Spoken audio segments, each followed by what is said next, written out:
time to take our place, our place among the.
Always on top, always on top, always on top, always on top, always on top, always on top, always on top, always on top, always on top, always on top, always on top, always on top, always on top. Watch out, I'm coming through. I feel that fire through you. Always on top, always on top.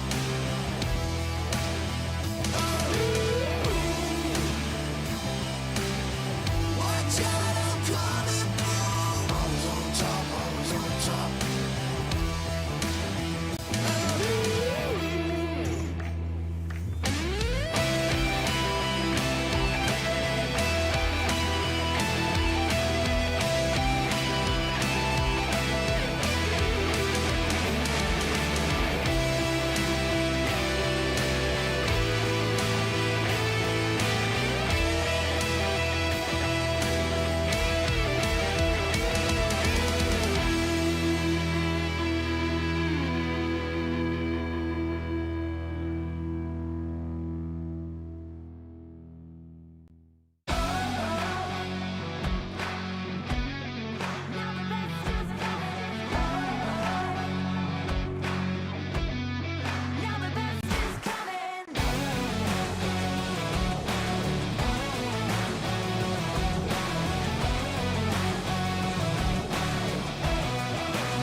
thinking they're taking a bait. Looks like they're top of the chain, but guess who is coming to play? Winner, winner, saint or sinner, future brighter, watch it glimmer, let it simmer, they're seething. Hearing them gas belly breathing, easing up, faking a sweat, wheezing and catching their breath. Haven't seen anything yet, looking for more, never settle for less. Calling no foul, only look for the ref. Falling behind you, they're left. Every mistake it will cost you, dizzy you're lost. Back to the line that you cross, levels about to be crossed. No doubt it's about to go off. This ain't no test, gotta be better than best. With love we still I possess. Like a rocket, it's strapped to my chest and attack and attack. Call up the people and tell them I'm back. Hey, do it for the love of the game.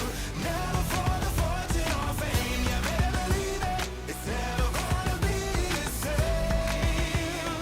Now I got 'em calling my name.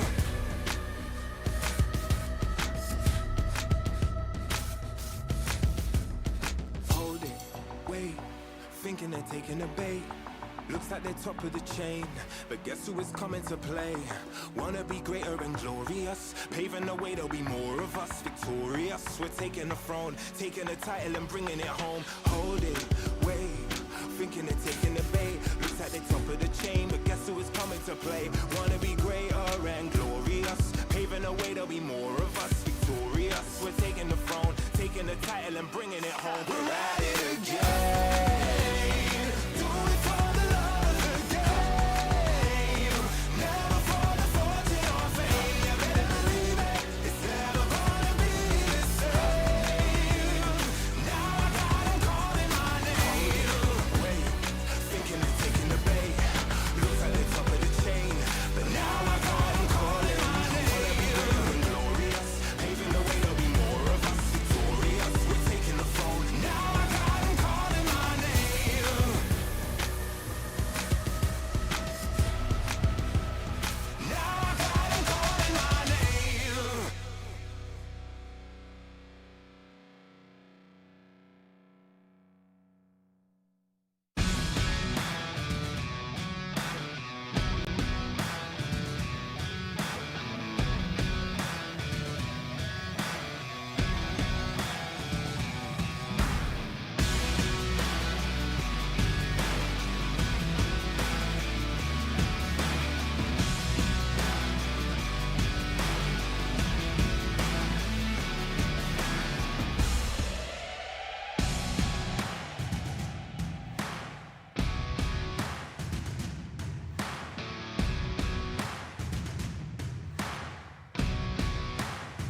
When I lose, I don't worry.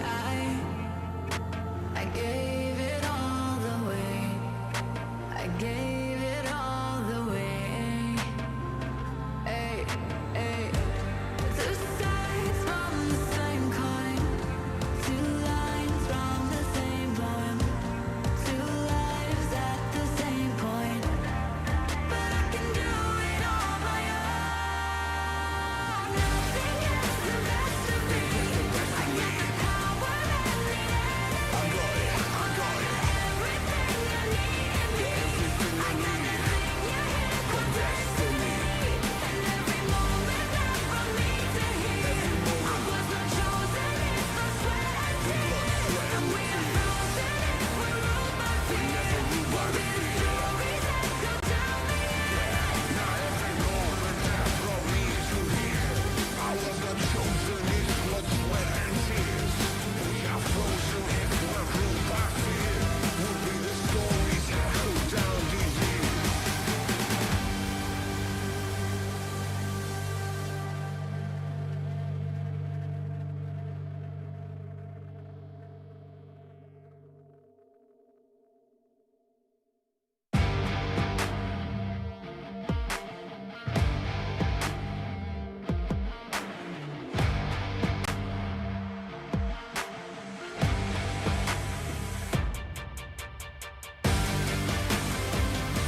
لحظات البداية عاشت معنا، كنا نحسبها وقت للتسلية بس، نحسبها بس ذكريات. عبود أعطي أختك اليد يا ولد. ابتكرنا فيها ابتكارات، وإذا بغينا قلبناها خرافات. كنا نحسبها بس لمة وصحبة وسهرات، انتبه نوب ترى نوب. لكن كنا نشوف عالم ما حد يشوفه. ليته يشغل وقته بشيء يفيده. الله عليك على اليد صوت. عالم كبر وعاش فينا، عالم الحماس فيه يوصلك كل مرة لحلم أصعب، بس ما يصعب عليك. بارد معك وين ما تروح.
Must be heartless.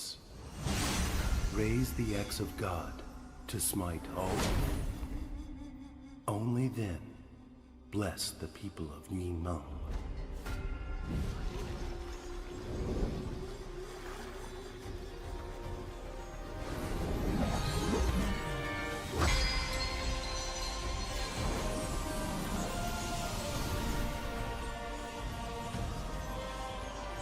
Guide your fate. The cycle of rebirth.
Honor 200 series, the best portrait phone AI empowered. Studio level, AI portrait camera, 3 hardcore portrait modes. Color, vibrant and classic to capture portraits that truly stand out. AI empowered magic portal. Snapdragon 8S Gen 3 AI chipset. 5,200 milliampere per hours silicon carbon battery, 100 watt, Honor Supercharge. This is Honor 200 series. You ever wondered how a Hollywood movie is shot? On a Sony. You review it on a Sony. And how do you make that sound epic? You record it on a Sony. Lunch break on a Sony. So why wouldn't you watch it on a Bravia by Sony? Have you got what it takes to get to the top? It doesn't matter how high you climb. To reach the top, even the biggest champ needs a break. So you can recharge, dive back in, and dominate.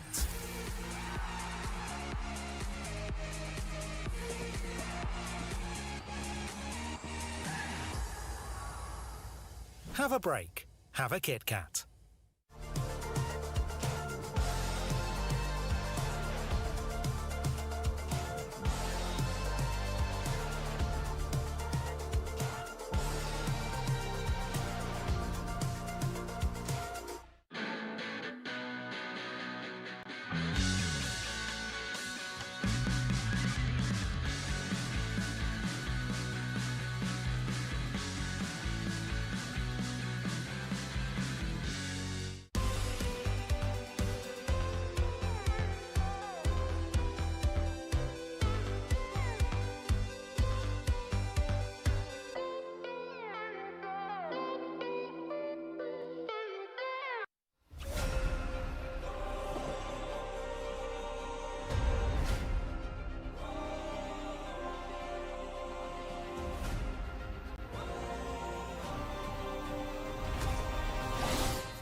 Marsh of Amnesia. Souls return.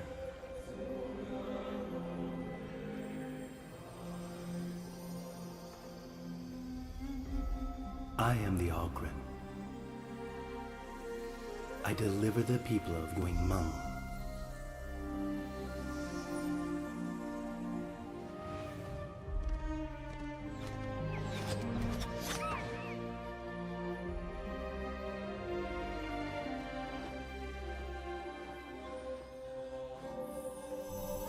Speak your mind.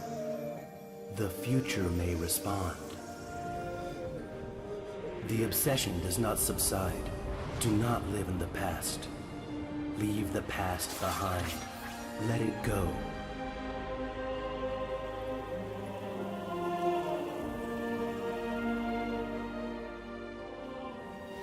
Child, it was your grandfather who brought you here, but the road ahead is yours alone. Life is whole. Go home in peace.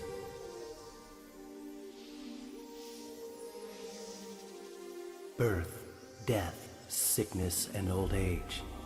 This is the circle of life. No mortal can avoid it. Cherish the present. If you want to live with no regrets.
Always on top, always on top, always on top, always on top, always on top, always on top, always on top, always on top, always on top, always on top,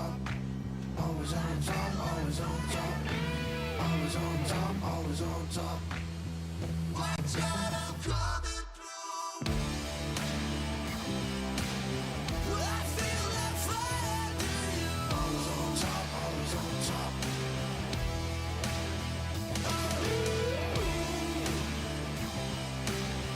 Watch out, I'm coming through. Always on top, always on top.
my cat?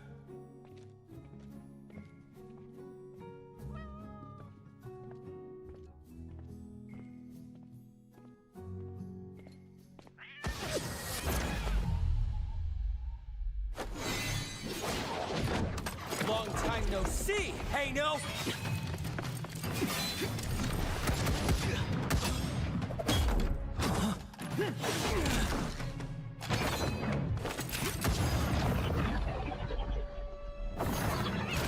Oh no!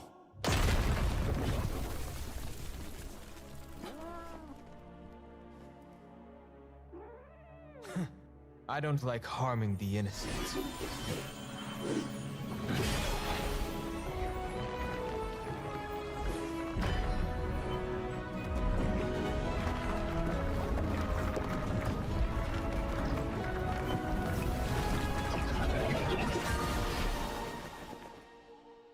This again? Did fate give you an answer? Where the heck's my cat?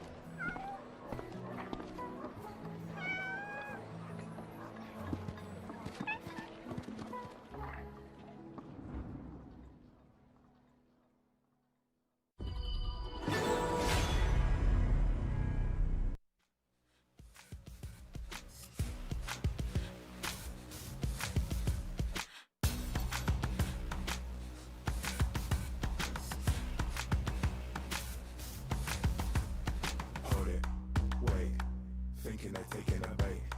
Looks like they're top of the chain, but guess who is coming to play? Winner, winner, saint or sinner, future brighter, watch it glimmer, let it simmer, deceiving. Hearing them gas belly breathing, easing up, faking a sweat, wheezing and catching their breath. Haven't seen anything yet, looking for more, never settle for less. Calling off out, you look for the ref, falling behind you get left. Every mistake it will cost you, dizzy you lost. Back to the line that you cross, levels about to be crossed, no doubt it's about to go up. This ain't no test, gotta be better than best. With love we still I possess, like a rocket strapped to my chest and attack and attack. Call up the people and tell them I'm back. Hey, do it for the love of the game, never for the fortune or fame. You better believe it, it's never gonna be the same. Now I got 'em calling my name.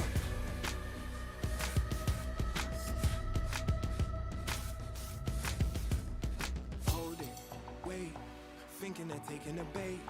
Looks like they're top of the chain, but guess who is coming to play?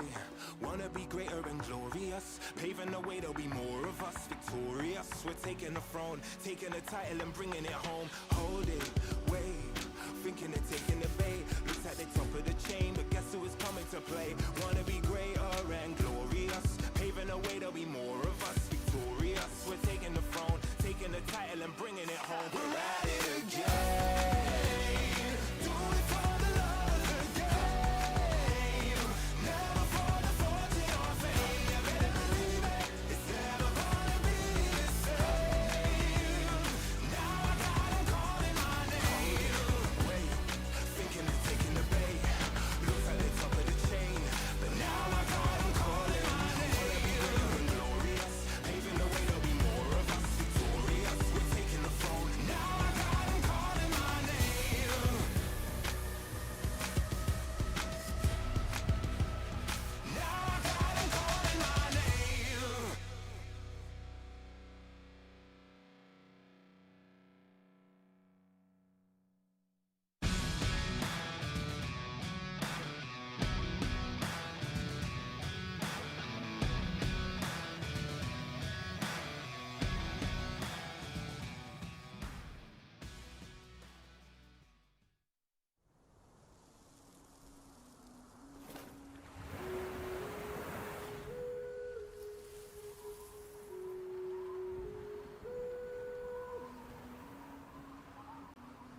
it's all showtime.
We are now live here at the Honor of Kings Invitational Midseason 2024 at the Esports World Cup live at the Amazon Arena Boulevard, Riyadh City in Saudi Arabia. We are now at the group stage day 1. I'm Kaysaya and with me is Zero. Zero, how are you doing? Feeling absolutely great. It's the first day of the Esports World Cup Honor of Kings Invitational Midseason, and we've got so many good matches happening here in our B stream. So, you know, there's just so many good matches that you do not want to miss out. So make sure you either stay here or stay in the A stream as well, because we will be covering both groups and a lot of matches that are going to be happening today.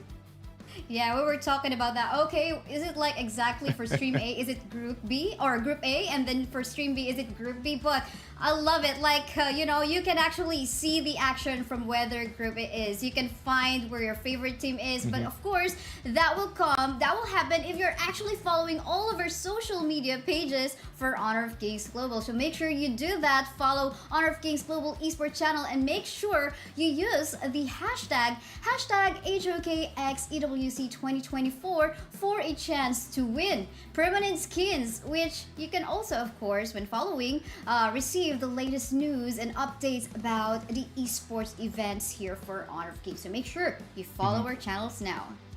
Yep, absolutely. So yeah, there is a lot of matches happening today. There's a lot of teams playing today, but it can get a little bit confusing. So why not let Blam take you through what the entire format for the Esports World Cup is.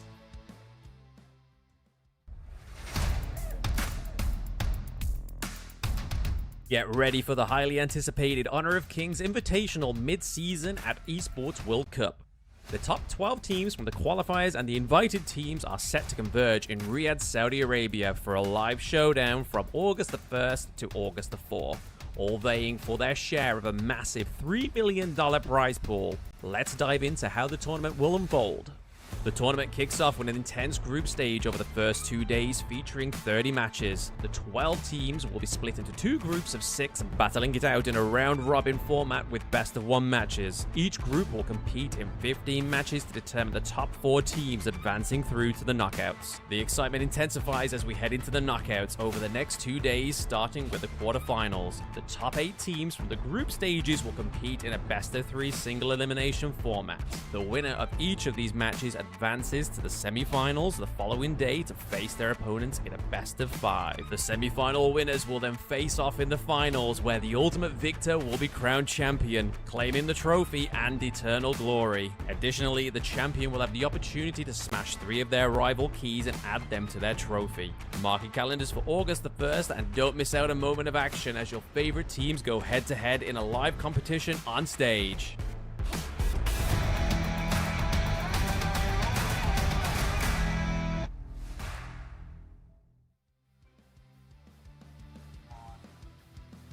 intense amount of prize pool, $3 million, and of course a huge part of that will be taken home by the champion. But what I love is that none of them is actually gonna go home without any share from that prize pool. But let's talk about the format. Zero, what do you think about the format? Like, our group stage is round robin, knockout stage, single eliminations. Is that like fair enough for like all the teams to actually showcase their capabilities? I think it's the best format to allow all these teams, room to grow, as well as just the preparation. It will be a lot easier knowing that the teams you're facing are in your group and you only face them once. Sure, there are some things that can happen in a best of one, but hey, you get 5 chances to try and secure a spot in the top 4 in your group, and then from there on it becomes a single elimination best of 3 or best of 5, which really tests the mettle of all these teams. So I think the format is as fair as it can get, and it's up to the teams to perform up to their standards. That's true, and we saw that they can smash the tokens of their opponents later on as they move forward to the knockouts. I love that. It allows you to have the capability to feel it like presence, like in person, right? It's not just like in game. But yeah, let's talk about the prize pool. I did mention already, we saw from the video as well, it's $3 million, and I think wasn't shown in there is actually the finals MVP will be taking some share of like $50,000 as well. But look at this one, $1 million for the champion. Second place will take home $500K, and the third and fourth will share $250K, and so on and so forth. I mean, this is an intense, an amazing opportunity for all of our teams. Yeah, so much to fight for here. I mean, $1 million, that is an absurd amount. Probably it is the biggest Honor of Kings tournament that's happened so far. It's definitely set it's a part of history, and all of these teams will be vying to finish in the top spot. But hey, even if you finish 11 and 12, there's still a decent amount of money for your team to get. And not to mention also the Esports World Cup club points, which are also what all these teams are fighting for as well. Oh, I love that. I love that. I mean, this is just the start, right? Of any other further events that we will come along with. And then again, at the same time, the experience that all of the teams are actually getting from that one. And yeah, very amazing.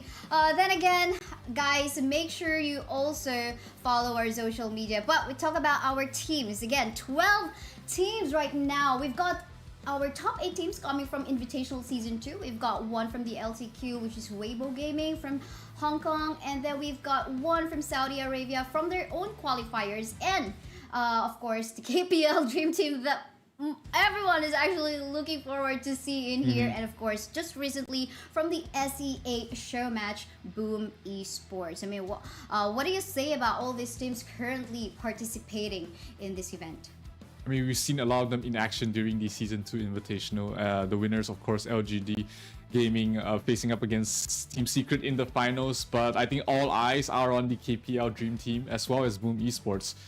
But let's take a look at the matches we're going to be having today on both streams. This is Stream B, folks, and you will be watching a lot of the teams be playing here in action. KPL Dream Team against Falcon is what we start off with, followed by Impunity versus Vivo Stars. Vitality versus Vivo Stars follows that, and then we'll have Loops versus Falcon. All Gamers Global against Weibo Gaming, Loops versus Weibo Gaming, and then Team Secret's the Team Secret's second game for the day against Impunity. And we'll cap things off with LGD Gaming going up against Vitality. So plenty of matches to look forward to, a lot of opportunities to watch these teams learn from each other, as well as fight it out to find out who will be the top 4 of their individual groups. Yes, that's true. And again, that is a mix of both Group A and Group B best of 1 matches. Again, round robin format. So don't get confused. It's actually live already. Again, HoK camp. That's where you can actually find the updated stats. And I want to actually mention that already since we have the HoK camp already up. So this is a way for you guys to give some review about the teams and the players. So make sure you search that, share your opinions about the players and the teams, and yeah, don't miss out any of the any of the updates coming from that. But of course, our match of the day, we were talking about this a while ago, Zero, like off a stream. I was asking you, okay, Group B, because we all know, okay, KPL, they might be dominating the Group B already, but you mentioned about like AG Global and Weibo Gaming. What is in between these two teams? Well, we know Weibo Gaming, they came in through the last chance qualifiers. They were pretty dominant there. All Gamers Global, their road to the Esports World Cup was longer than a lot of the other teams. They had to go through the Honor of Kings Open Series, Series 1. So, you know, they were one of these teams that had to fight through a lot to get here, same like Weibo Gaming. So I think this is the matchup, the match to look out for today. Especially on this stream, because we'll be seeing both of these teams rather fight out against each other to find out who will be on top, who will be surviving in this group. Because Group B, you know, you've got, like you said, you've got the KPL Dream Team, you've also got you know, the likes of Weibo Gaming, Falcons, Loops also in here. So if All Gamers Global, if they're able to get a point out of Weibo Gaming, then we might see a different hierarchy in this group settle down. Basically, this are the kind of the teams wherein we might expect some, you know, tiebreaker kind of thing. So we'll fight about that.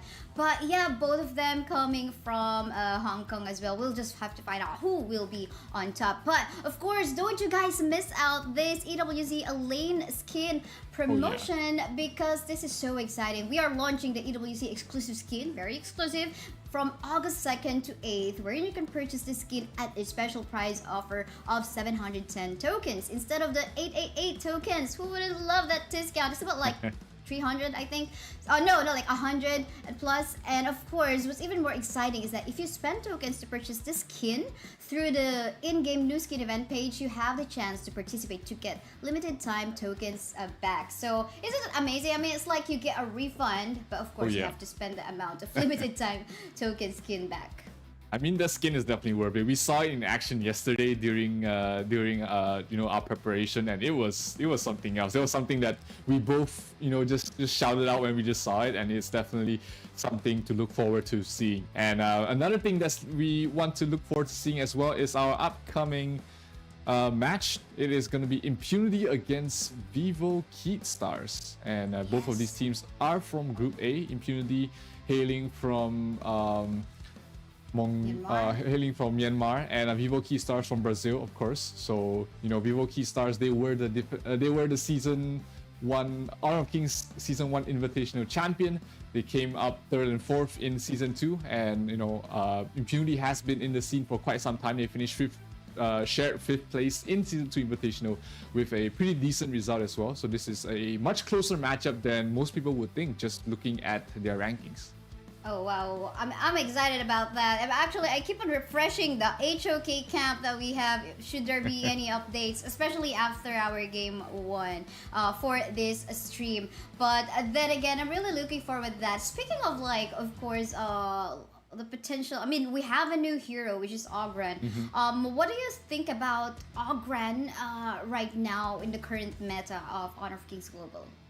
I think for those who've who hasn't really had a lot of experience playing with or against that hero, they're still trying to figure things out. What's the best composition to play around it? What's the best way to counter it? You know, there's the obvious ways of building anti-healing, but a lot of people don't realize that the indirect way is to pick up more crowd control, pick up more stuns, pick up more single target control for that hero. He is he isn't as strong as people think they are, and we might see him slightly overrated in the first day or even through the first few games of the group stage. But as teams start to realize and start to learn how to play against it, we might see him start to fall off a little bit.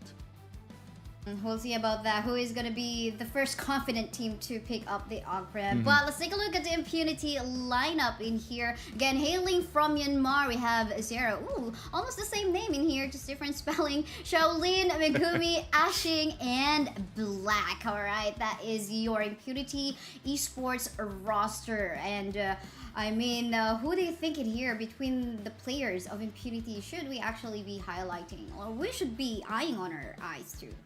Well, X-Hero had a pretty good run in the Honor of Kings Season 2 Invitational. Asing as well, definitely a beast, someone you want to look out for. So both of these players would be my go-tos in terms of win conditions or even just players to focus on. Like these two players, they have a lot of experience in the game. They definitely know what they're doing, and you know, they are a major key to their team's success, and it all boils down to them, these two players, to try and find a way to defeat Vivo Keystars, the HoK BR multi-time champion, and they are running a newer roster, the same roster they were running in the Season 2 Invitational. And if you caught one of the interviews, it was Danny that said this is the strongest version of Vivo Keystars yet. And despite not being able to finish top 2 in the Season 2 Invitational, they are still a force to be reckoned with. Wow, I love that. I love that confidence wherein you really trust your teams, right? Oh, yeah. But for sure, I mean, all of the teams that we have right now at this Invitational mid-season at EWC really have to build a trust over their teammates, because, you know, your compositions and your execution can only be effective as 100% or even more once you've got that confidence and trust with your teammates. But you know, I'm even more excited because I saw, like, you know, following on the social media pages of these teams, you know, some really had a deep boot camp, you know, scrimmages in preparation. I think you were like, okay, sharing with me some information about the scrimmages as well, which I don't know if it's okay to share, but it's gonna be interesting how, because those are just scrims, they could be just like, you know, practicing some heroes and all that, but it might be different in here in the actual stage.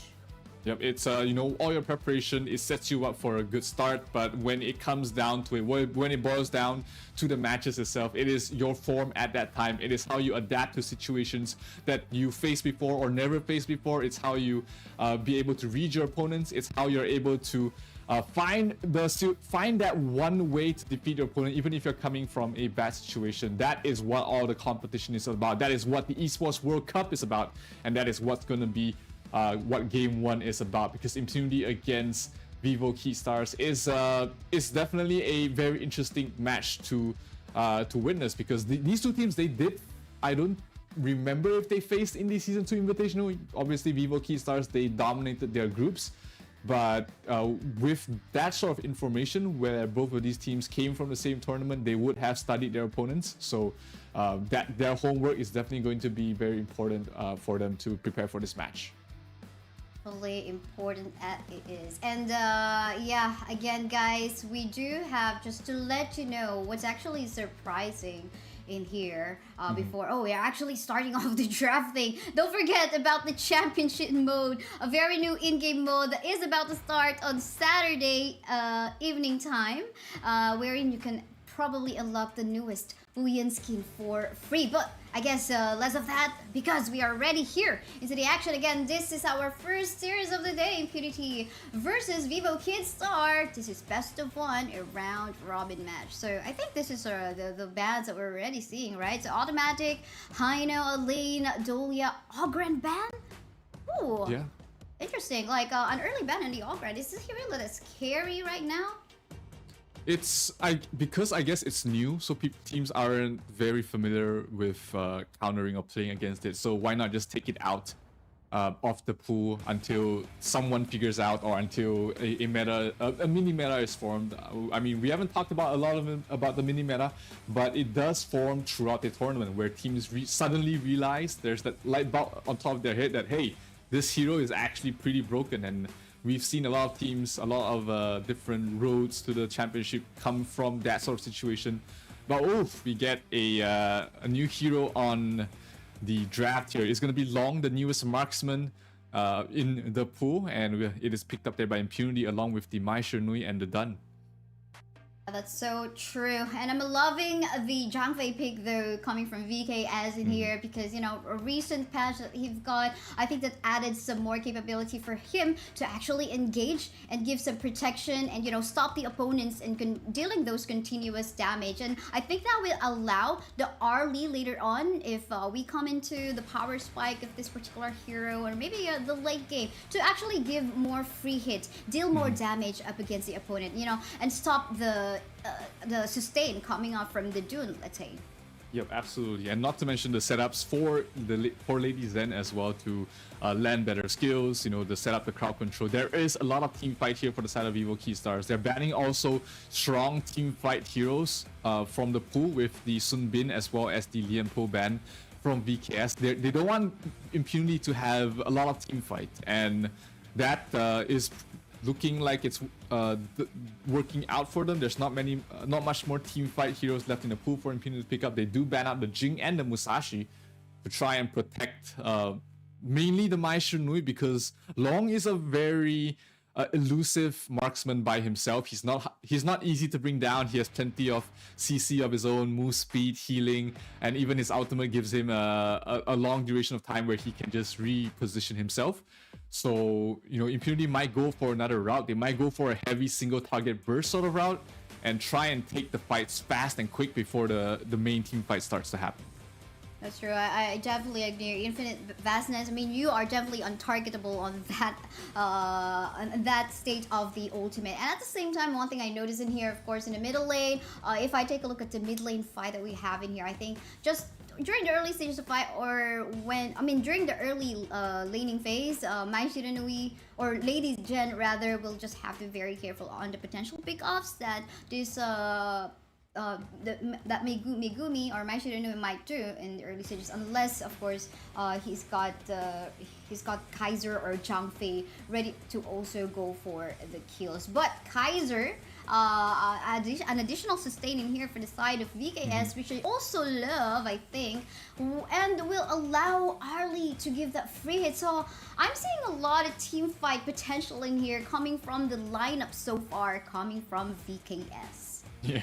And meanwhile, on the other side, Impunity is just going full on that single target burst. They've got the Dharma, they've got the Liang to try and lock down maybe the Kaiser, maybe the Arlie. So, you know, Liang was one of those heroes that didn't see too much action in the Season 2 Invitational as a support that's able to lock down a single target. So it's great to see him picked up more to counter heroes like the Arlie. You know, you don't want the Arlie to just have free reign wherever he wants. With that single target lockdown with Liang, you have opportunities to lock him down, but that also leaves Mayin open in the pool, and Mayin will be picked up there by VKS in the hands of Niap. So VKS, they've got Danny on his one of his more favorite heroes, which is the Kaiser. They've got one on the Lady Zen, and they got Sasser on the Arlie as well. So these are very comfortable, familiar picks for the side of VKS. While, you know, Impunity, they had to go for a more unorthodox sort of pick. You know, the Liang Dharma, as well as the Mai Shiranui. That's a lot of single target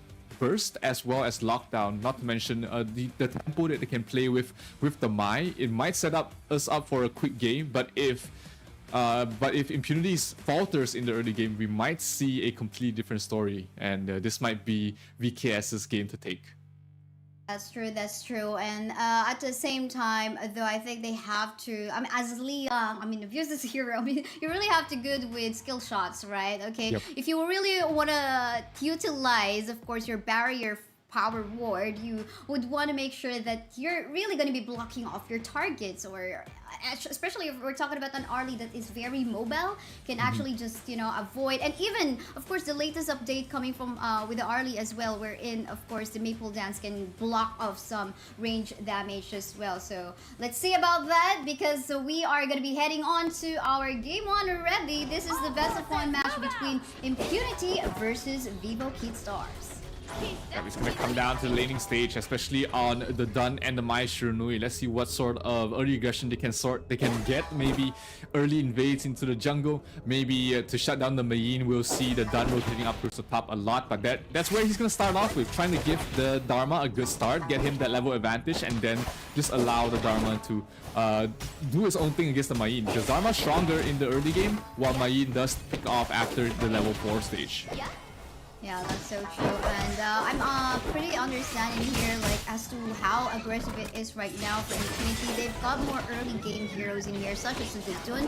You really want to take advantage of that. So I like the aggression that they've done in here. But I think what they need to be very careful of later on is once the power spike is already on to Kaiser. What, he got the level 4 already, his ultimate Invincible Warrior. Gotta be careful on that one. But we see a toggle in here into the bottom lane part of the map. I mean, I don't think there's going to be full commitment as of now. No, definitely not. I mean, Shaolin is almost level 3. That's when he's strongest in the lane, being able to have all his skills up and running. That's when it's almost impossible to shoot him out of lane, except if ganks do come from the Kaiser or from the Lady Zen. So until then, this Long will be very... He'll be a lane bully, making sure that the Arlie cannot go close to hit creeps, and he'll be able to excel his farm pretty quickly. But, you know, Danny, early on, we're not going to expect to see too much of a rotation from the Kaiser. He doesn't have a lot of setup, he doesn't have a lot of stuns, he needs to rely on his teammates a little bit, so we might be seeing at least another minute before Danny actually does anything across the map.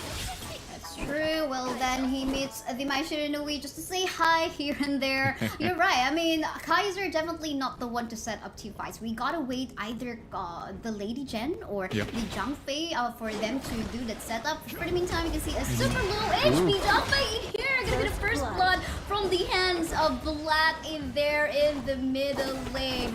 What a good point for coming from Impunity. But that's a roamer, so I think there's still a moment for Kisar to actually catch up onto the golden spot. You can see an invade happening here, coming from the side of Impunity, just disrupting in here. Danny on his jungle. Yeah, managed to take away the Crimson Golem buff away from Danny, which is going to slow down and annoy Danny a little bit. Not the end of the world, of course. This is still early game. Danny probably wasn't expecting to get anything done in terms of setting up kills, but it does take away some of that gold and also gives Black a good start as well. So all in all, Impunity is off to a great start, I think, but let's see if they're able to keep this up once the mid-game stage and once the power spikes of VKS starts to reach, because we're almost at level 4 there for the Zhang Fei as well as mainly the Zhang Fei as well as Liang. Liang's already level 4, so we might see VKS start to pressure across the map. Maybe on the first Tyrant is where they're looking for the first fight.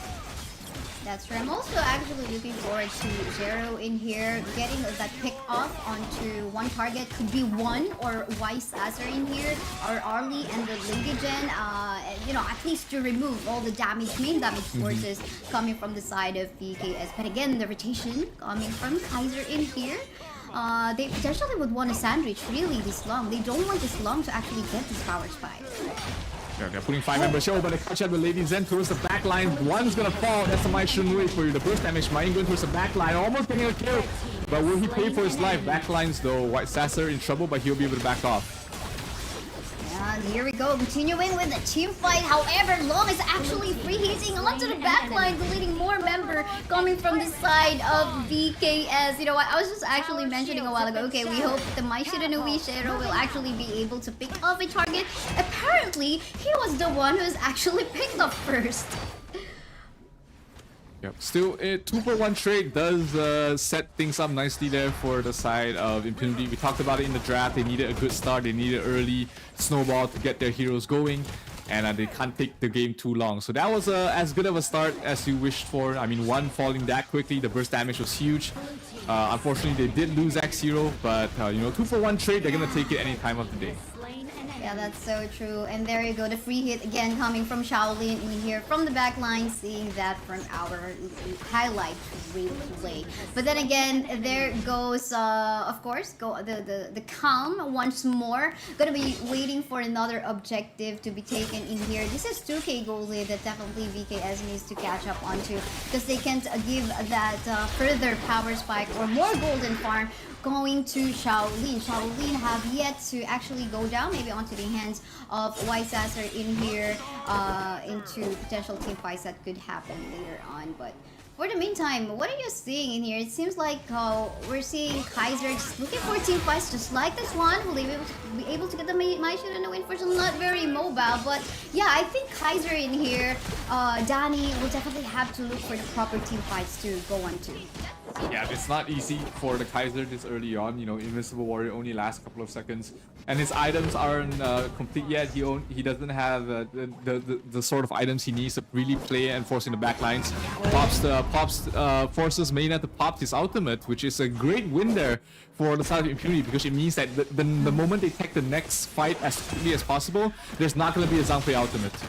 That is so true. No ultimate from the Jangfei in here, and Danny actually going so low, still being chased down, but will be able to survive with a slither of health. But then again, the rest of the members of Impunity in here will just go try to invade the jungle camp of VK as well. There's actually another job being done by Arlie in the bot.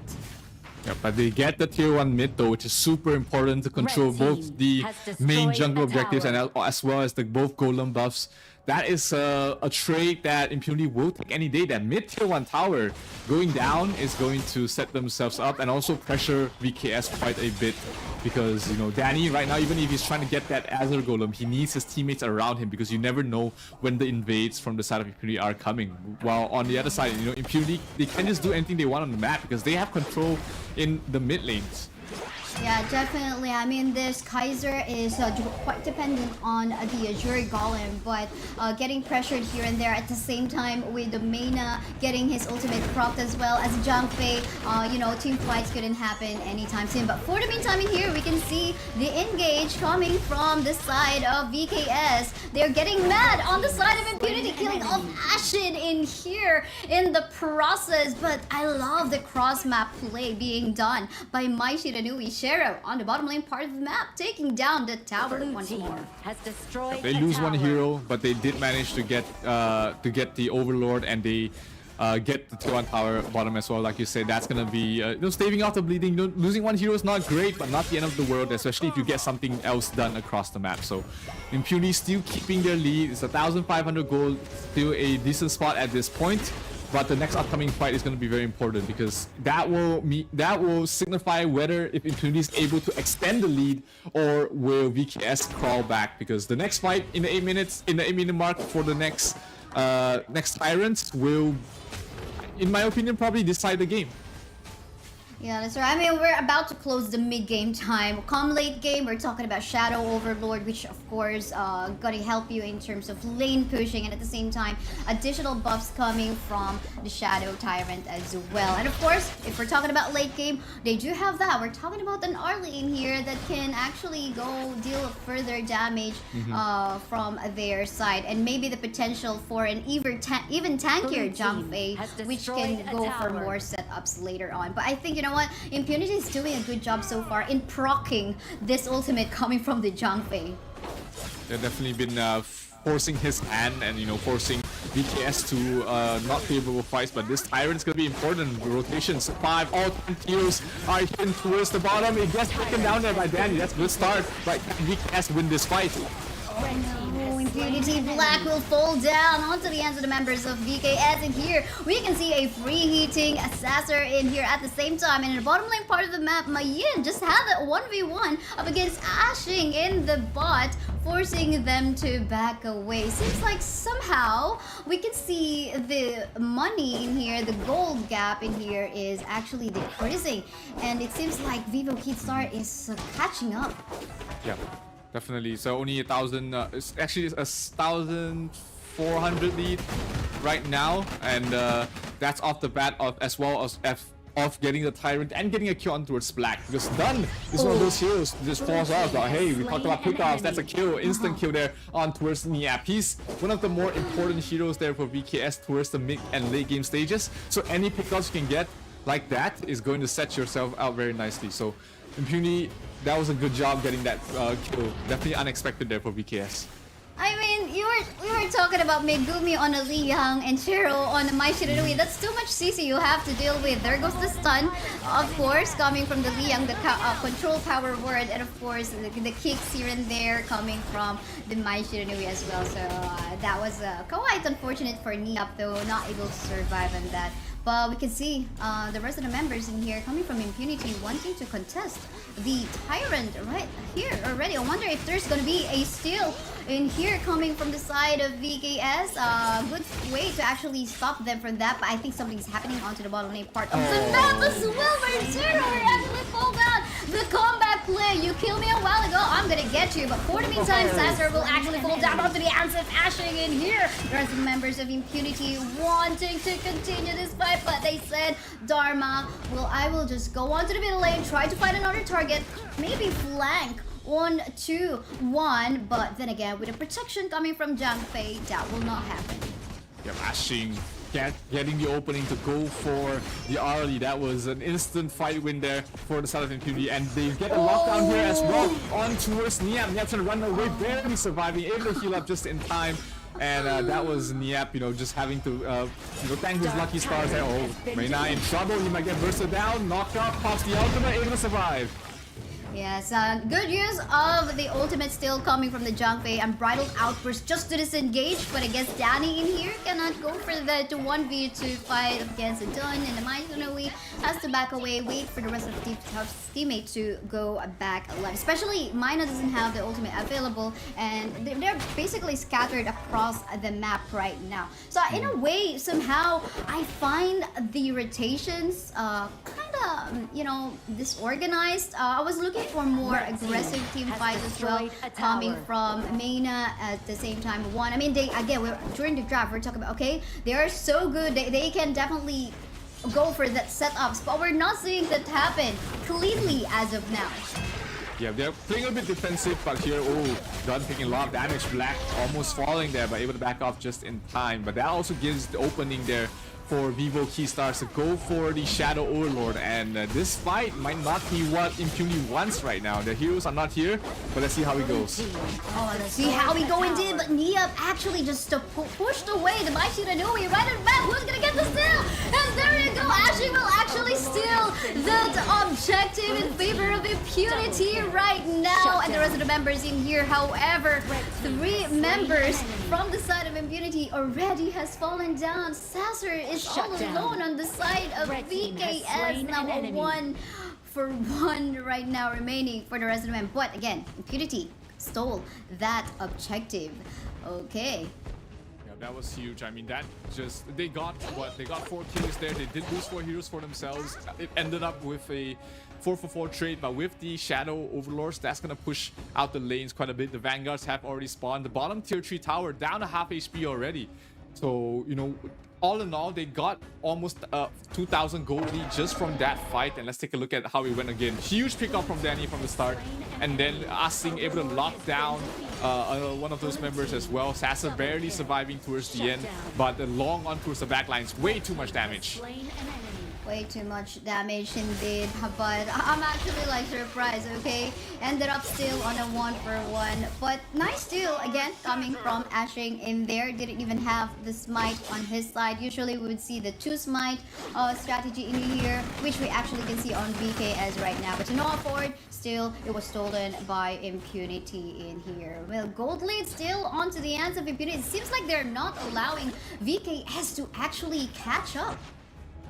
Yeah, definitely. They are, pushing their advantage constantly, taking fights with their goal advantage.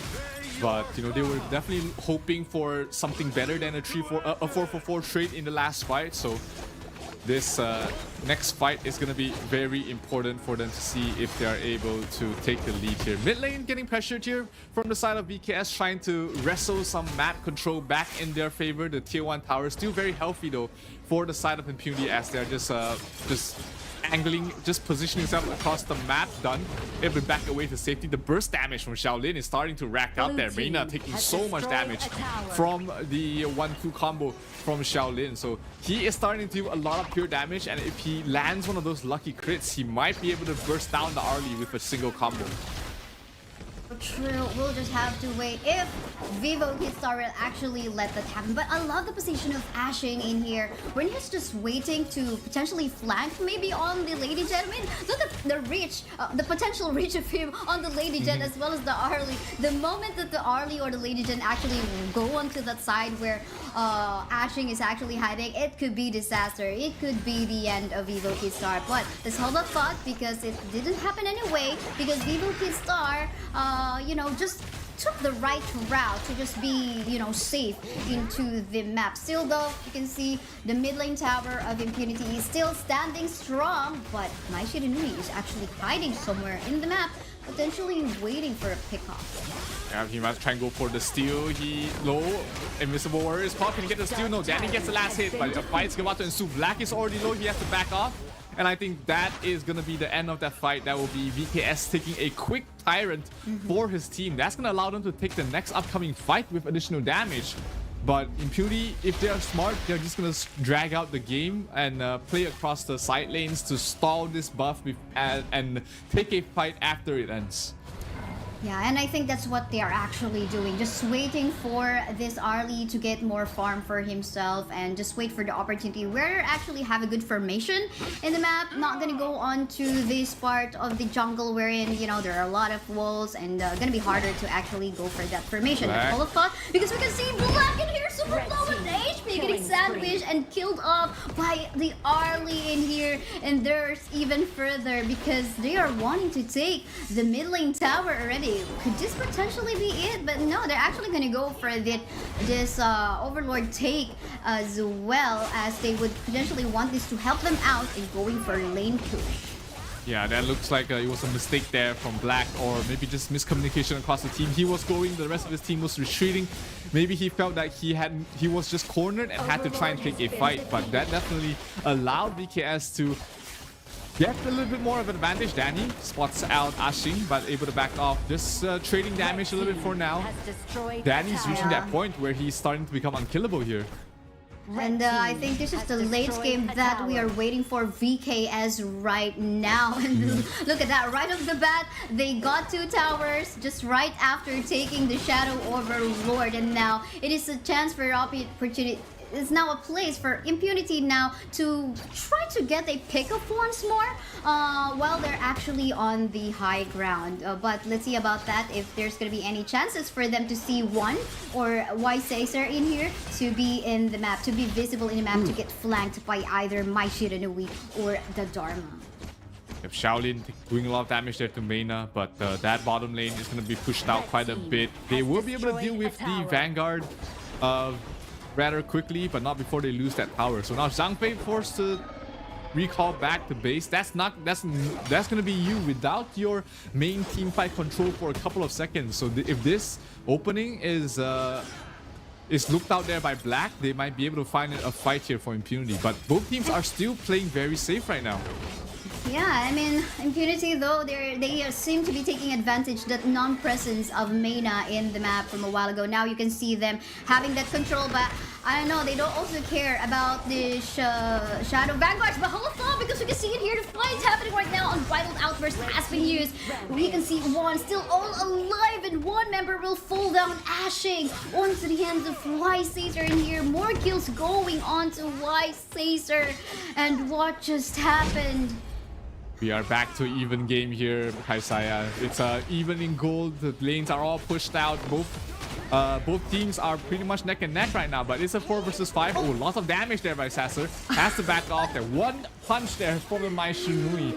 Got her to half health, so she definitely has to look out for the damage that the Mai can bring to her.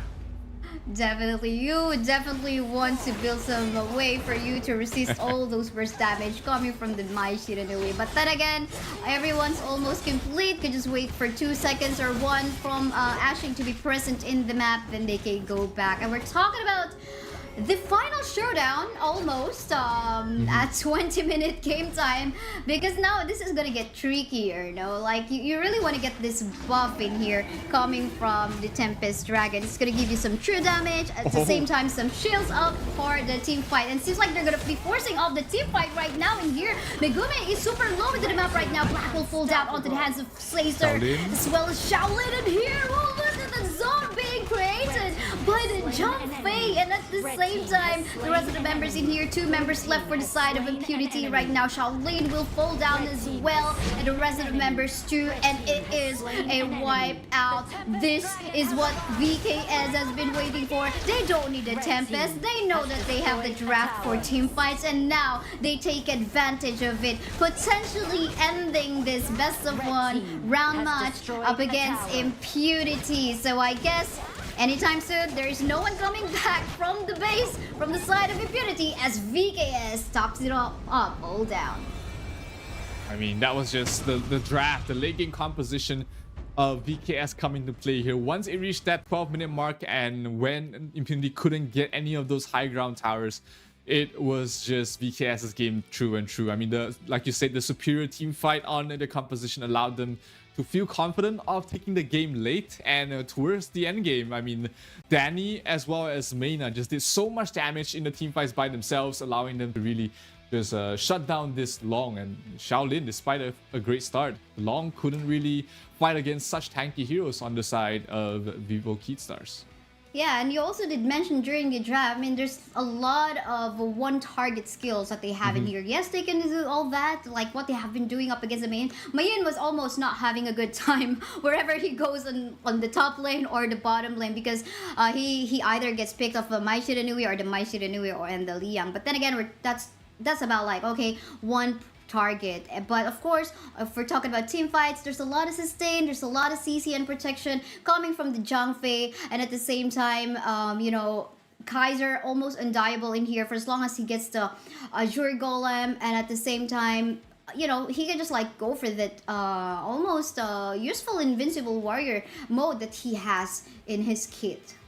Yep, absolutely. You know, definitely played very well there, Danny and Mayna, both of them really playing that front line role really well, and not allowing his opponents to get through the back lines or play as freely as they can. But the early game, we were talking about it, it was just so good there for the side between Impunity, getting favorable trades, getting things done across the map, even when they're losing heroes. But you know, I felt like they could have played a little bit more aggressive, really utilized the network they had on Ashing as well as Shaolin better, but they sort of let that game slip away from them.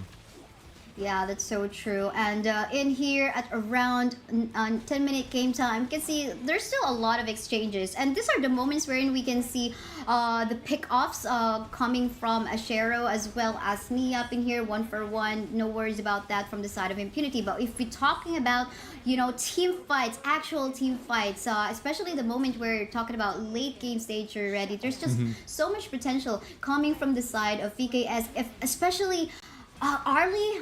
She almost doesn't need that protection that she needs into the back line, because she can just like go back to the parasol and just be safe.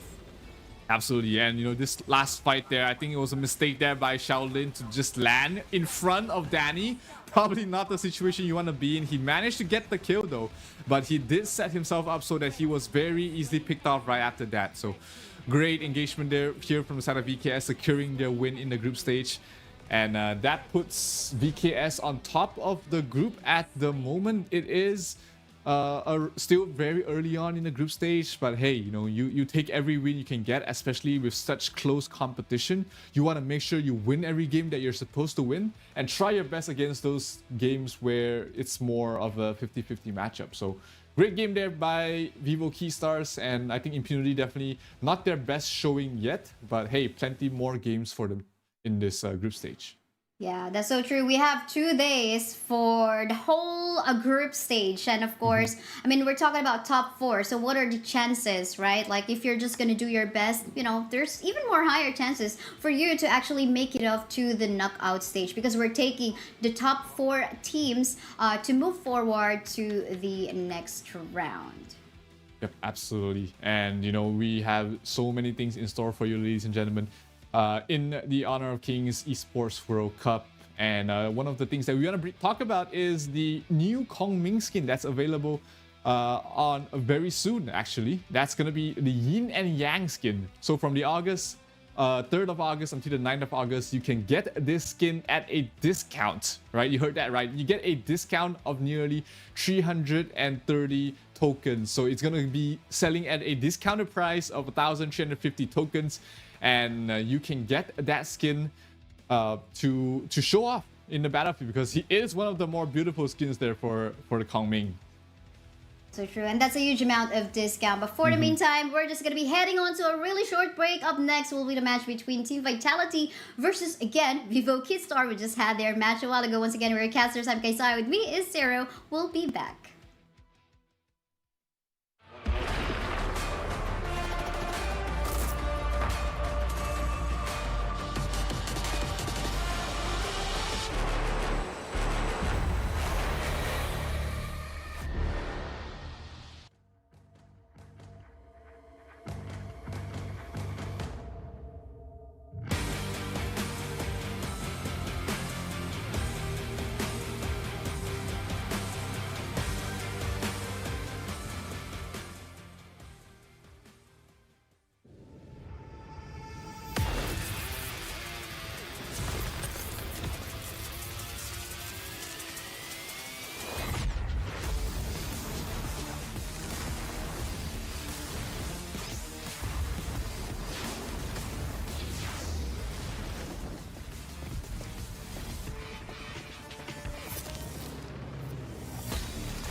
Ready, set, go.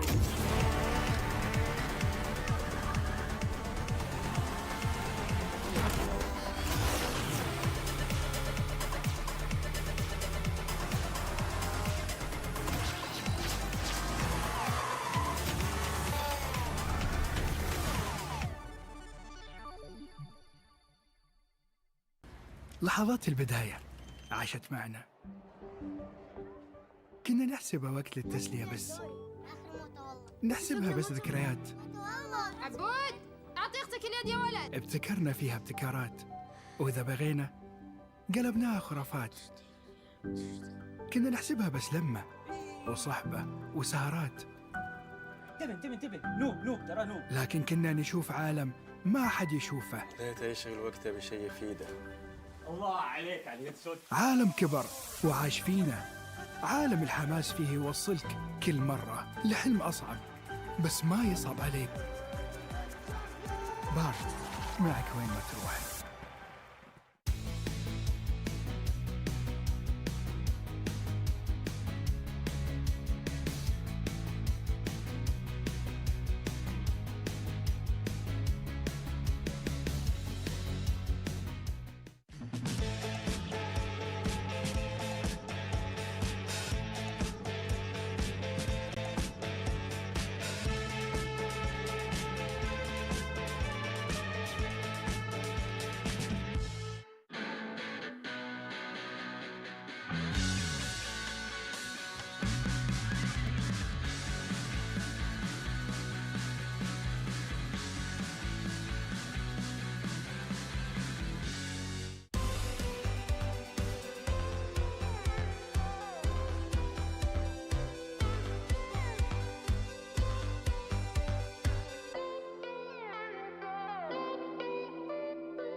The one who would control fate must be heartless.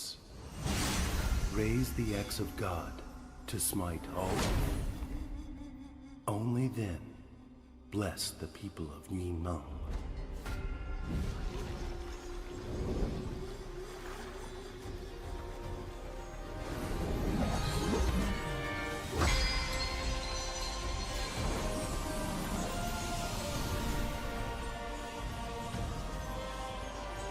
Guide your fate. The cycle of rebirth.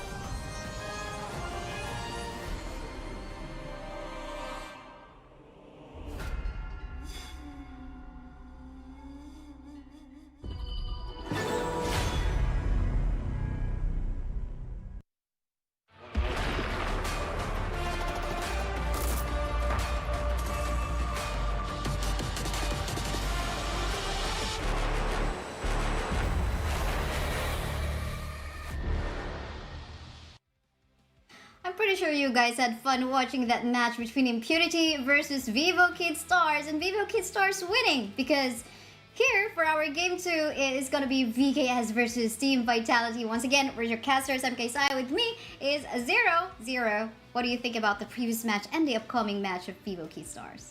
I think it was a good showing there by Impunity, but you know, Vivo Key Stars able to make it out of there alive, and they have another match coming up next, which is against Vitality. But hey, you know, this is one of the newer heroes available in the pool as well, along with Shlong. It is the Ogren that is available for you guys to play in the game right now. He is a warrior that can be both very defensive and also very aggressive, and the amount of lifesteal he's able to bring out is tremendous. So he's definitely a hero that you want to look out for when you're drafting for all these teams.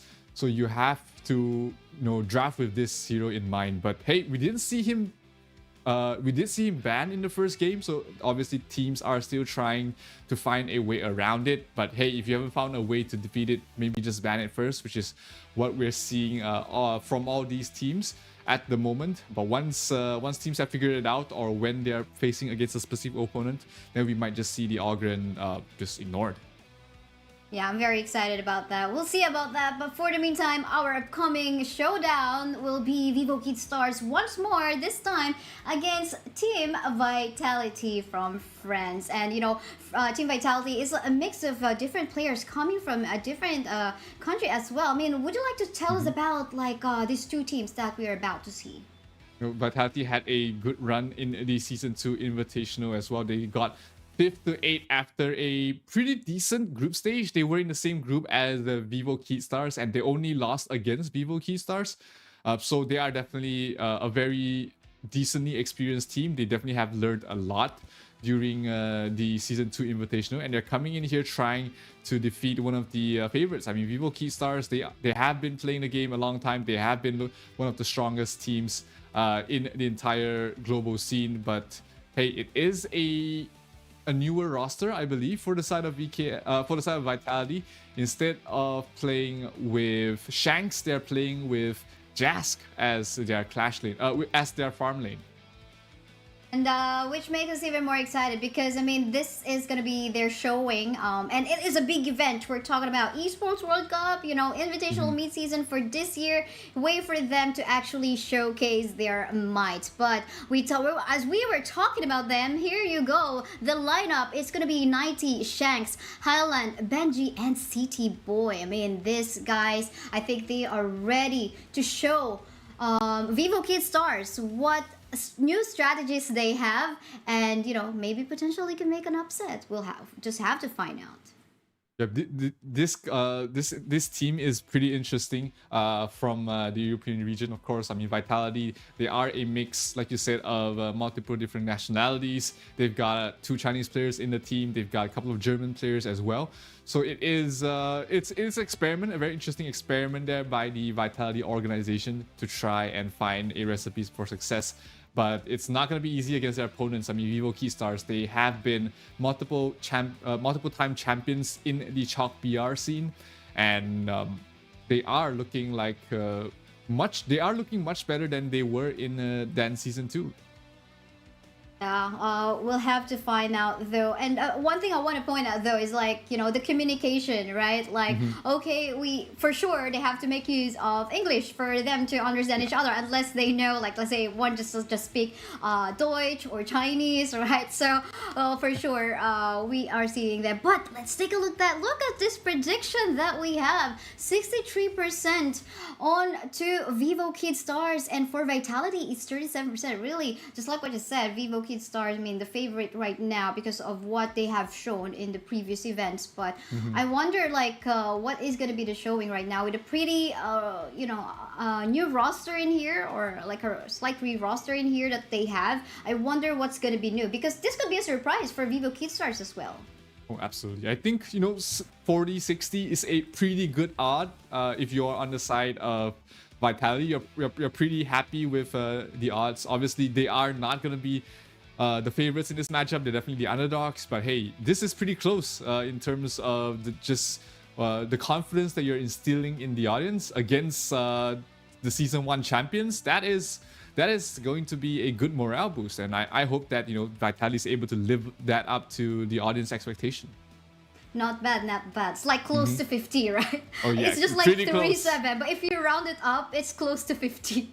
It can be. So, yeah, then again, this is talking about like momentum. For sure, VK has already had that. You know, they don't have to, like, probably they just took a break. They were like, they don't have to make adjustments. They've got the momentum already.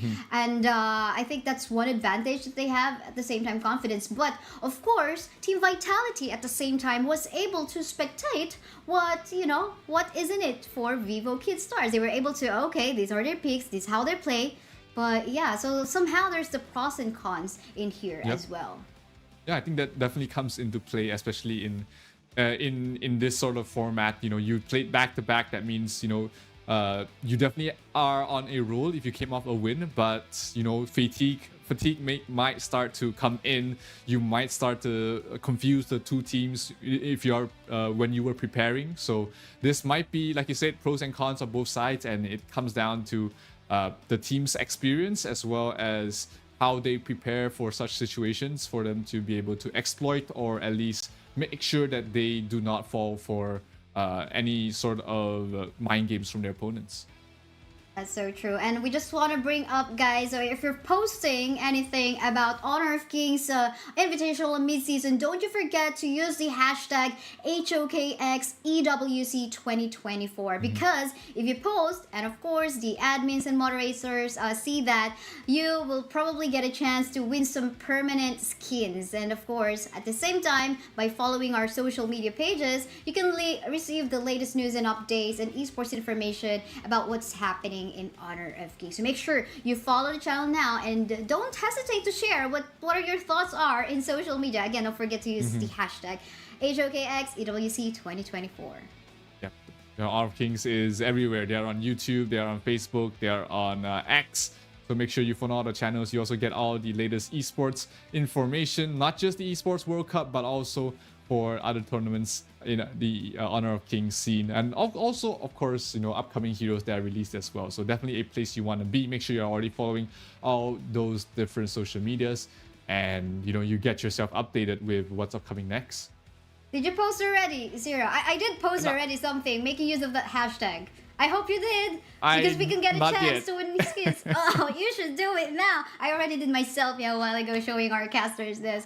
But yeah, everyone's definitely invited in that one. So the teams are just like preparing in here. Of course, this is an on-site event. And you know what? The experience that all of the people, all of the players, Honor of Kings players in Saudi Arabia are experiencing right now in Amazon Arena, Boulevard, Riyadh City, I think is so intense. And it's so fun. For sure, they have something in there. I wish I could be there. We wish you could have been there.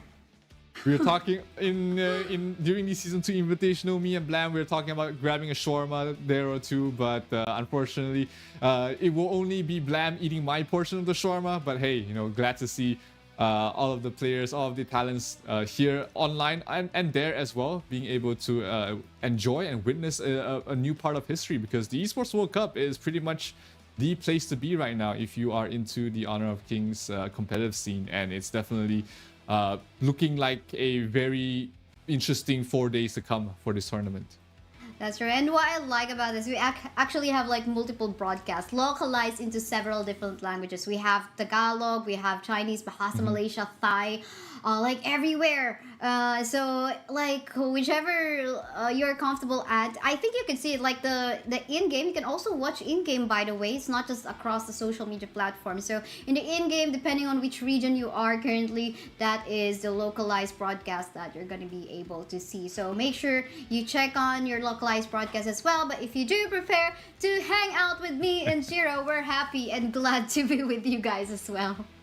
Absolutely, and it's a very, very good match to tune into as well, because Vitality as well as Vivo Keystars, they are very experienced teams. They've been able to play in the season 2 invitational.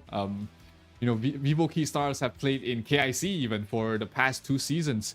So definitely a very experienced team, very experienced players on both sides, and they're gonna need all the experience that they've garnered, and of course the support staff as well. Vivo Keystars is with a new coach. It is the same coach they had in the season 2 invitational, but it is different from their coach from season 1 and their previous coach as well. So Joko coming in for the team once again. He's been able to bring the team to newer heights. But yeah, he's up against a tough challenge, because we have Andy for the coach of Vitality, who has a lot of KPL experience as well. I mean, experienced coaches that you really would want to get and take advantage of all of those. You utilize that to your team's potential and help your team to actually get to the level that they can do. And I'm pretty sure with all of these highly experienced coaches, they could really give that contribution into opening up more like ideas, strategy, right? And of course it's very much needed, but they're the ones to study the different strategies and how to actually counter out the playstyle of their opponents, regardless whoever it is. And yeah, I think that will definitely contribute a lot. But of course, the execution will be onto the hands of the player themselves. Of course, there's a lot of pressure. They are on stage. People are watching over them on site and online. They could be hearing some feedbacks as well and comments and social media and wherever. So there's a lot of pressure in there. So it's not an easy task to be a pro player in Honor of Kings for sure. Yep, absolutely. The distractions, from social media definitely can come into play here. Obviously, there is more pressure. There is more expectations on towards the side of Vivo Keystars. Where else, Vitality, they're coming in as a much younger team compared to their opponents. They have less expectations. They just have to outperform themselves and their opponents to take the win.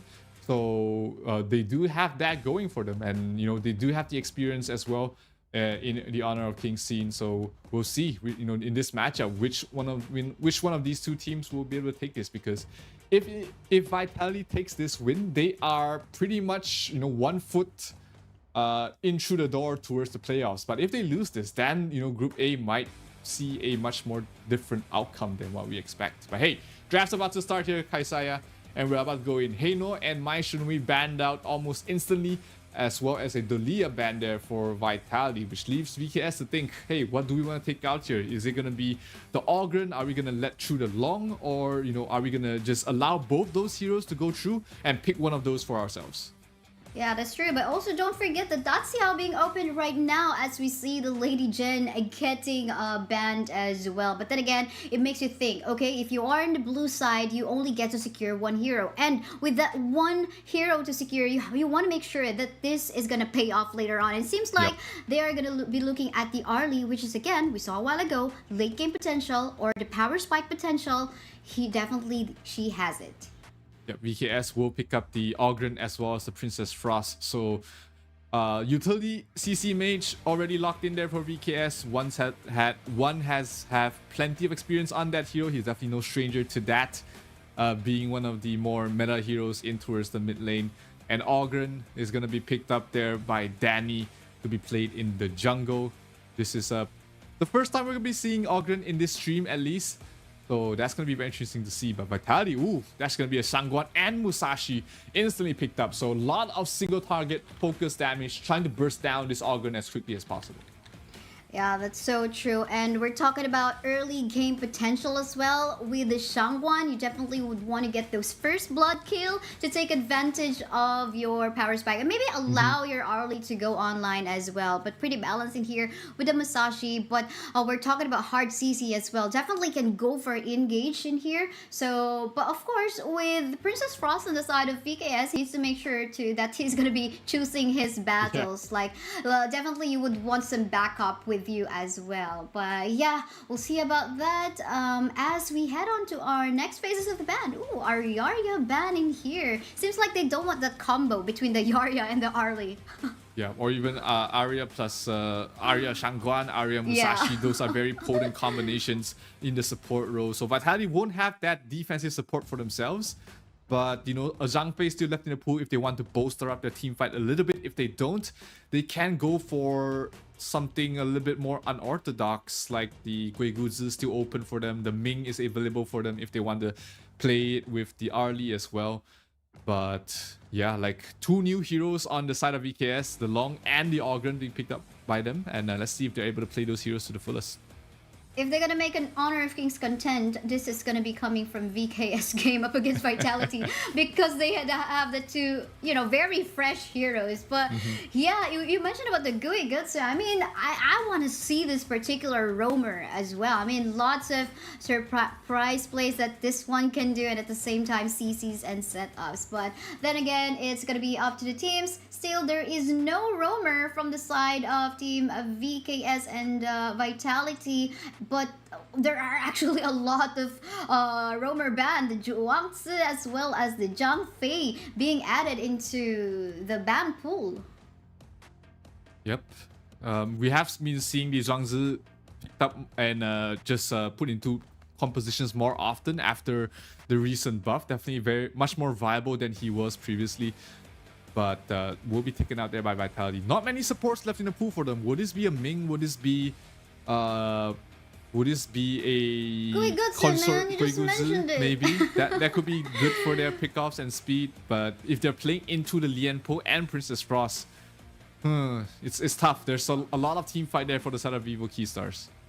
Seems like Vivo Keystar really love this team fight type of composition, right? A while ago on their matchup against Impunity, that is their setup. Yep. Of course, just this time, it's just different set of heroes, but still the same playstyle that they can do. And I think they just have to wait for, of course, the power spike that may come up along in here. But at the same time, they have to respect the early potential of Ogren. Ogren is a very early game hero, so I think we should look forward to seeing that first blood coming from VKS as well, or the pick-offs, trying to take down as early as possible the Arlie as well and not allow her to go online. But Amatsu secure in here as the support of Vitality. What do you think about that? I'm not a huge fan of the Moses support in this particular lineup. There's, I think, too much single target. You got the Dharma, you got the Shangguan. He does make the single target fights better, but it doesn't help your team fights a lot. So I'm a little bit I don't really like the Moses pick here, but it might work out there by Vitality if they're able to get these long range pickoffs in towards a better sort of 5 versus 4 fight where they outnumber their opponents. But hey, it might turn out good for them, but we'll see. Niap gets his hand on the Main once again. Yeah, Niap on the Mayin. We saw how he played the Mayin well, just getting picked off by single targets a while ago though. But yeah, going back onto Matsu though, I mean, yeah, that's so true. But I guess if he is able to utilize the pokes he can do with the Cannon Blast, maybe he can shut down the farm lane side early on. But of course, it's gonna be tough because we're talking about a Lienpo in here that has a lot of sustain and at the same time a lot of CC as well. So if we're talking about late game and of course team fights, I'm definitely eyeing more onto the side of VKS composition. But if we're talking about Shangguan getting the early and Musashi as well, allowing the Arlie to go online as soon as possible, maybe Team Vitality can do it. Yeah, they definitely have the earlier power spike, you know, the Shangguan, the Musashi. If they both play together very well, we might be seeing them take the game in their own hands with their aggression. But if BKS is able to do the same thing they did in the previous series, which is stall out the fights, get towards their power spikes, which is much later than their opponents, and then take the win from there, it will be going towards the VKS way. So laning stage going to be important for Vitality. VKS less so. They just need to make sure they don't lose out in the laning stage too much and try and stall out this game. Try and defend their high ground by the 8 to 12 minute mark, and if they're able to do that, they should take the late game. Now it's not just up to them to execute whatever Coach Zero has told us, but yeah, we saw the potential of the composition. Now it's a matter of execution. But don't you forget, guys, again, the Ogren skin, Ogren promotion that we have right now. Again, this is an amazing warrior. Actually, you can see him being played by Danny right now. Balance of offense and defense, able to condense spirit of enemy heroes to assist in the battles. Again, very early game stage hero, which has the Seer state, wherein his basic attacks can kill off targets immediately if they have a low HP. So yeah, let's take a look at the action of this Ogren being used by Danny right now on the side of VKS. Yeah, this game is pretty interesting because Vitality has opted to push Shangguan in towards the bottom lane and allow Arlie to farm up in the mid lane, which has given them a slight lead, not the biggest of leads, but it allows them to be more active across the map, find sort of openings to get a couple of jungle steals, get a bit of aggression going on. Musashi going towards the top lane to try and maybe pick off Niap before he's level 4 to help out the Dharma. But you know, the Dharma 90s on the Saint Seiya skin, very, very nice skin on the Dharma. Bottom lane, ooh, good stun there by Mozu, but the Long able to heal up, able to push them back, keep them alive for a bit, just create the distance to keep them alive, and they're not going to be able to progress any further from that. Yeah, that's so true. I mean, that's what we're talking about. Cannon blasts here and there. That's gonna be super annoying for a short-ranged hero like that of the Maina, like that of Maina's hero, Lienpo. So that's gonna be annoying for him until he builds his, you know, itemization. So much about that. But we talk about 90. Seems like being bullied by 2 members in the side of Vivo Kid Stars up there. Seems like they're trying to contest at 1, and they don't want the Dharma to also go online. Yeah, Dharma's only level 4 right now. Niap's already level 5, so a little bit of an advantage going towards the way of Niap. His skills are going to do a little bit more damage. Whatever is going to be huge in the upcoming fights is if Niap's able to pick off maybe the Arlie, maybe the Shangguan before he's able to pop her ultimate. So that's going to be something to look out for if you are the side of Vitality. But very passive game so far. Both sides just content on really just farming across the map. Danny might be in some trouble. Here comes the ultimate there. He's going to get a kill on towards Danny. That's going to be a first blood going towards the way of Highland. Really nice finishing stroke in there. A while ago we were talking about, okay, this Shangguan really needs to find that first blood, or you know, even the Shangguan or the Musashi. But there you go, we got it coming from the side of Vitality right now. But there goes the duel to death coming from the Musashi, killing off the target, preheating Shank right now, killing off the life of 1. Princess Frost is gone in the map, and they go for the invade. Lienpo is gonna go for that knockup, but then again, no other casualties onto the side of Team Vitality, as they are safe, pretty safe. No kills from the side of VKS. Yep, they managed to take away the Sage Golem, Azure Golem buff, which is huge for the Ogren. Ogren really needs all the cooldown reduction and mana regeneration he can get. So that's going to slow down his game a little bit. And he's definitely not going to be too happy about that. But top lane, 90 trying to lay the paint on towards Niap. Mid lane, Highland might be in some trouble. Definitely though. Though we can see that Winter Zero already popped, not gonna be useful anytime soon that Vitality goes for any team fight. But knowing that there is no ult onto 1 right now, they are gonna go for this easy contestant onto the Tyrant. Of course, anytime soon that they would see potential team fight that is gonna give some magical chain lightning buff for coming from them as well. Because we're talking about, okay, some source of magic damage, not only coming from Shangguan, but there's also some magic damage coming from Shank's Arlie. But hold a thought, because will there be a fight? No, they're just carrying off away for now. Yeah, Benji was in a good position to just stop them from progressing on towards Shanks. And yeah, Vitality off to a decent start for their heroes. I mean, 1,600 gold in their favor right now. CT Boy rotating towards the top to try and pressure on towards Niap with the Dharma. They definitely have the burst damage to burst her down if she gets caught out. So Niap has to watch out not to be caught out by CT Boy here. Oh, I love the zoning in here. The position coming from the side of Vitality. Island. Even the Shangguan will be actually scaring off the Mayin in there. If you're not going to be backing away, I'm going to give you some painting. I'm going to give you some finishing stroke. That is what the Shangguan Highland was saying. But hold on thought, because we have a fight happening in here. An invade coming from the side of VKS right now. And there goes the Tremor Smash being used by the Lienpo. Unfortunately, not catching a lot of members on the side of Vitality. To Noah Ford, they're not gonna get any kills as of yet still. Yeah, good movements there by Vitality. They baited out Winter's coming as well as the Tremor from Mayna. So that's 2 huge team fights ultimate off cooldown right now from the side of VKS. And Vitality, look at that. They're pushing towards the bottom lane, really just using the timing without the ultimate. Sasser doing a lot of damage, though Shanks in some trouble, but here comes Highland towards the back line.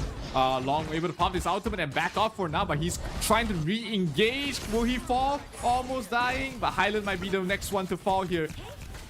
Almost bring him down. Just getting a lot of damage, but the Cannon Blast is here, and Shank's not yet even down because he's gonna go for that kill up against 1. 1 will fall down, and 1 member down once more from the side of VKS. But in the meantime, we see some tussle ongoing onto the top side part of the map right now. The jungle comp of Vitality, super low in HP, was that Ogran, but will be able to save thanks to that path of passing being used. But look at this Arlie all alone in the bottom left part of the map. Get deleted by the Mayin Niap, and that is still going to be the first kill coming from the side of VKS. Good rotation there by Niap, able to pick off Shanks. That's going to be a huge kill for them to try and slow down this Arlie before she reaches her critical mass there in towards the mid game. So that allows DKS to buy some time for Sasser to try and come back in towards this game. His laning stage was okay, but not the best they could hope for. But hey, oh no, Oh no, indeed, CT Boy in here trying to see all the damage right now. But we're seeing here, Tremor Smash has been used, but it's gonna get deleted by Highland right now again. That is the guy who actually got the first blood. He said, you're gonna get deleted even though you have some sort of tankiness in here. You are not yet on your power spike. So I guess in here, VKS rather, or Vitality will just need to keep up with their momentum right now and has to finish this game as early as possible before we can see, before they see Vivo Stars on actually getting their late game potential. But Olafat not yet even in here done for the team fight, because we can see Long making use of the infinite vastness in here, trying to go for a kill. Will be able to go for that kill up against one more member on the side of Team Vitality. Yes, he will, because 90 is down. Highland as well getting slowed down. The triple kill coming from Danny. What is this? All alone is Shanks right now. 4 heroes quickly brought down there by Vivo Keystars that will allow them to pressure on this mid tower. Shanks in some trouble. Parasol is up. He's able to back. Whoa, that's very aggressive. He's trying to go for the kill, but Sasser able to survive and actually get a return onto her Shanks. That's going to be an ace from the side of VKS, and that's going to be them back into this game. I think he should just really just back away. He was all alone. There is definitely no way. Even though, okay, you are very mobile, but definitely with a lot of CC coming from Lienpo as well as the Princess Frost, that is not something you cannot, move away from.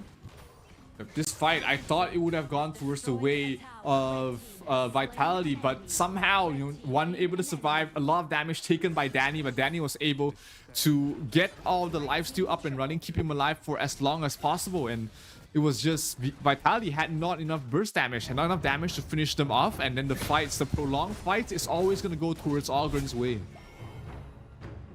That's so true. We'll just have to find out though, because I mean the gold lane is not as massive anyway as well. It's not just, I think it's just a matter of execution. For as long as there is no pick off onto Shanks right now, there's going to be a source of damage. Even Highland as well.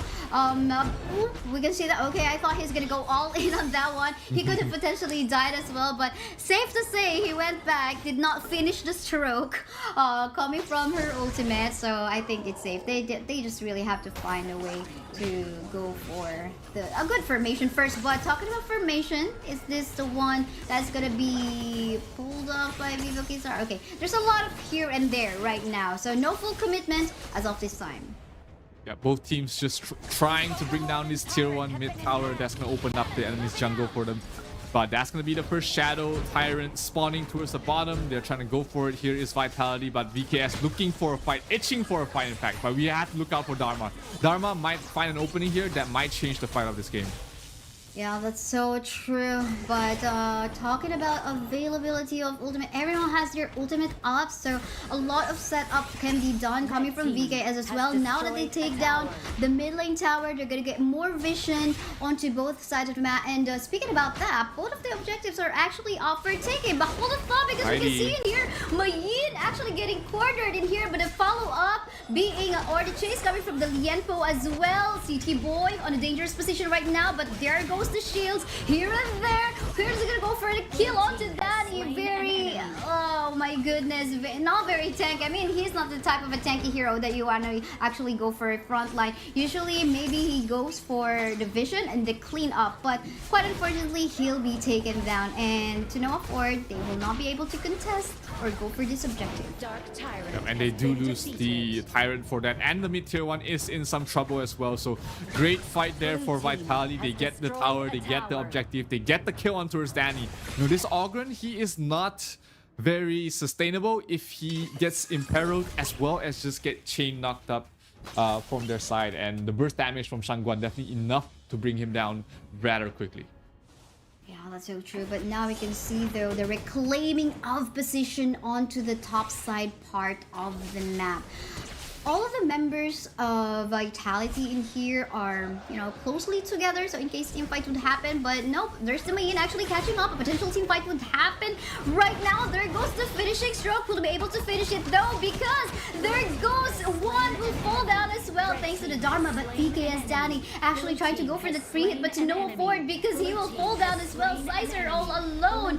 And here we can see the rest of the members of Vitality now free hitting as well. I think I really love 90's setup in there, or rather the pick off. And now what just happened? This is now Shanks just wanting to go all straight forward onto the middle lane. He just needs the creeps. He has the physical damage for sure. And once those creeps arrive at that tower, this tier 3 tower is not gonna allow him for this world. CT Boy there to back him up as well. So that's gonna be Vitality taking the first tier 3 of the game. We were talking about how Vitality needed to take a tier 3 as by the 12-minute mark. Sure, it is the 13-minute mark, slightly later than you would expect, but hey, they're still in a very commanding lead right now. Blue team has destroyed so true. I mean, this is okay now. It's now 5k gold lead we're talking about right now. Arlie's huge. Arlie definitely will hurt a lot with the itemization that he is, even a longer range in terms of damage that he can pull off. I mean, we do know that there's a slight disadvantage in terms of if you compare it up against Long, but then again, he is now well fed. Definitely can, you know, burst down any tanky heroes, even in the form of the Lianpo. So I think we just have, in terms of like waiting for the proper formation, we just have to wait for Shanks to actually get that position to free hit anywhere in the map. But if VKS is able to pick off anyone from the main sources of damage coming from Vitality, they definitely can also like turn the tables around. Yeah, definitely one good fight is what Vitality needs to try and claw their way back into this game. The network lead definitely not helping them out. Shangguan dropping the ultimate. Are they going to bring down the Lian Po? No, Meina's taking a lot of that damage, but still stays alive for the moment. Oh, Arlie almost getting the kill there, but Shanks a little bit not enough damage there. Danny barely managing to survive, but that's going to be the Vanguard going towards the way of Vitality, and they will start pushing maybe the top or maybe the bottom lane.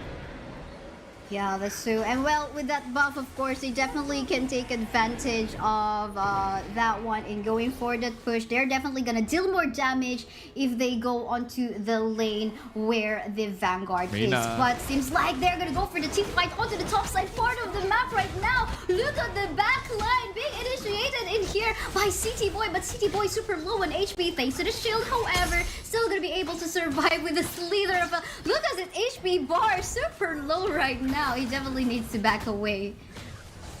Yeah, good itemization there by City Boys, keeping him alive. That was too close to call. I mean, I thought City Boy was pretty much dead at that point, but somehow managing to survive there and able to back off and get his HP up before the Vanguard does spawn to help them push out. So that's gonna be an opening for VKS, but it's not gonna be too much of time left because this Tyrant is gonna go towards the way of Vitality. So true, and this is a free one. Really nice way to actually create that space by the Matsu in here. Almost close, but look at this damage coming from the Arlie Shanks. Just taking down the life of the Lianpo, even a double kill. There is no tanky hero in here for the side of BKS set Vitality. And there you go, all of the members of Vitality healthy, all alive. And these are like 2 members remaining from the side of BKS. Is this gonna be it? We're talking about 33 seconds death timer right now, but there's still a possibility on fast clearing though. But look at this finishing stroke being done by this Shangguan, defeating the life of BKS 1. But there you go, this is the underdog play that Vitality has just showcased us. What a win. We're talking about how 30%, 40% odds look absolutely perfect there for the side of Vitality, and they definitely showcased to us that, hey, underdogs, they have a story to tell too. And that story is they will take a map, they will take a win against Vivo Keystars, against a team that they couldn't find a win in the Season 2 Invitational. This is the growth that this team has showcased throughout this preparation phase for the Esports World Cup. And right now, Group A looks very interesting. Wow, I mean, I am so impressed. This is like, I mean, sometimes like when you become the underdog or like they're like lesser support, this just challenges here, right? To just focus on like doing the best. And I guess again, the coach helped as well for sure in, you know, re-strategizing, making sure that they can actually pull off the composition that they have drafted from a while ago, and it went really perfect. We were looking for the Shangguan early pick-off, and that did actually happen. I think it really paid off as well in making sure we're in okay. Benji will just be poking out whoever it is that will try to go on to either the Arlie or the Shangguan. I mean, there's not much protection needed between these two because they're quite mobile anyway, but still, the poke really hurt a lot. I mean, we saw even Mena, that's a Lihenpo, quite tanky as well as Niap as well. So, but the damage onto the late game coming from the Arlie, I think that really hurt a lot.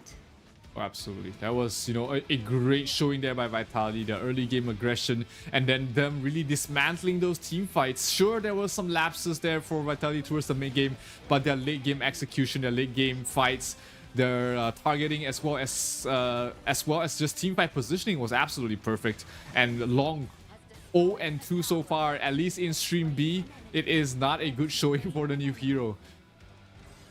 At least we got a lot of highlights from Danny. I mean, you remember the triple kill that Danny got on theOgrab. But yeah, for two new heroes being on the losing side, that's not a good showing. But I think we can just like select you know, some bits of highlight coming from the whole stream. But then again, this is an amazing series to watch. To be honest, a lot of things can happen. I mean, Vivo Keystar got their 1 point up against Impunity. Now it's the time of Vitality to actually shine. And you can see this is 60-minute game time wherein Shanks is just basically free hitting from the back line. They're having a hard time with this like 4-item power spike that was given to her. And I think thanks to the confidence coming from the Shangguan a while ago, Highland for doing that early pick-offs.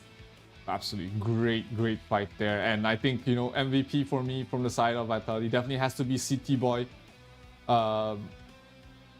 CT Boy there, really great showing from him in this match, and he was able to really play the Musashi to its fullest. I mean, Musashi is one of those heroes that if he's not played well, he falls off. He doesn't do much around the map, but CT Boy in this game was able to lock down key targets, able to go for very crucial knockups, very crucial the Imperos to be able to really just force the hand. And this was a great game there by the Musashi. Yeah, that's true. Many times we actually saw him go onto the back line, just managing his, like shields and HP regen. I think that really paid. He knows, like, he really knows this hero so well. I'm pretty sure of that because he knows when he's gonna go back away to make sure that he will still survive even with this leader FL. And I think that allowed the space for Shanks and Highland to actually free hit, and that actually stopped Caesar the long on the side of VKS to deal the damage that he needs to do. Yeah, he was so impressive knowing like when he can go in and when he needs to back off. How many fights did we see him just running away with an inch of his health but always surviving there? Really great showing there from the entire team, in fact, from the side of Vitality. 90 played great on the Dharma. Of course, Highland was very spectacular on the Shangguan, and of course Shanks with the damage that he's brought out there. Really crucial for Vitality to win this fight. Yeah, that's true. But in here for the whole stream, there will actually be another match for Vitality if you want to see. I think though it's going to be quite a long break for them because they're going to be the last match later on Series 3 up against LGD. But still, a good start for them.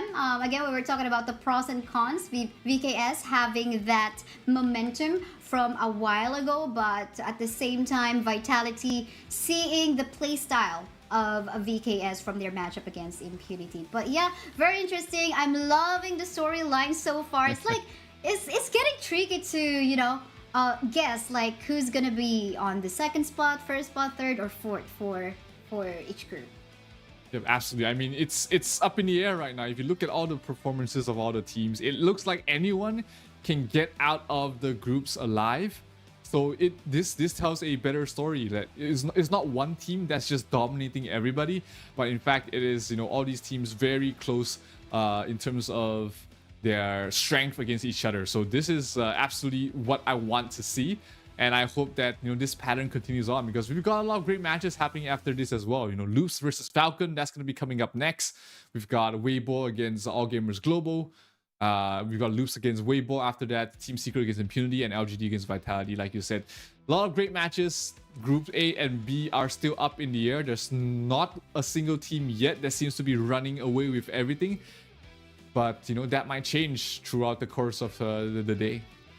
That's true. And Falcons, by the way, in their home court at the moment, I've seen or heard like one of our fellow casters actually able to visit their headquarters in there. So really cool, I would say. That's so. Cool. Absolutely, it is in their home ground. They do have their home court advantage, and we'll see if that's going to amount for anything, because they're going to be playing against Loops, the second seed from the HoK BR circuit, and of course top 4 in the Honor of Kings Season 2 Invitational as well. So a pretty tough matchup. Of course, you know, Falcons is a rather newer organization in the Honor of Kings scene, but the roster did come from the former stalwart esports players. You got Wawa, you got Ray, you've got Clue playing for the side of Falcons. So definitely a very experienced team as well. A couple of roster changes here and there, but their core still remains intact, and they have been doing pretty decently for themselves. I mean, we saw Vitality a while ago, who's done some adjustments in their roster, right? And they showed off like something new, and actually quite a surprise for the fans of Honor of Kings Esports and Vivo Kidstars themselves. So I think it's not going to be anything, it could be anything different for Loops this time. So we'll just have to find out. But then again, you guys, we are inviting you to check out our HoK camp, because in here, you can actually do a player review. So if you have any comments on the playstyle on your particular favorite player in here from your favorite team, make sure you head onto HoK camp and enter the player review section. You can rate and share your opinion about them, and in this event as well, you can earn some in-game rewards by posting your review. So make sure you head in there now. Absolutely, plenty of goodies, plenty of information in the Honor of Kings camp, and what better way to learn about the game than to learn from the pros. So make sure you get in there, be a part of it, and be able to be a part of the Esports World Cup as well.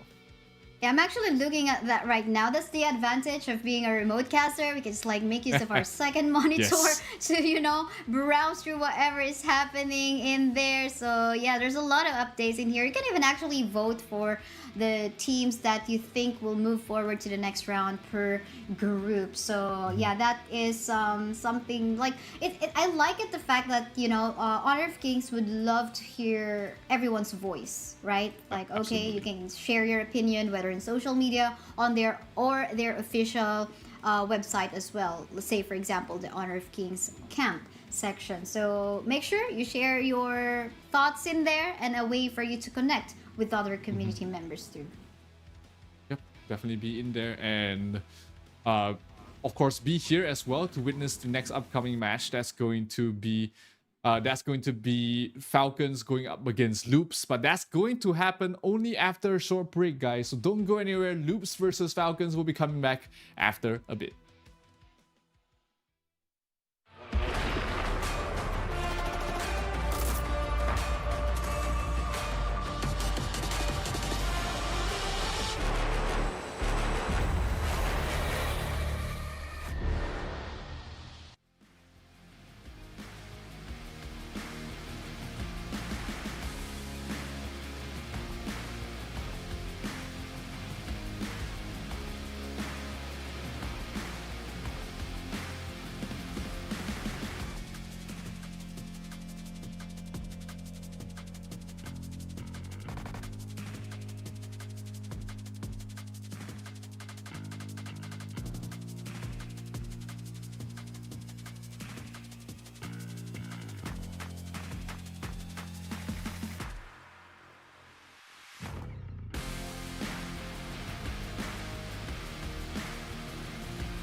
All I need is a target.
And we are now halfway to the Honor of Kings Invitational Midseason 2024 Esports World Cup. I'm Kaysai, me is Zero. Happy to bring you the action for the next match, Loops versus Falcons.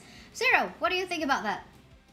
This is going to be a very interesting matchup for sure. I mean, Loops, probably the second best team from Brazil right now, will be facing up against the strongest team from the MENA region, so it's going to be a very interesting matchup. And if anything, you know, Vitality versus VKS has shown us that underdog stories can happen. They are very, in fact, very likely to happen.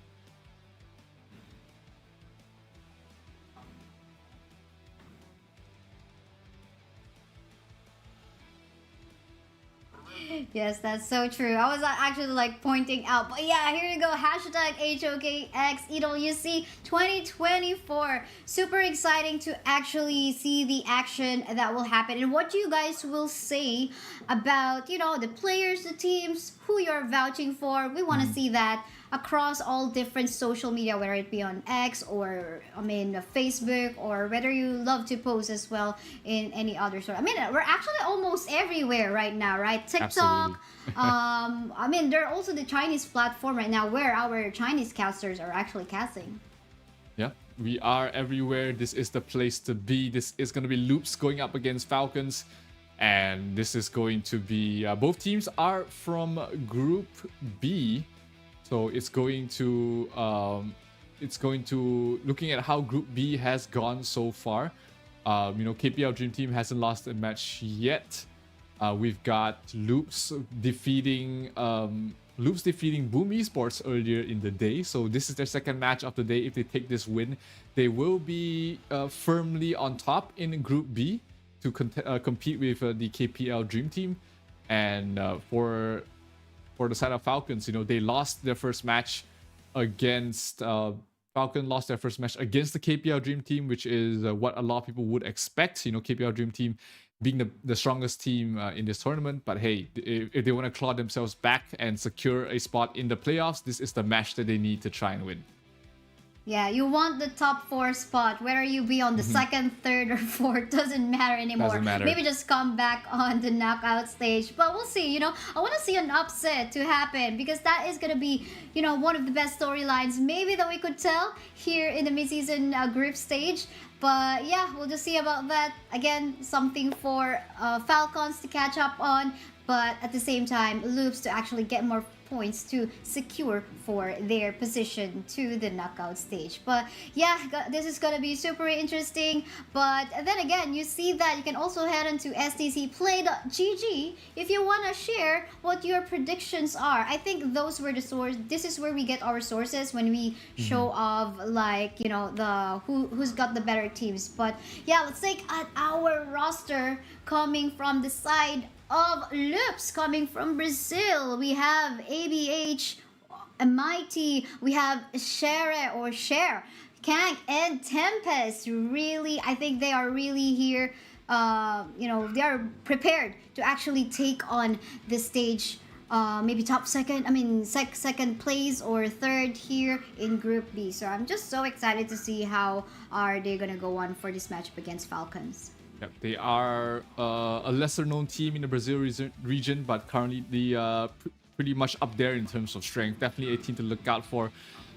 Meanwhile, they have been sticking with the same roster as well. Tempest has been the player to look out for in terms of the farm lane. Zere as well, very strong in its individual right. So Loops defeating Boom Esports, which did come from the SEA showdown. They just finished a match yesterday against RRQ, so they have qualified, but obviously not a good start to the group here. But let's see if Falcons is able to stop their bleeding a little bit. They are currently 0-1 and they would like to get a win on the board for themselves. Clue, Wawa, Ray, Nabil, and Sofian. A lot of very experienced players that played from the Season 1 Invitational up to the Season 2 Invitational. Under a different organization, of course, but the core of the team still pretty much remains the same, and Falcons looking to get even more Esports World Cup club points for themselves.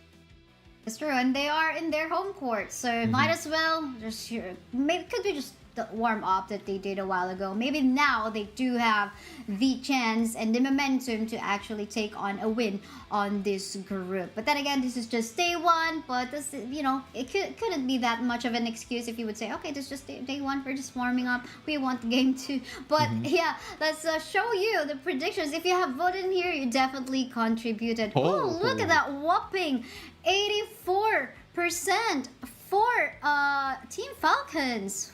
Ooh, what is this? Court advantage. This is home court advantage right here. 16% for Loops. That's crazy. I would have put this matchup more of a 50-50. Personally, you know, 55-45 maybe going towards the way of Loops, but damn, this is a huge, you know, showing. This is a lot of pressure for Falcons to need to show up in front of their home crowd. Yeah, definitely. At least, I mean, they could definitely take that as an inspiration and motivation to actually do their best up against Loops right now. Because Loops, I mean, not being a favorite of the audience right now, who voted there at SDC Play, but looks like they would potentially want to show off what they actually got in here.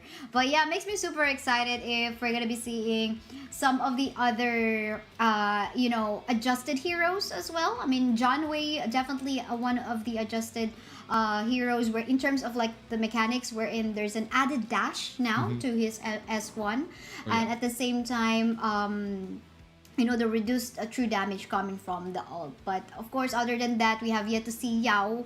I mean, pretty new as well, kind of, but which we have yet to see in Invitational Midseason 2024. I wonder though, Sunbin, another one that actually got an adjustment with an added movement speed, of course. But yeah, we'll see about that. And oh yeah, a while ago we saw the Princess Frost, which also actually got nerfed. In her early game strength was actually reduced, which we quite saw a while ago. We're in the Shangguan, right? Yep. Did actually gain more advantage from the early stages. So we'll see about that. What's going to be the draft on Loops and Falcons. But for you, what do you think might be something that we could expect between these two teams in terms of like their picks? You know, Falcons always have been the teams to pick up very mid-game oriented marksmen. You know, they like their Lady Suns, they like their Arlies, they like playing aggressive early on to get a foothold on the game. And Loops, I think, play very similarly as well. They like their mid-game team fights. They like their invades in towards the enemy jungles. So this is going to be very interesting to see sort of which team can play faster than their opponents, and whichever team is able to keep up with the tempo and really initiate the fights should be having an advantage in this particular matchup. But hey, draft's about to start. We have bans right away. The Leah as well as the Tachao taken out, along with the Mai Shunui as well. So a lot of ladies taken out in the draft, and Ogren towards the end from the side of Falcon to cap things off in the first ban phase. And Artie instantly first pick there by Loops. Not a surprise to anybody, I think. Yeah, that's right. I mean, this is like the third series that we see the Harley getting prioritized in here. Again, the late game advantage. I mean, sometimes you don't even have to wait for the late game. For as long as, you know, you get the early pickoffs, you get to farm. Even when you are talking about the time, game timer of like 4 to 10 minutes game time, for as long as you get the item. This is an Arlie that can just like go wild and ham, you know, even if we're talking about tanky frontliners like that of the Zhang Fei. But in terms of the engage and disengage potential, I love the combination of Falcons, Zhang Fei, and Lady Jen in here. So much CZ and so much way to actually give protection to their main carries. So much team fight there from the side of Falcons. Loops going for a counter team fight with the Sunbin and Elaine. So that's going to be their own sort of team fight composition they're looking for. You know, obviously Zhang Fei, Lady Zen, those are tier 1 in terms of team fight compositions. But hey, Elaine's probably the next best thing that you can get in the pool at the moment. Sunbin as well. Great counter pick to as well as blocking your opponents from picking up the Sunbin for yourself. So that's going to allow them to have Arlie be in a better position to take these fights. So Musashi will be the third pick for Falcons, trying to lock down this Arlie, trying to stop this Arlie from getting out of control. Let's see if it works out, because we did see Vitality have a great game on the Musashi that was in the hands of CT Boy, but you know, can Falcon repeat that performance? Yeah, that's true. I mean, this is a CC luck that you definitely would want to have up against an Arlie because, I mean, although Zhangfei and Lady Jen have the CCs, these are like skill shots. You want to make these are something that basically Arlie can avoid, right? But if we're talking about Musashi's duel to death, that's going to be an on-point target if in case.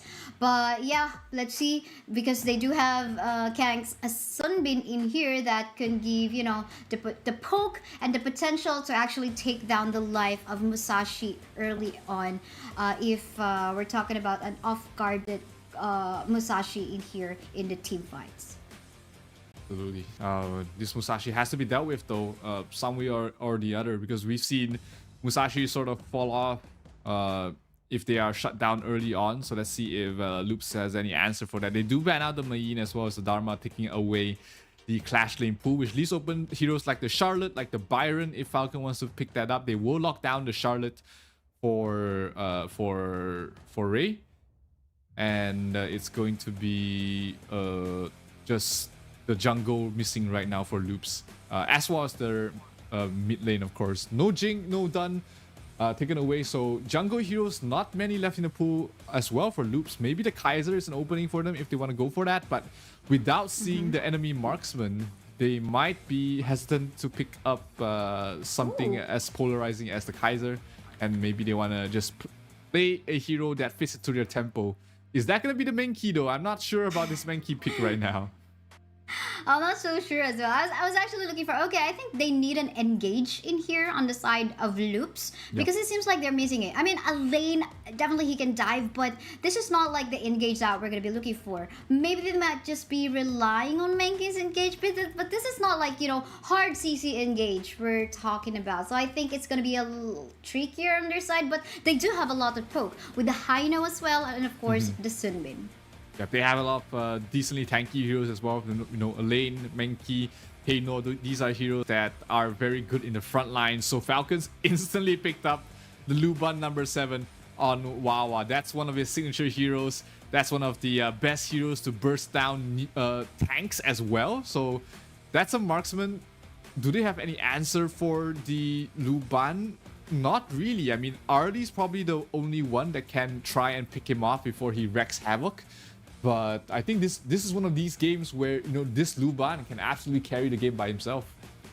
Yeah, that's true. Especially we're talking about AoE damage in here. And it's not just going to be Luba number 7 that's they're going to be soldiers of AoE. We got Lady Jen as well. And of course, if we're talking about them getting the protection coming from Zhangfei, they can definitely free hit from the backline. But let's see. It's all about the execution. Again, this is Loops coming from Brazil. And home court advantage right now from Saudi Arabia, Team Falcons. Let's see. How are they going to go? Let's see, indeed. Sofian off to a great start towards the bottom. They're going to really pressure this already here. So the Luban does have the better range and poke and harass. So Zere is going to be suffering a little bit, taking a bit of tower damage as well. But that also means he's not able to get additional farm from these jungle creeps. Yeah, that's so true. Of course, with the range disadvantage that the Arlie has, he needs to cool down. What more if there's actually Zhangfei guarding this Luba number 7 with lots of protection? But then again, he can just go under the tower, just be safe, avoid potential death. But we can see some rotation coming from Haino as well as the Sunbin. I wonder if they actually plan out, but I think they saw that, right? Like Lady Jen said already, okay, they're going down, just be careful, go back under the tower, and just be safe. Just be safe is probably the name of the game for both sides. In fact, both of these teams, they do not have a very early timing. Tank kind of wants to get some farm on the Haino before anything else. The Menki kind of wants to reach level 6 before he's starting to engage across the map. But looks like Ray as well as Nabil is trying to scout things out in the jungle, trying to find an idea where their opponents are rotating. Top lane though, Charlotte might be in some trouble. 3 heroes there. A lane pops to death by Sunset. They're gonna get a kill onto the Charlotte. No, the heal up. Tempest in trouble. And it's gonna be first blood. Double kill in fact for Wawa. 1 versus 2. No sweat whatsoever.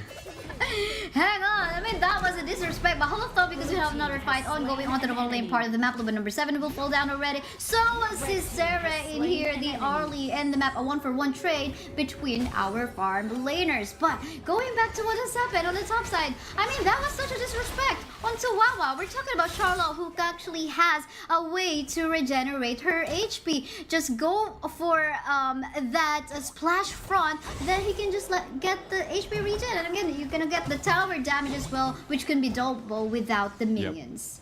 Yep. You do not want to give the Charlotte a good start, and I mean a double kill after being ganked is probably the best start you could hope for on this Charlotte, and Wawa is going to become an issue here for the side of Falcons that really need Tempest. Oh, top lane gets another kill for Wawa. That is, things are getting out of hand here for the side of Loops. Oh, but definitely there is the backup coming from Menki, gonna be shutting down that Charlotte. A laser trade, but yeah, still quite unfortunate because a lane is getting a lot of deaths already just early game time. But bottom lane part of the map, you can see the 3-man pressure in here already. Look at this Luba number 7. It's just very good in terms of the range, and at the same time, the way for him to clear the minion waves. Just very fast. Yeah, absolutely. A lot of pressure towards the bottom. Falcons off to a great start. Really, the home ground advantage coming to play here, maybe here for the side of Falcons. It's not a huge lead though. Only a 300 goal lead at the moment being taken there by Falcons. But once they get a couple of objectives across the map, maybe the tower, maybe the Tyrant. Oh, Musashi initiating. Definitely gonna be going for that initiate duel to them right now. The Hino will fall down. Less one member for the side of Loops at the moment, and the tower objective as well. So far looking good again and again for the home court advantage of Team Falcons. Maybe they do have the position in this one, but again, gonna be tricky if the rest of the members of Team Loops will be able to catch up in here. And they got the position. I mean, they shove it away from Falcons. Yeah. The reset though on towards the Tyrant allows Falcon to buy some time, get back in here. Can he get the steal? Yes, Ray gets the last hit. Not good here for Loops. They have to back off. Oh no, this is not really looking good for Loops right now. I was just actually thinking, okay, will there be an unbridled outburst in here coming from Clue? They didn't even need that. They just go in there with Ray going into his might. And here we go with more gold going towards the side of Falcons right now. Make it 2k gold lead at this point in time. And I think Tempest, you know what? Getting a lot of deaths from a while ago, he really needs to catch up. Absolutely. It is starting to get out of hand here for the side of Falcons. You know, Wawa, great start there. Tempest is the one, like you said, needs to catch up. 1,000 gold difference between both the Clash laners. So a lane without farm is an issue. He's not going to be able to catch up. Yeah, a while ago he did try going for the Death at Sunset, but you know what, Ford? Oh, this is like an outnumbered position right now. I'm gonna go for the Death of Sunset just to back away, but the rest of the members are actually catching up. Clue will have to go for the Unbridled Outburst for the disengage. Gonna be clearing off the waves, and just like that. I mean, that was a dangerous position, but 1v1. Look at this one. Sarah in here in the bad position right now. Gonna go for the Autumn Storm just to shove the rest of the members. Actually, Wawa in here, and he will be successful. I mean, thanks to that damage advantage coming up from the Arlie, but we're not yet even done with the tussle in here, as it seems like Falcons would want to get the position onto the top side, and it seems like they will. That was a huge outplay, I would say, by Zeri. The micro positioning, able to dodge the skill, just breaking the combo there by Wawa and just getting burst down. So breath of fresh air there by Loops. Can they utilize this? So can they take advantage of this, of the little advantage they have? But this Azure Golem going to be taken by Ray, and just another attempt there by Loops to try and stall things out as long as they can. That's true. We've got the minion waves. They're flowing in favor on the side of Falcons onto the top side. Just a little bit of balance on the bot side though, because see, they want to poke out everything out of Wawa in there. They were mad about the advantage that she got a while ago on the early stages of the game. But as we prolong this one, we could be looking on to a more damage output coming from Sarah. Yep, Sherry definitely starting to, getting that solo kill on Wawa. That gives her so much net worth to try and come back to this game. So that's gonna help her out a lot in terms of that marksman matchup. So Fian not in the very most farm position. Nabil might be some trouble. I mean, that's just a poke. He's gonna play out with a parasol. Just go back with a maple dance, and I think that's the advantage. That's the reason why we can see Arlie getting picked as a priority.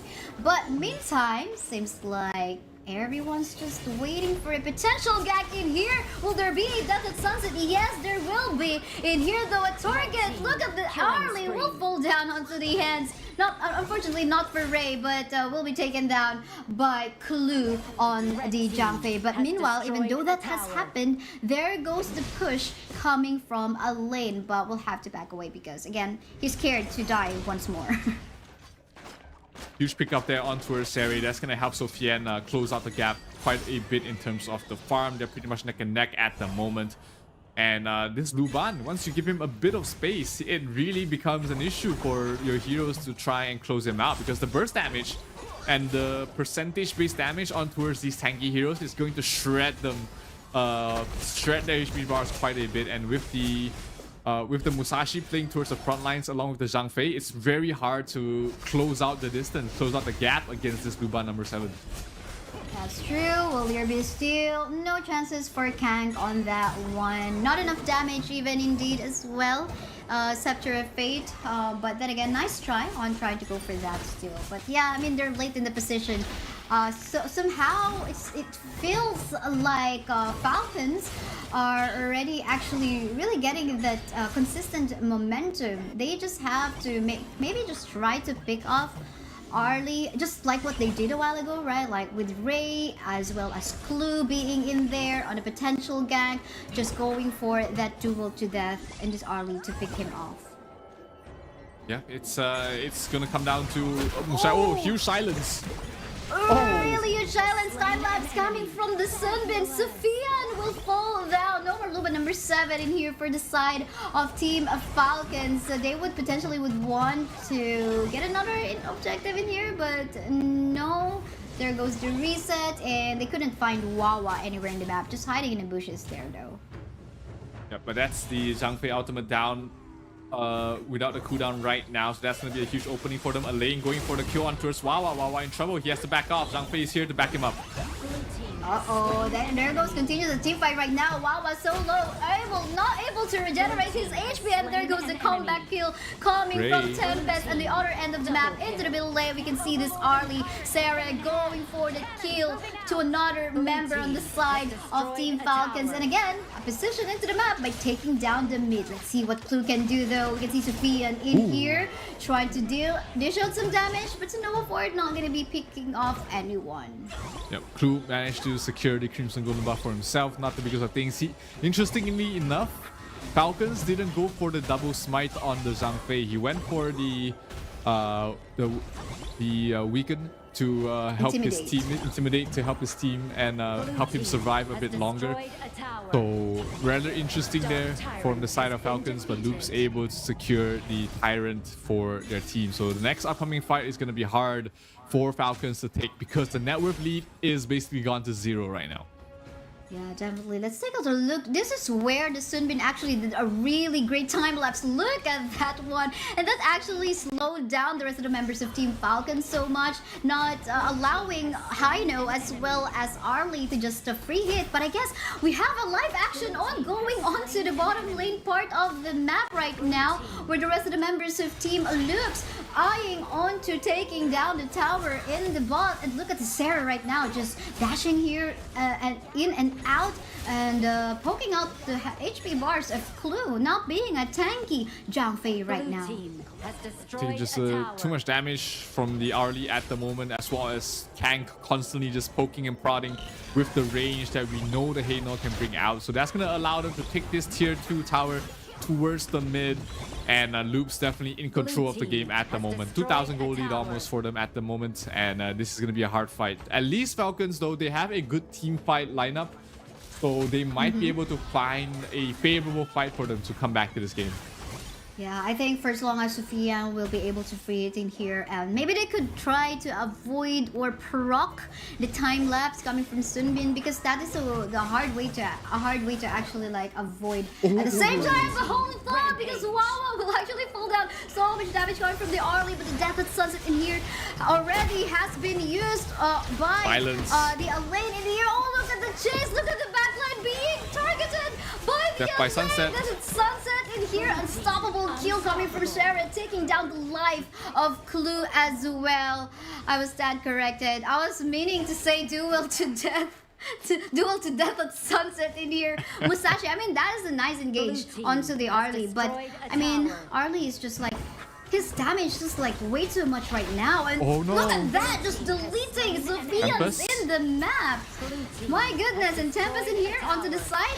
Okay, we'll be able to survive still though, but look at this position in the map of our Musashi Ray. You will just fall down like that. You are not so strong up against 4 members on the side of Loops if you're all alone. My oh my. Loops on the advantage for sure right now. Absolutely, 5,000 net worth right now. Tier 3 tower already down towards the mid, and they will be getting the Shadow Overlord as well. That's gonna help them push out the remaining lanes, and Loops definitely back in control of this game. They're going for more. Clue in some trouble. Silence. Oh, definitely in trouble right now. Getting silenced, getting slowed down. You won't be able to walk away. That is the power of the Sunbin. You can both engage, go for those surprise attacks and the chase as well, and you can also make use of it to back away from team fights. But this time they're definitely making use of it to actually go for engage. Look at that, being forced to make use of that sustain in here. Nabi will be able to survive, but then again, Vian is already deleted on the map, and the rest of the members of Loops right now trying to go for that to secure onto the crystal right now. The Sunset will be used, but then again, it's gonna be safe in here. Nabil for the second time, but then again, will fall down. But members of Team Loops right now will still try to aim for that. They're just waiting for the Vanguard in here. The Vanguard is already in here, and this seems like it's going to be a secure on the side of Loops right now, winning up against Team Falcons. That late game control, the amount of team fight that Loops was able to bring on board. The Elaine found his way back into this game. He was such a menace towards the late game fight, and of course, I mean, Arlie, that was just a beautiful late game Arlie performance. Getting solo pickoffs towards the late game stages. Zeri definitely made up for a bad start and just carried his entire team towards the end. Yeah, I mean, that's so true. I mean, this is the third series that we've casted with Arlie. I wonder if there's going to be some sort of realizations to the teams later on. Okay, we should ban this out. We should, or just not allow them to get the first pick on this particular late game hero. Again, yes, this is a late game hero, but give him the farm. Maybe first blood. Whoever it is from the team, could be the mid laner, and then she goes crazy with the, just maybe just need 2 or 3 items, then he can just like go for that those kills. And wow, I mean, we saw the votes a while ago, and I think this is Loops just proving the fans that hey, we can actually take this. We can actually take Falcons down. Yeah, I mean, Falcons had a good start. Mid game was great, but their late game was just, it was just all Loops. The team fight, we saw the Elaine as well as the Zeri definitely came back in this game. That was absolutely huge. Here, I think that was the start of the mistakes there. Wawa getting solo killed there by Zeri. Look at the micro movements from Zeri, avoiding all the skills, stopping the combinations, and Zeri was just able to get himself back to the game. This was the huge first fight there. Huge silence coming from the Sunbin. They pick off Sofiane, and Zeri just started to go on a roll after that. Yeah, that's so true. Mistakes after mistakes definitely happened on the side of Team Falcons in there. And this is the time wherein, I mean, they could just like utilize the lead that they already have, because for sure they could just like burst down the rest of the members, just like what we see in the map. And again, mistakes after mistakes, you would actually be confused as to why is it still engaging in here? You're all alone. You could have just like back away, clear off the minion waves, it's going towards your crystal, and just be safe. But yeah, I think it's like it came to a point when they were already like tilted already, like not knowing what to do, because I mean, Harley is just super online, and Sunbin is just so annoying in terms of like the chasing, and he definitely can plus movement speed for you for the Sunbin's team for Team Loops, and then a lower movement speed for the Falcons. But yeah, our MVP in that game is gonna be Shere with a KDA score of 924. Look at the damage dealt, 34%. 18% on taken damage taken, and a total gold of 12k. What do you think about his performance in this game? I mean, he absolutely clawed and fought his way back in this game. His laning stage was horrendous, but his mid-game control, his itemizations, his targeting in the late game was absolutely perfect. Absolutely well-deserved MVP in my book. And like you said earlier, it might be time that teams take a look at this Arlie hero, because she is 100% win rate right now, at least in Stream B. Yeah, and this is going to be a source of inspiration for our ranked game players, right? Okay, Arlie is winning a lot of competitive games right now, high-level competitive games, mind you. So I think it's time to master this highly mechanical hero right now for you farm laners out there. But at the same time, of course, it boiled down onto how they executed and somehow protected this one. What contributed in there as well, I would say, was the Sunbin too, wherein, you could see that he can actually, although there is no hard CC. During the draft, we're talking about, okay, no hard CC on the lineup of Loops in here. This is going to be looking scary because in comparison to Falcons lineup, they've got the Masashi who can go for duel to death. But what paid off already, even though it's just slow, it's not just slow, because it's a massive amount of slow. But yeah, then again, we are down into our halfway of this group. The Stream B cast, but we're not gonna go into a break yet because I want to ask Zero onto what he thinks about our upcoming next match. But yeah, scoreboard maybe first. Yeah, I mean, we saw Falcon take a great lead in the start. Wawa getting a solo double kill, but he sort of fell off. That's the problem with Charlotte. The moment you make a mistake, the moment you misplay a little bit, the moment you stop farming, the moment you stop progressing towards the mid game, you do fall off. She's not a very tanky hero towards the late game.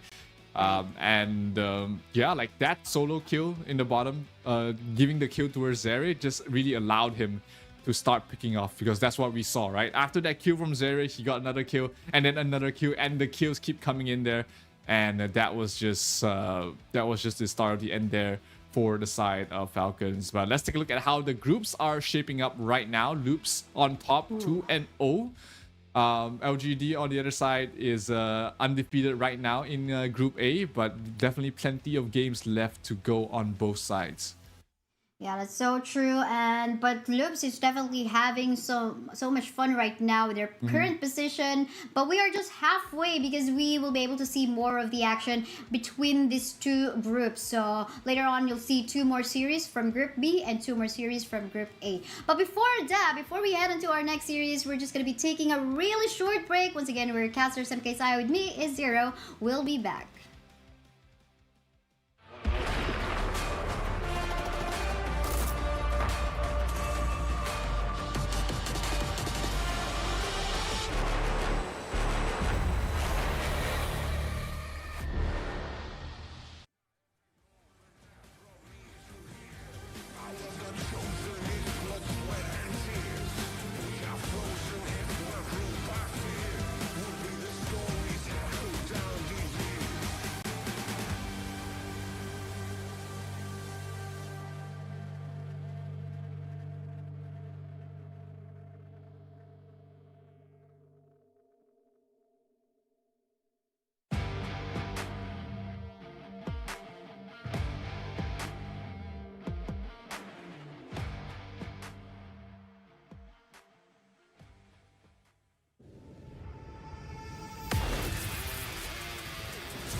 Honor 200 series, the best portrait phone AI empowered.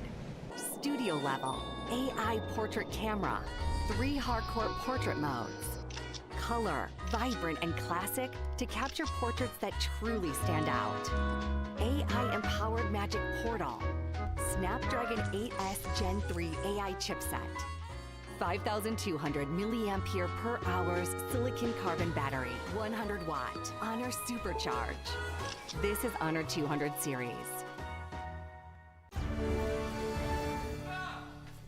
You ever wondered how a Hollywood movie is shot? On a Sony. You review it on a Sony. And how do you make that sound epic? You record it on a Sony. Lunch break on a Sony. So why wouldn't you watch it on a Bravia by Sony? Have you got what it takes to get to the top? It doesn't matter how high you climb. To reach the top, even the biggest champ needs a break. So you can recharge, dive back in, and dominate.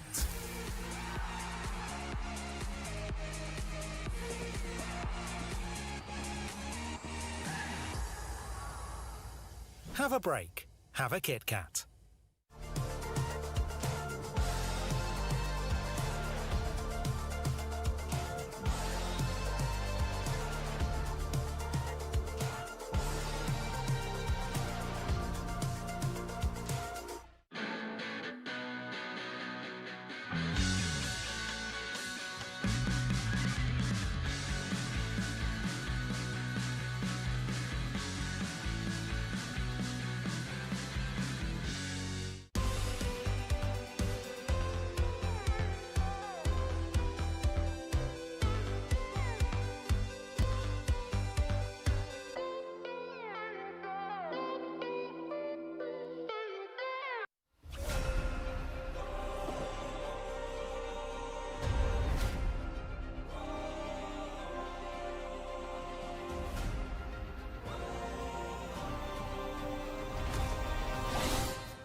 Welcome back, everybody, to the Esports World Cup Honor of Kings mid-season, and we are going to have one of the matchups, probably the most interesting matchup of the day that we wanted to talk about early on. My name is Zero. Of course, joining me today with is Kaisaya, and if you just tuned in, you just missed out 3 fantastic matches. But hey, it's not too late. We've got 4 more matches happening after this, and we're gonna start things off with All Gamers Global going up against Weibo Gaming as the next upcoming match.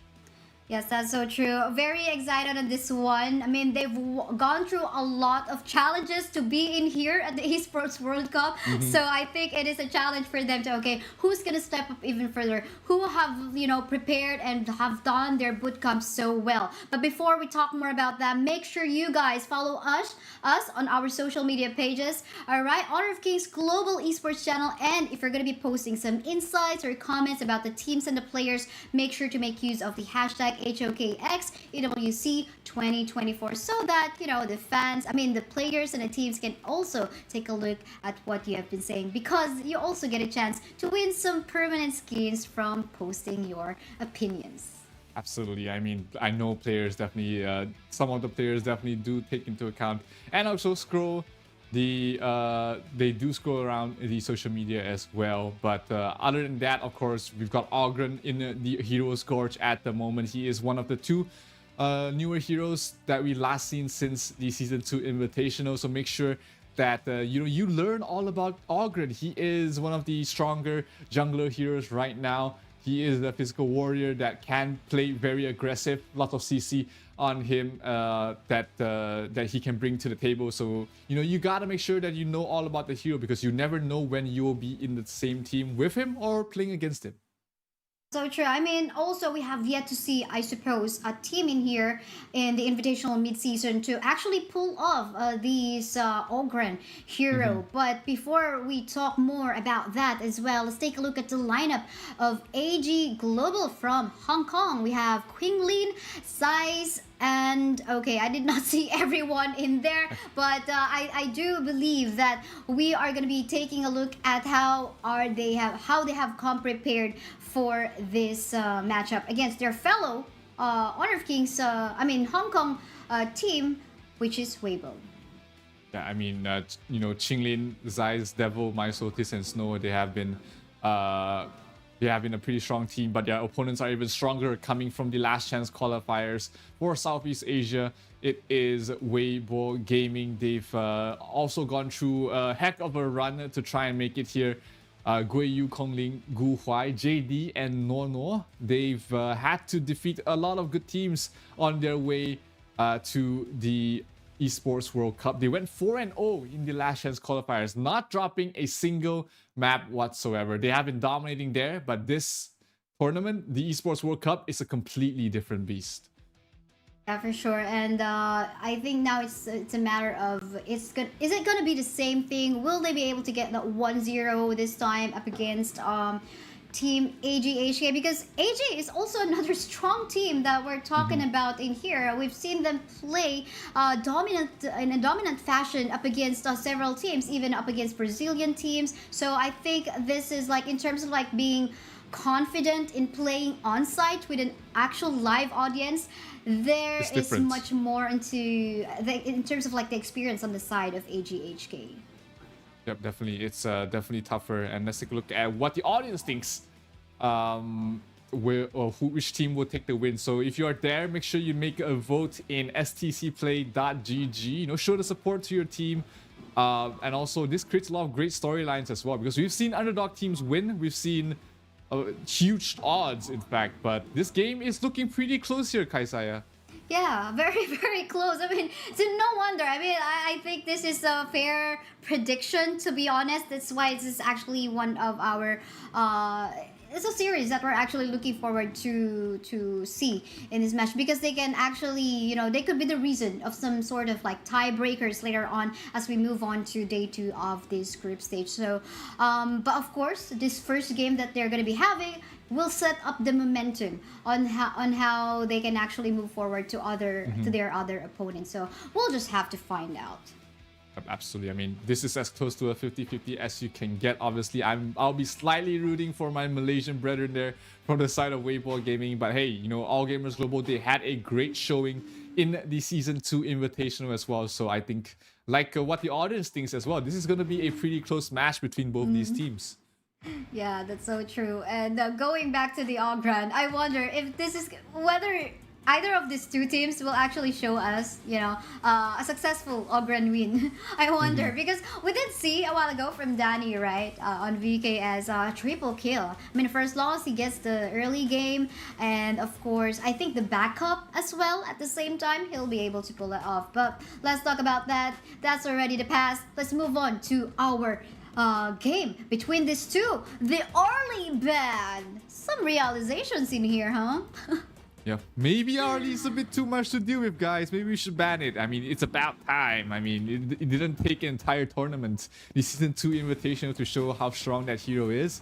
But finally taken out of the pool here from the side of Weibo Gaming, along with the Zhang Fei. Meanwhile, All Gamers Global, they do ban out the Delia and the Mai Shiranui, and Weibo Gaming is going to get their hands on the Ogren for themselves, while All Gamers Global looks like they want the long end of that shell. We've seen the Datiao being open from a while ago, right? But not getting a priority. But this time, AGHK would want to take advantage of the global presence that this one can do. You can just go for the surprise attacks in one particular area of the map. Or maybe just call for backup if in case there are some ganks being done by Weibo Gaming in here. But at the same time, Sunbin, Lady Jen, sources of engage and disengage for both of these teams. So lots of pokes here and there coming from them, but I think we need some source of sustain to add up later on for Weibo Gaming. Plenty of team fight there for Weibo Gaming. Like you said, the Lady Zen and Sumbin, that's going to create a lot of no-go zones, to say the least, from the side of AG. So they have to watch out in their positioning, how they're moving in these fights. But, you know, All Gamers Global, they're going for a more single target here. They pick up the Mozu as their mid, it seems. Unless this Tachiao is going towards the mid, that's going to be interesting to see, because Tachiao is one of those heroes that are flexible. You can play him both in towards the mid or in towards the support role as well. So they do have the flexibility on both those heroes. Let's see what they decide to go for. Yeah, that's so true. I mean, even the Matsu, if you so decide. So I think that is a good mind game being given by AGHK up against Weibo Gaming. But the Mayin will show off once more in our Clash lane. You know, the potential of this particular hero can definitely go for really good flanks for as long as she gets the engage or the itemization that he needs and the position in the map for surprise attack as well. And surprise attack, again, you do have the Daciao, so I think this is somehow looking scary. I think maybe some space gonna be giving for that long to free hit onto the back line, if given the fact that both Matsu and Dacia will be able to poke out the targets to avoid those flanks coming in for long. Yeah, that's going to be the issue here for Weibo Gaming, is to reach that backline. Like you said, a lot of frontline protecting heroes, but looks like Weibo Gaming is going to go more of a frontal approach with the Lady Sun picked up here from Weibo. They can play very fast as well when you pair that up with the Lady Zen and the Charlotte. So this is a interesting draft, to say the least, from Weibo.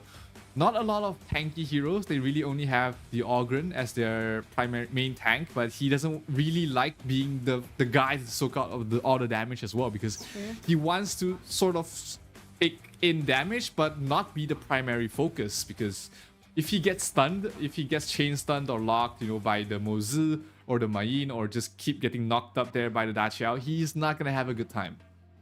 Oh, yeah, that's so true. A while ago, we were looking for that sustain coming from there. But we'll see. Maybe he could build a tanky Ogran in there. But for the meantime, Prince of Landling. Been a while for this gentleman in here, for our Prince to show off onto the stage. But of course, as a Prince of Landling, you really want to go for that early. So in terms of both of our jungles in here, both of them should eye to look for early pick-offs, right? Like, because they're very early game. They will shine most on the early stages of the game. But if we're talking about late game, there will definitely be more advantage onto like our late game heroes like that of the Lady Soon as well as Long. So I think it will now depend on our junglers if they will be able to pull off those pick-offs. Yep, absolutely. I mean, like you said, Prince of Landling, not the best late game hero whatsoever. He does fall off if he doesn't continue to snowball. So this is going to be a little bit of an all-in approach here from the side of on the side of Weibo All Gamers Global. Let's see if it's gonna pan out for them, because we don't see the Prince of Landling picked up much, but when he does, and if he shines, it's all gonna come in from the early game. Yeah, that's so true. Now, let's head on to our game again. This is AGHK versus Weibo Gaming, both coming from Hong Kong. We'll have to find out who is the best among these two. Oh, Weibo's from Malaysia, not from Hong Kong. But right. yeah, Here we go. definitely it's gonna be an interesting matchup for sure. Guiyu taking a lot of damage already from the Mayin, but HoK is playing very aggressively in the enemy jungle, trying to get a steal on towards the Crimson Golem. Does get it, so that's gonna be a little bit of a distraction, a disruption for the Ogrens early game. Kongling's not gonna get that rip buff for himself. Yeah, that's so true. But for the meantime, though, just like what the Matsu can do right now, just go for the pokes here and there. Just stop the Sunbin from going all in and give that speed acceleration for the Lady Sun. And it's talking about the potential in here on the laning stage for both of our farm laners. For Lady Sun, you definitely the online potential of this one. We definitely have to wait for, you know, the sometime late game, mid to late game for this particular hero, because she doesn't shine as what can the Long do actually in the early stages of the game. Yeah, She is a much later stage hero, but a lot of teams have been building her for the mid game. So let's see what sort of tempo they want to play for. Meanwhile, Devil will be playing towards the mid with the Da Qiao. Like we've been saying, how flexible that hero is. Devil definitely has been showcasing that he can play that hero a couple of times. So meanwhile, top lane, Kong Ling in some trouble, taking a lot of damage there for the Mai Yin, whatever, almost getting a kill, but hey, Guiyu Yu is there to pick up the pieces.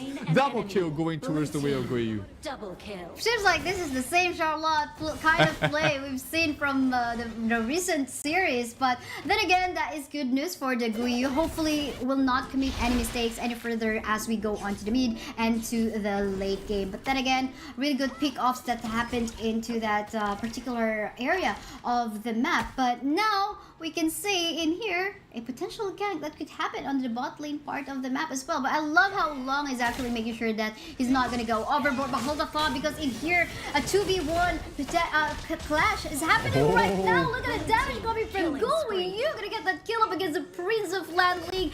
This is the second time Mayosotis has fallen down, and this is not looking good as a jungler.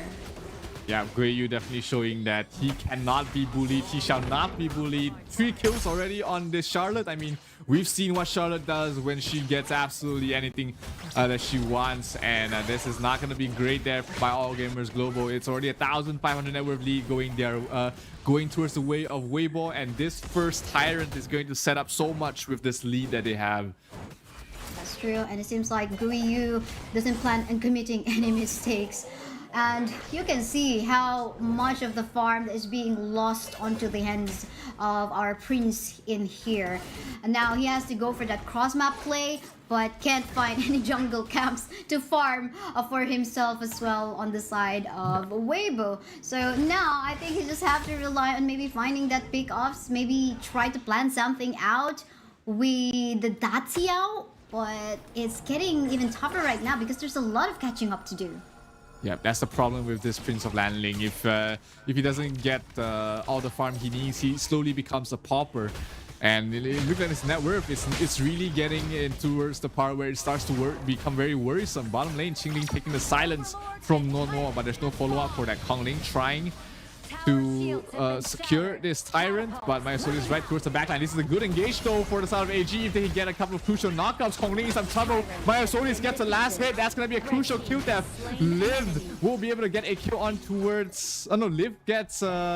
doesn't get picked off there. So that's going to be just 1 kill on towards Kong Ling. That's going to be AG's way back in this game.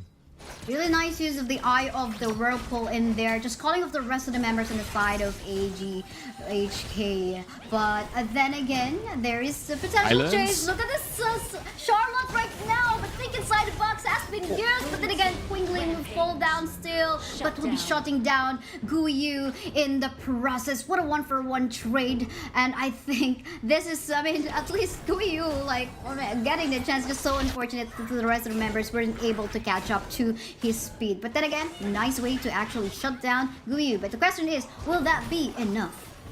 That's a great start already. And here Mayasori is walking into a street. Nono in some trouble. Nono might fall for this. Snow getting a kill, getting a double. And he might be getting more as Kong Ling trying to fight back against 4 heroes. But it's not enough. Snow with a triple. And that is going to be AG coming back into this game with a menace. Oh, top lane Long trying to back off. Guiyu Yu back in towards the fight, but Long is not easily picked off here. That's going to be Zai's being able to back off. Qingling trying to go for the Guiyu Yu. Nice sidestep though, keeping him alive for the moment.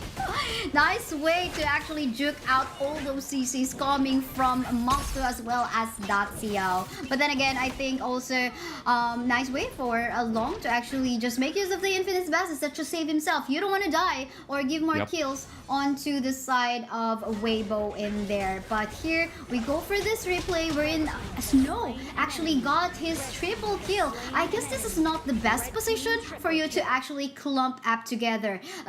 We're talking about a lot of walls in there, making it a hard time for the rest of the members of Weibo Gaming to actually find a position where to actually flank. And they're only going to be relying onto their flash and of course the roll coming from Lady Soon in there. But the rest, I mean, this is Snow just going for the power spike now as well with a triple kill. Yeah, definitely. I think you hit the nail in the head there. That position was just set up there by Devil to just wreak havoc there. Snow has to pop his ultimate to back off there, whatever has been used. So that's going to be one skill down. Oh, being inside the box. So Guiyu gets knocked down. Zeiss gets the burst. And meanwhile, bottom lane Snow gets a kill towards JD as well. Things are unraveling here for the side of Weibo Gaming as they continuously get objective after objective. 2 heroes down, and they're looking for more here. Kongling and Nono trying their best to try and find Myosodis. The exclamation mark on their heads just keeps annoying them. They don't know where he is. But the Sage Golem is going to be brought down here. AG off to a fantastic mid game. That is so true. I mean, Zeiss is also just doing a lot of damage in here. And I love what Myosodis has been doing there. Just annoying the rest of the members of Team Weibo. Is this the comeback? The tables have turned around. We can see a 3k gold lead. And Myosodis is actually proving us wrong with the Prince of Landling. Even though he's got a bad start, it seemed like the Mayin snowballing. I mean, Snow for his name, snowballing already. And at the same time, Zeiss as well going for the massive amount of damage. Seems like this is now their time to actually put more pressure. I mean, they got the Mayin, they got the Matsu to actually stop the members of Weibo Gaming to actually go onto the backline. This 3,000 net worth lead is all they need to really start pushing the snowball, like you said. Oh, we might see a quick pick up here onto Kongling. Ogren has to back off. Zeiss down to half HP though. He has to back off with the help of the Dachiel, and he's going to get back to base and rejoin his team really quickly. But this Crimson Golem probably out off limits right now. Ogren's going to be the one to pick it up.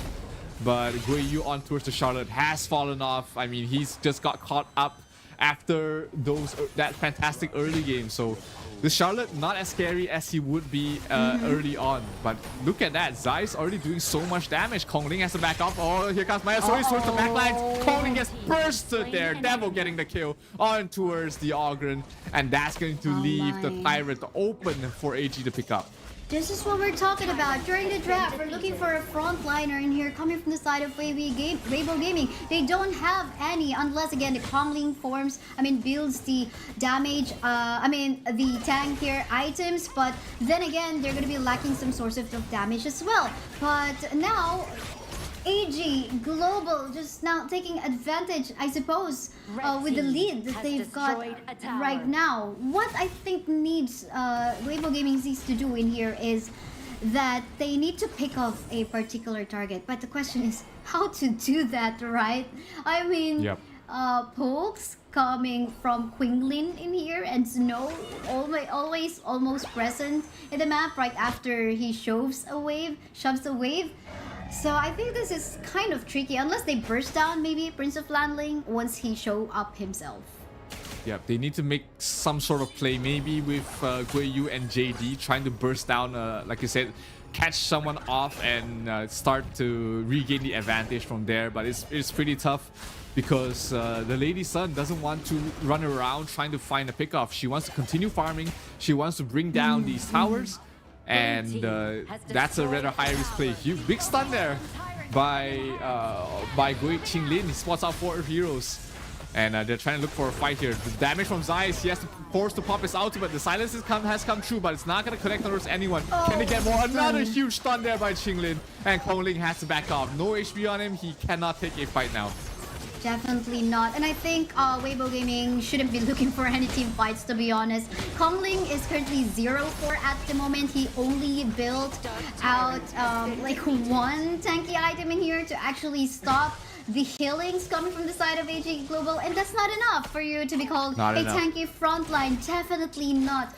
And at the same time, JD is not on the power spike that we're looking for right now. Not enough burst damage, but if Weibo Gaming maybe still try to prolong this one, they could try to hope for the damage coming from the Lady soon. Yeah, they have to drag it out as long as possible. Like you said, the Ogren is not very tanky at the moment. Only the Red Lotus Cape completed. He needs at least a couple of more items. At least the Eye of the Phoenix to come out, as well as the Succubus Cloak to help him survive against all this damage that's coming out from Devil as well as Snow. So mix of magical and physical damage is always an annoying thing to build up against. And he's gonna have to do a lot to come back because he's falling far behind Myosodis at the moment. That's so true. I mean, talking about that magic and physical, like what do you prioritize, right? So now it's like depends on the situation. But then again, seems like they are doing that right now. Just try to prolong the fight, wait for the pickup, maybe try to get that Prince of Landling visible and lock him in. And there, however, though, again, they have to make sure that they can lock him in with the freeze coming from Lady Jen and maybe the slow coming from Noir. But that's about that. Again, they don't have some source of CC lock. But yeah, there's a fight that could happen as well. No, they're gonna be backing away as they know they couldn't match up right now.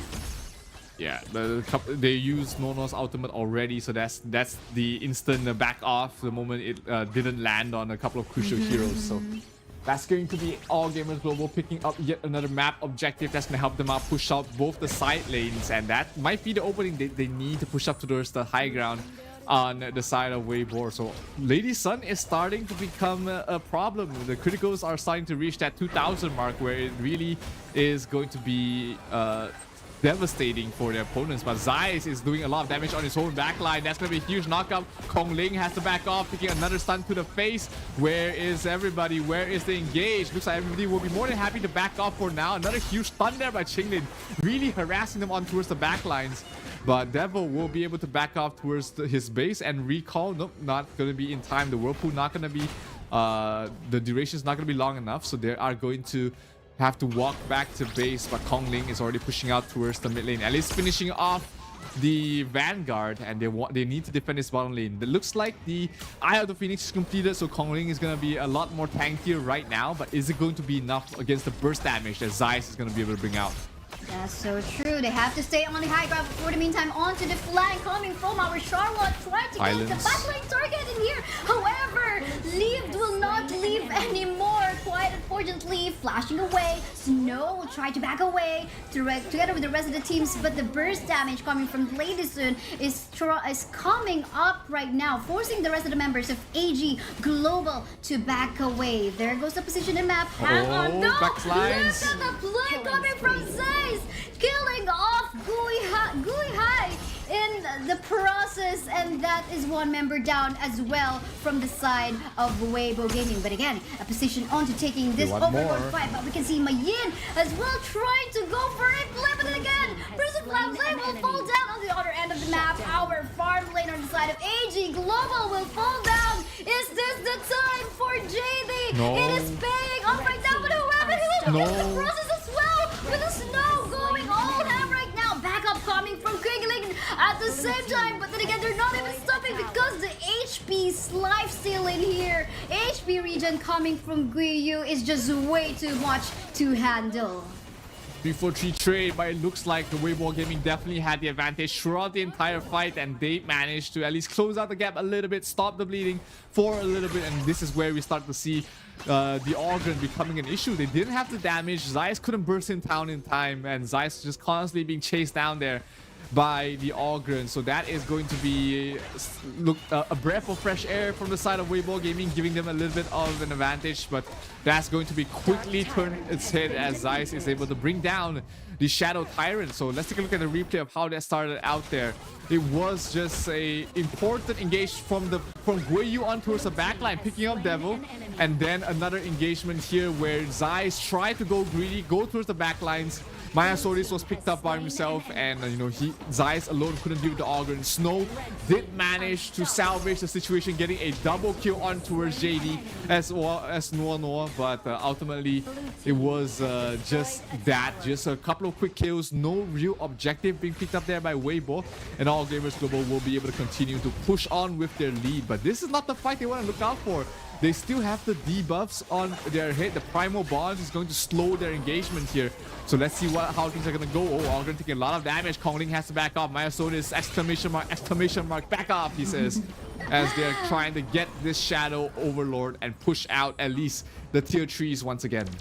definitely a prolonged team fight that has happened from a while ago. And at least with them, Ogran, although less than half-life from a while ago, almost dying in front of the members of AG Global in here. At least they were able to stop that objective take onto the Shadow Overlord, because if they do get this one, this is also going to be looking scary, because this is going to give them some buff on going for a better push on the lane. But it seems like Weibo Gaming doesn't know that as they try to secure this objective. And now I think at this point in time they have to repeat what they have done a while ago. They have to be on the high ground, just wait for that poke, and coming from JD, from the Lady Soon, and of course the setup coming from the Lady Jen as well. We can only hope for that, because without that, I mean, it's gonna be hard for Kongling as well as Guiyu to actually go for the kill and the chase. But hold that thought, because we see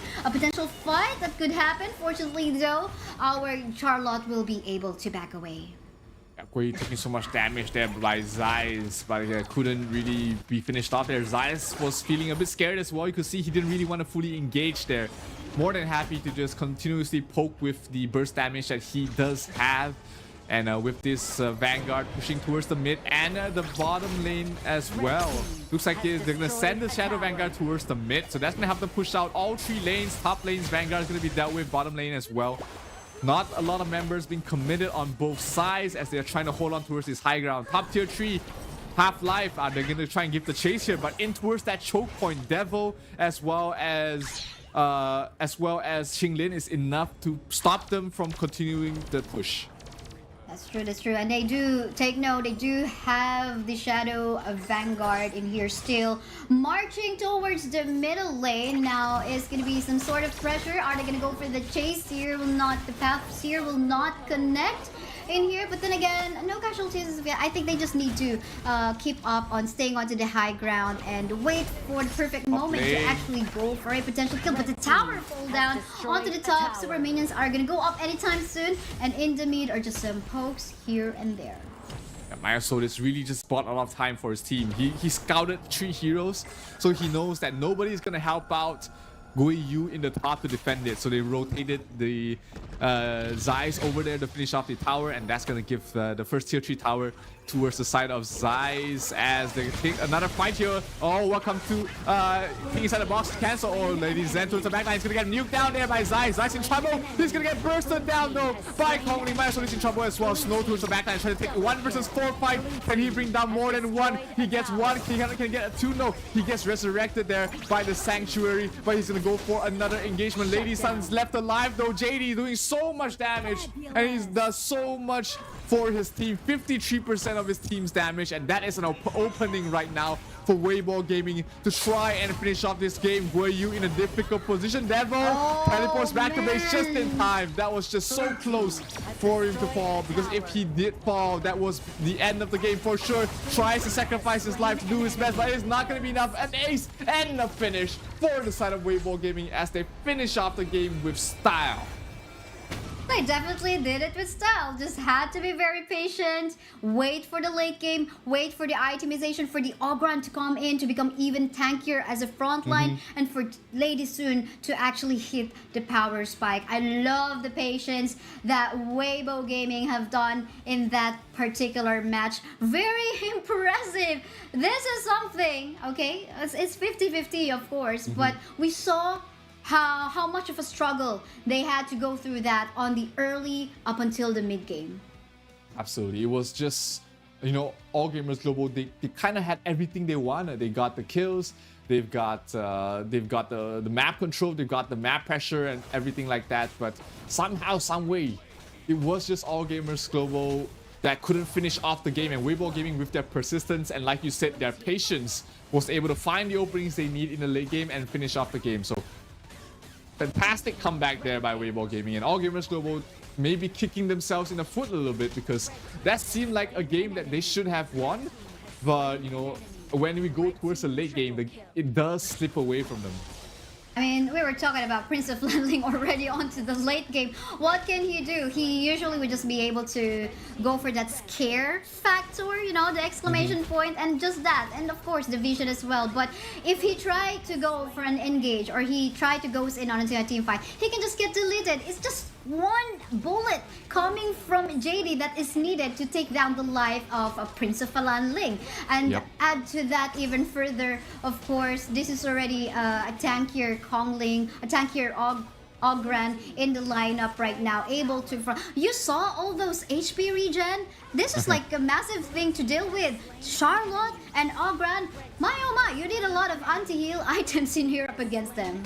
Absolutely. The Eye of the Phoenix definitely keeping Ogren much tankier than he used to be without the Eye of the Phoenix. And like you said, I don't think there was a lot of anti-healing on the side of All Gamers Global. Maybe only Devil having the Venomous Staff, but that was just pretty much it. And, you know, Weibo Gaming find the opening, find the fight that they need, and they take the win from there. That kind of felt a little bit stolen if you're a fan from on the side of All Gamers Global. You had the lead for what, 10 minutes of the game, but somehow you lose one fight and you lose the game. That's gonna be heartbreaking for them. But we now found what we have been looking for, a win for the Ogren, so we are happy about it. But then again, we can see in here in our game stats, I mean, pretty equal, 12-13. Lots of exchanges in here. It was almost unpredictable as to what will happen, but then again, the patience came in onto the side of Weibo Gaming. I mean, JD just one hit deleting Myosotis in the process as soon as he appears in the map, so that's definitely a hard time for the Prince of Landling come late game. Absolutely, right. We talked about him in the draft. He's not one of those heroes that can scale towards the late game. He needs to win the game early or not win at all. And the MVP for, of course, this game between Weibo Gaming and All Gamers Global was Gui Yu on that Charlotte. The early game was fantastic for him, getting that double kill, and then he sort of fallen off in towards the mid game after getting picked off twice, but he still managed to get things done in the late game with the movement, with the targeting, and the CC he provides to his team. Definitely a well-deserved MVP in my book. Yeah, somehow without him, I think Weibo Gaming wouldn't be able to sustain. So I think they should thank him for that. But then again, up next is going to be the match between Weibo Gaming as well as Loops, which is of course another team who got a win up against Falcons from a while ago. It's going to be an exciting one because we're going to be taking a look at two teams who have actually won against their opponents. Yep, and both of them came back from a comeback as well. They came back from behind. So this is a story of comeback kings, and it's gonna happen after this. So ladies and gentlemen, don't go anywhere. We'll be off to a short break before we come back with Loops versus Weibo Gaming.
Welcome back, ladies and gentlemen, to the Esports World Cup Honor of Kings Invitational with me and Kaisaya. And we just witnessed a huge comeback there from the side of Weibo Gaming against their opponents, All Gamers Global. Now, you know, Weibo Gaming, they can't rest on their laurels yet. They still have another upcoming match against Loops, and this will be the both teams' last game of the day. So this is the time to, you know, shake off the maybe a little bit of a wariness after the first game and perform once again.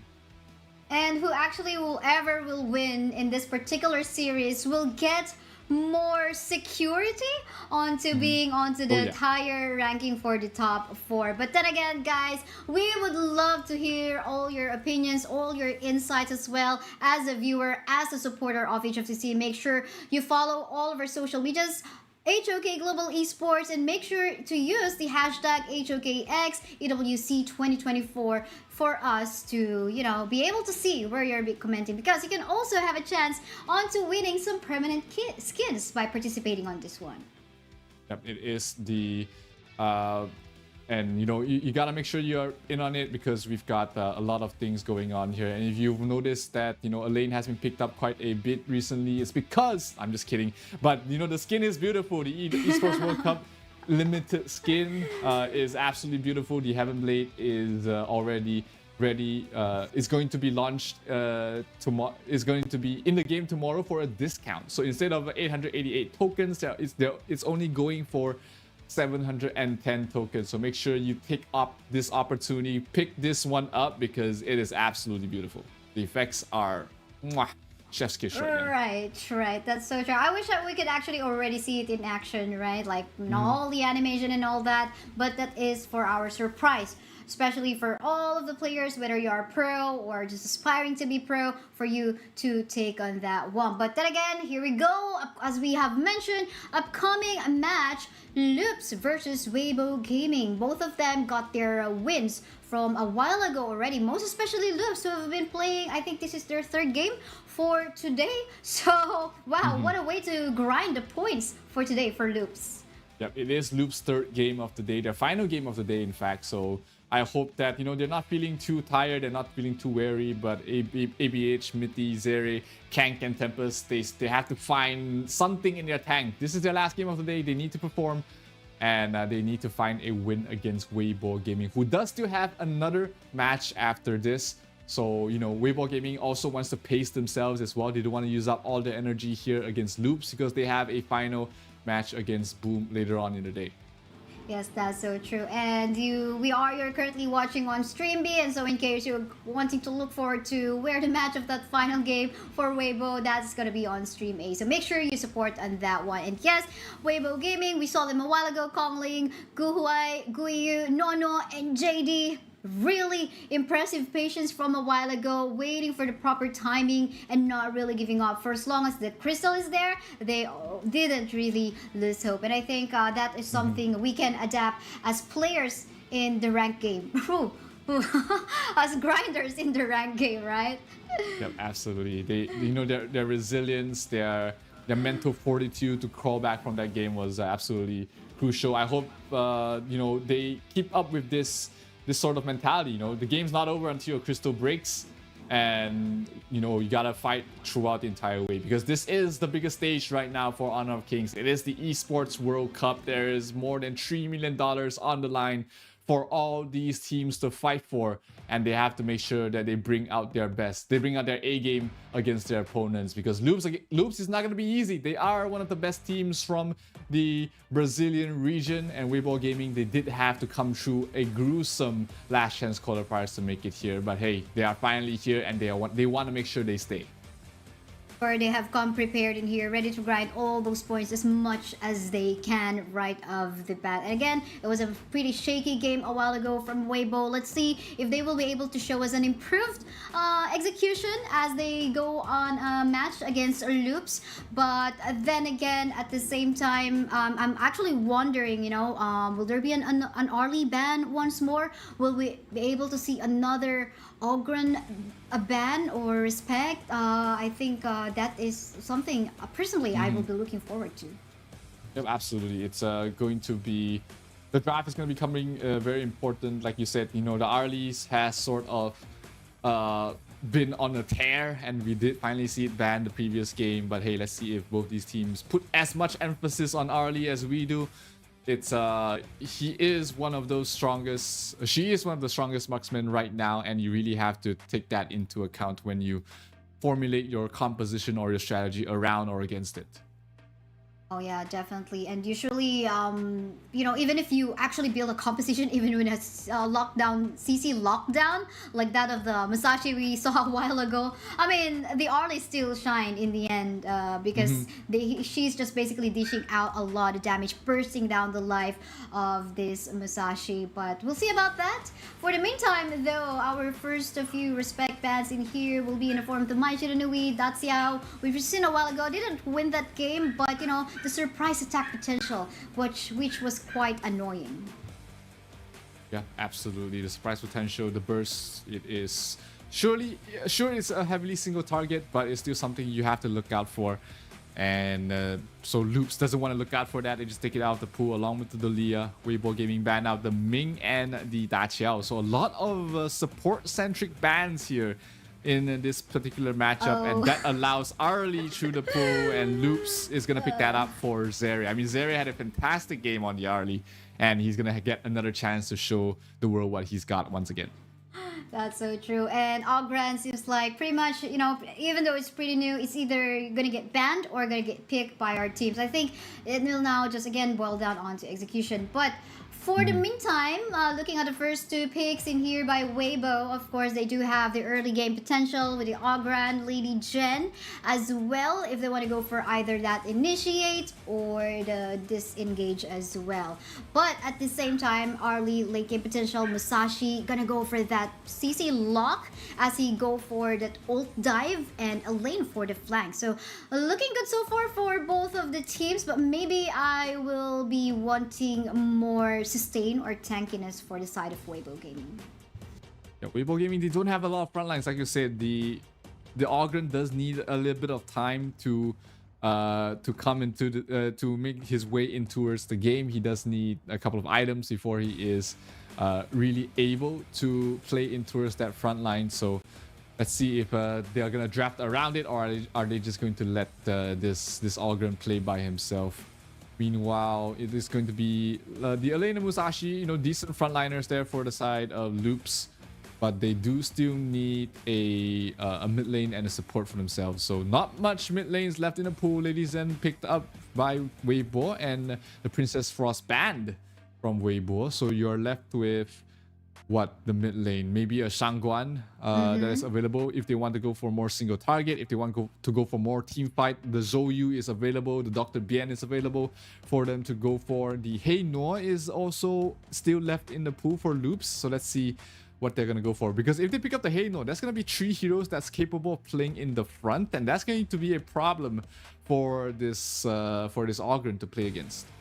I'm actually also looking for an Angela. Been a while since I last saw this Angela. Not getting picked earlier on in a few series of matches. There's again more priority either on the creation of space by the Princess Frost or Lady Jen, and at the same time pick up potential by the Mai Shiranui. But yeah, I wonder if there's gonna be an Angela pick in here, but maybe not anymore, because again, you mentioned it already, so much one target skill in here coming from the side of Loops. So in terms of AoE, maybe we should be looking more on that. Yeah, like Joyu or like Daji, why not, right? Xiao Chao as well, they're still there. But Lianpo and Matsu being locked in here for the side of Loops. So I think in terms of the engage, this is pretty safe as the last two picks for themselves. Yep, and they continue on with their tankiness, right? The Lian Po and Mozu, both heroes, can play towards the front, can play very aggressively in the front lines as well. So that's going to allow them to really play aggressive as long as they're not too far behind. And you know, this Arlie is going to be very well protected. There's so much CC and stun coming from the entire Loop squad. While Weibo Gaming, they have the silence from Sunbin, they have the Lady Zen with the freeze and the knock-up, and of course the Ocean of Tears. And Byron is a great way to initiate as well, but it is a lot harder to coordinate all of that. Right, the Renji in here getting picked as the last one. We almost totally forgot about him. It's a balance between when he is gonna go online, so I think it's pretty much safe to say that in terms of like saving himself from the CCs that the Matsu as well as the Lianpo is gonna give on in here, he'll be able to make himself safe. For as long as I think still though, he needs the Sunbin to be around him to make sure that he is not gonna get flanked by either the Musashi or the Lane. Yeah, definitely a decent pick. I mean, against, like you said, all these CCs, he has the way to purify himself with his second skill. But still not an easy game to play against. Musashi is able to lock him down. You've got the Lianpo able to jump towards the back line. And Arlie is always going to be keeping her eyes on you, trying to find an opening to burst you down. So tempo-wise, though, that might be an advantage going towards the way of the Direnje. The Direnje is a lot faster in terms of tempo. So if the side of Weibo is able to abuse that, we might see a quick win for them. But if Loops is able to bring this to the late game, then we might be in for a long one here. Definitely, I agree. It will now just really always fall down onto execution of their draft. But for the meantime, just as we see, definitely a need of help in here for the Matsu to clear off the minion waves faster so that they can rotate towards the other end of the map. But surprising though, we can see Nuono actually wanting to back up the Byron more onto the top side on the early. They want to make sure that the Byron has a good lane. He's supposed to be the lane dominator. He's supposed to win against the lane, and they want to make sure that that is the case. They don't want the Musashi to slow him down, slow down his farm, and you know, just create havoc there. Lane is stronger towards the late game just because of the team fight, but here 3 heroes from the side of Weibo hanging out towards the mid. Loops will mirror the same thing as well, putting 3 heroes towards the mid. They leave the Musashi there to just as a body in the mid to try and stall things out. Bottom lane. We have a fight going on to the bottom lane part of the map. Super low in HP is JD already getting CC'd here and there by Miffy using the Lianpo. So that was looking scary. Again, even though with the cleanse, legal immunity, he's not super safe because we are talking about a lot of CC to deal with. Yeah, JD is a bit behind in terms of the levels. He has to watch out. His HP is not that high as well. The Lianpo as well as Zeri on the early definitely can find an opening to pick him off. And Direnje is one of those heroes where you want him to get off to a good start. You want him to snowball in towards a beast in the mid lane, mid game. So any kills early on is going to be trouble. But meanwhile, top lane, they're trying to engage on towards Guiyu. But this is deja vu. Remember the double Q that Guiyu got? This might be another situation just like that. But looks like Loops is gonna learn from the lessons of All Gamers Global, and they're gonna back off, not gonna commit too much to try and defend this tower. And this Azure Golem is going to be attempted to be stolen here by Weibo, and it looks like Loops is not gonna do anything about it. They're just gonna let them have it and get a steal of their own on the other side as well, giving it towards the side of Zeri. Yeah, that's true. I mean, the cross-map play is there in a way. Don't engage in a fight too sure you cannot win. So it seems like, again, they're being very careful in here. They want to make sure that they go onto the late game and avoid giving more kills onto, or giving any first blood kill onto the side of Weibo Gaming, because you don't want the power spike to come off of the Renji. But yeah, for the meantime though, I love how safe they are onto the bot, but all of that onto the top side. Flash already has been used in here, but they continue to engage. Look at the first blood coming from our Lady Jen, thanks to the backup, of course, coming from Ogran, going for that path of passing, followed up by the Conductor of Soul. But then again, Renji will just be trying to play safe onto the bot. Yep, Zeri tried to open things up there, but Mitty was a bit too far. As the Crimson Golem in a bit of trouble, it will be Kongling the one to pick it up. So that's going to be early game lead going towards the way of the Malaysian squad right now. Bottom lane, Direnje has to watch out. This Lianpo can jump on you at any single time, and you can only purify one skill. Lianpo has 4 stuns. True, that's what we're talking about. And it's not just Lianpo you have to worry about, because there's Kang, there's also ABH onto the Masashi. Again, we're talking about a lot of CCs in here, so I think he needs to make sure that there is some sort of additional backup to come his way. But hold a thought, because we have an invade happening here on the jungle camp of Loops. And I think it was stolen away, right? Kong Ling took it away from the side of Loops. Only able to get the last hit, that's going to be huge there, because Musashi without the Sage Golem Azure Golem buff, he's not going to be as mobile, as tanky as he likes. So ABH not having the best game of his life at the moment. It is still only 1,000 gold lead though, going towards the way of Weibo Gaming. Not an insurmountable lead by any stretch of the imagination. So the next fight, as long as it goes decent for the way of Loops, they will find themselves back into this game. That's so true. But for the meantime, objective is already up in here, and it seems like all of the teams are positioning themselves. Tempest for sure is going to be catching up with the Primal Portal. But for the meantime, look at the burst damage coming from the side of Loops. Arlie locking some source of damage in here, but bursting down the life of JD in the process. But hold the thought, you are being sandwiched already. You weren't looking at Kongling in the process. I think that was a very aggressive move coming from Sarah in that bot lane engage. Yeah, he couldn't get out, no more Parasol, everything's on cooldown. He just has to submit to his fate and maybe try and get a kill on his own on towards JD. But JD just played at too safe of a distance. They weren't able to get him to get the kill on towards JD, but at least they got the Tyrant going towards the way of Weibo as well. So net worth lead still 700 right now. Top lane Tempest trying to go for Gu Huai, but it's tough with Sunbin with Nono protecting him at the moment. So the Primal Bonds will stop Weibo Gaming to attempt on towards this Overlord. Not that the Overlord is very important at this point of game, but it is still a little bit of an objective that Weibo would have loved to gun. That's so true, and I think they're just waiting for a potential gank in here that could happen.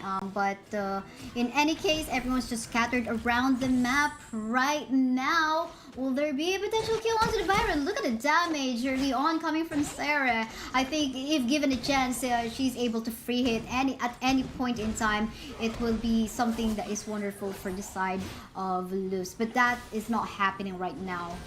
Said Weibo Gaming, but hold on, look at that! Kang is gonna fall down. Really nice combination of skill coming from our Lady Jen in there, freezing him, not able to just flash away in the process. Hank being the mid laner usually don't build too tanky, that's why he just fell very quickly here, and that gives the opening for Weibo to go towards the tier 2 tower. Here backline, Kongling being a one-man army, really pushing two heroes back. The Arlie as well as the Lianpo could not join their team in time to defend the tier 2 tower. So this game fully in control of Weibo Gaming right now, and Loops trying to find an opening. Here comes the Tremor towards the back lines, only knocking up Nono. The silence comes in by the Sunbin as well to try and stall them, but not enough follow-up, not enough damage on both ends. So it's just going to be a trade of ultimate cooldowns, but no kills going on either side. Oh no, yeah, that Tremor smash could have been a game changer, but with the movement speed provided by Nuo, they're just like, you know, okay, we're gonna be backing away really quickly with the additional movement speed that we have. But I think somehow Tempest is trying to make some cross-map play onto the top side part of the map just to, you know, pressure Weibo Gaming onto trying to separate themselves. But hold on, because ABH will fall down already. Will there be a chase onto Tempest? Is he going to be locking down? Going to be making use of the death at sunset? Will he be able to save his life under the tower right now? To no afford, he will fall down. Wow, this is now, I think, Weibo Gaming just wanting to capitalize on their lead right now. Yep, 2 kills on very crucial heroes from the side of Loops. That's Weibo Gaming's time signal to just go full on pressure, get every single objective on the map, take away all the jungle creeps from your opponents, and look for the next opening to push up to the high ground. The Shadow Tyrant as well as Overlord is about to spawn, so that's going to be the target for the side of Weibo before they try and push up towards this high ground. But first, they want to try and get a pick off. This might be Lianpo. Mitty is able to back off for now, though. Here comes the Ogren towards the back. Huge silence. And here comes the Ogren, uncontested, undefeated. Oh, the Musashi caught out in a bad place. ABH in trouble. ABH will fall early, dropping down very low. Ogren going for more. Another hero goes down. Tempest low. The Emperor has to use the flash to back off, but this might be too much there for Loops to hold back. Double kill going towards the way of Kongling, and this might be an opening. No, the crit rate is a bit too far for them to push up to the high ground, so they will be content with taking every single jungle camp away from Loops and then head for the Tyrant. I really commend the setups that Guhua is actually doing in here. He just, you know, disappears or hides in the bushes. Just wait for that setup to actually go into process. We take a look at this one. It's actually already started when Lady Jen actually go for that slow and freeze onto his targets. Members on the side of a team Loops in here try to go for a play, but then again, we're talking about a free hitting D-Renji onto the back line. At the same time, Ogren with some itemization for some sustain already. He is just healing himself. Almost unlimited. Too much to deal with there with the lifesteal, and they don't really have any way to stop his healing at the moment. If you look at the itemizations, no venomous staff, no way to stop the healing, no way to stop the regeneration coming from the Ogren. So that is something that they have to look out for. If they don't build the correct items, they're gonna have a tough time killing off this Ogren, who is gonna have the time of his life, just continuously regenerating in every fight. That's true. Well, they do have the Blazing Cape on the Elaine and the Musashi, but then again, these two are getting killed like very quickly as they try to go for the flank and the front line, with the damage coming from the Lady Jen as well as the D-Renji. But then again, I think they need to be very careful because they are being seen in the map right now. Look at the silence coming from our Sunbei right now, just allowing the rest of the members of Team Weibo to free hit. More kills in here. Look at what Kongling is doing, just basically providing the space very much needed for his teammates to actually take down the turrets. The question is, this gonna be it? They're trying to focus fire onto the crystals. Remember, the side of Team Lux is trying to still defend on this one, but in the process they will fall down. ABH too, but then again, look at this. In the process we will get a pause. Okay, that was like climax breaking, but oh, this is pretty close. I wonder if this is it, Zero. At this point, I don't think it matters too much. There's only one player left alive from the side of Loops, and you know, all 5 heroes from the side of Weibo Gaming are still alive. They can go for the crystal right away, and yeah, I don't see, like, you know, this pause really making a huge difference in the game at all. Nono was AFK for at least 10 seconds. That might have been his device crashing, or maybe disconnections coming on his end, but just you know, some technical issues do happen. You know, they can be very unforeseen. There's a lot of things that's happening that can cause these issues, but hey, it didn't affect the outcome of the last team fight at all, just because Nono, his team was winning with him not really using any single skill, so it's not gonna affect the outcome whatsoever. It's just they want to make sure that, you know, everybody's back in the game to make sure that Weibo Gaming is able to finish things off, because 4 heroes are already dead with the Arlie trying to run away back to his fountain. I think that was the situation before the pause came in. So this is looking like it's pretty much over there for Loops. Unless some miracle happens. Some miracle happened. Like, you know, that I don't know if you saw that meme where in Haino, but there's no Haino in here. Going for the Fate Rewind onto the crystal. Well, that's just a meme. That couldn't happen. Heal it back to full. Right. Right. Well, that's pretty impossible. It was already mentioned in the description that it's just gonna be the towers. But yeah, then again, I mean, I love the space being created by the Ogren in here for sure. The itemizations is already in there, able to somehow tank the front line and just allowing Lady Jen and D-Renji to go for that free hit onto the back line as well. Mostly D-Renji onto the focus onto the towers, because that's his primary job. The rest will just be creating the space for him to go for that purpose in or role in this particular composition. But yeah, the crystal was just like about 15% HP, so it could just like be a focus fire, but it could also be momentum breaking. We'll just have to find out as we go for a resume. And it's actually a wipeout. They're just gonna be waiting off on the minion waves to crash in, but they're already focus firing in here. And here we go as Weibo Gaming takes that win up against Loops. Wow. That was very impressive showing there by Weibo. They don't look too tired. They don't feel too tired to take the win against Loops. And that was a very convincing win. I think throughout the entire game, it didn't feel like, Weibo Gaming really lost any form of control over the map. And that was just a very impressive showing there from the Malaysian squad. Loops is now 2-1 in the group after this loss, while Weibo Gaming is now 2-0 in the same group.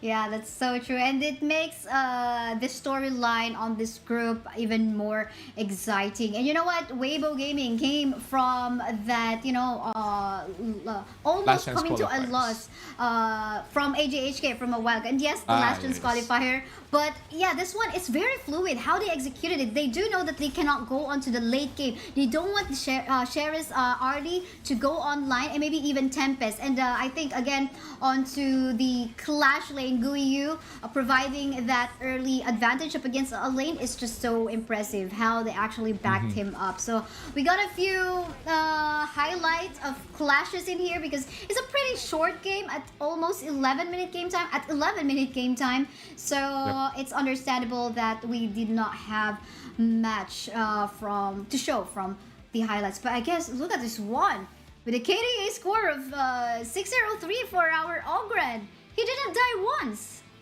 Yeah, and I need to be critical about the itemizations here coming from the side of Loops. Not a single one of them built Venomous Staff or Mortal Punisher. So no way to stop the healing, no way to stop the sustain coming up from that hero. And if you don't stop him with the counter from the reduced healing and lifesteal, you have to draft a lineup with a lot of stuns. And sadly to say, Loop's entire lineup lacked a little bit of both. They had no way to stop the healing, and then they had not much stuns in their lineup. Yeah, that's so true. Blazing Cape, it was all that just to stop the HP regen. But then again, Musashi and Alain would usually fall down first because they had to frontline. But then again, nice try. And I mean, they're not falling off on the ladder in Group B. So, and they still have some games to play tomorrow, right? So they don't have any more for tonight. But yeah, Weibo Gaming, it was very smooth. I think this is the fastest game that we have casted so far for this day one for our stream B, and it's such an impressive. It's like a different Weibo gaming this time up against Loops in comparison to they had against AG. Yeah, this was a much more aggressive, much more assertive Weibo gaming across the map, regardless of their positioning, their plays, their itemizations. They were playing to win, and win the very convincing win there. Like you said, 11, 12 minutes. And we'll take a look at the MVP here from the side of Weibo Gaming. I think it's going to be the Ogren. I think it's going to be their jungler for sure. What do you think, Kaisaya? It could be the Ogrens as well, to be honest, because this is the first time wherein we did not see the Ogren fall off like on the early stages of the game, and which is correct. He's got the MVP, Kongling 603, very impressive. We saw him quite a lot of times wherein he's just like frontlining effectively, right? He did not fall off. He knows when to back away and save his life, go for that HP regen to actually give more sustain and space for the D-Renji to free it. So I guess that was like super effective Ogren that he have showcased to all of us. Yep, absolutely. And a little bit of the fault does go towards the way of Loops. The itemization, like I said earlier, no Mortal Punisher, no Venomous Staff means that he can get all the healing he wants. And let's take a look at the post-game stats. Actually, 0 kills. I swear that they should have at least gotten 1 kill if I'm not mistaken. But I thought so too. Wait, hang on. I was like dreaming about like, okay, could have been the Arlie got some kills or whatnot. But yeah, this is a very dominating Weibo gaming game. Yeah, true and true, Kongling, top of the damage for his team. Zere tried his best, but was not able to carry his team on his back. And let's take a look at the updates in terms of the grouping. That puts Loops on a 2-1 scenario, putting them behind Weibo Gaming and the KPL Dream Team, who has yet to lose a single game. Meanwhile, on Group A, LGD still on top there. Vitality has one more game left, at least one more game for the day. Impunity and Vivo Keystars still neck and neck in third and fourth, and Kagendra and Secret has not been able to find a win yet. Looking sad on that one. And talking about Team Secret, up next will be the match between Team Secret versus Impunity, who's also sitting pretty somewhere there on the top rankings for Group A. So I'm so excited about that. It's going to be a battle between two SEA teams once more. And yeah, this is gonna be looking so exciting because again, will there be another Ogren pick and ban, which is quite shaky because it's either they really prioritize or contest this particular hero and the Arlie as well, which we now finally have seen. We saw lose on this particular match. Okay, Arlie is balanced. She lost the game. She's definitely balanced. So, you know, teams might start to move away from her. But hey, I don't think it was, an Arlie issue. Zeri definitely played very well on her. It's just that the entire composition was just not built to deal with the Ogren. And we have seen what happens when you let an Ogren roam free. He can do absolutely everything and anything for his team. And you really need to keep him into account when you are building your items for sure. But yeah, like you said, next matchup is going to be very important. Team Secret against Impunity. Team Secret needs the win to crawl away from the bottom of the groups, while Impunity needs this win to almost secure that spot in the top 4. And we're going to take a short break, ladies and gentlemen, before we come back with that game. So don't go anywhere. We'll be right back.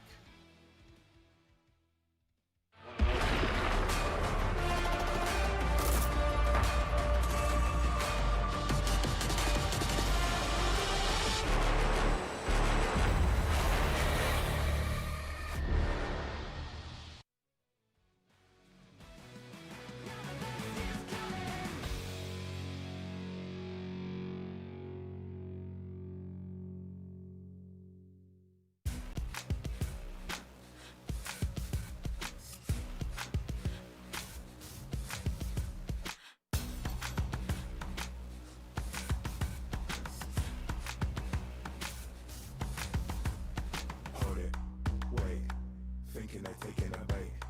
Looks like they're top of the chain. But guess who is coming to play? Winner, winner, saint or sinner. Future brighter, watch it glimmer. Let it simmer, deceiving. Hearing them gas belly breathing, easing up. Faking a sweat, wheezing and catching their breath. Haven't seen anything yet. Looking for more, never settle for less. Calling no follow, you look for the ref. Falling behind you, they're left. Every mistake it will cost you, busy your loss.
Honor 200 series, the best portrait phone AI empowered.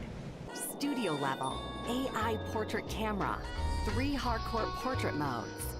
Color, vibrant and classic to capture portraits that truly stand out. AI empowered magic portal. Snapdragon 8S Gen 3 AI chipset.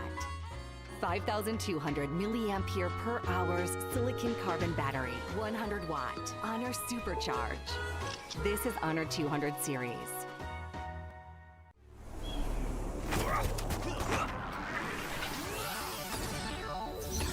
Ready, set, go.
Kings. It's a HoK showtime.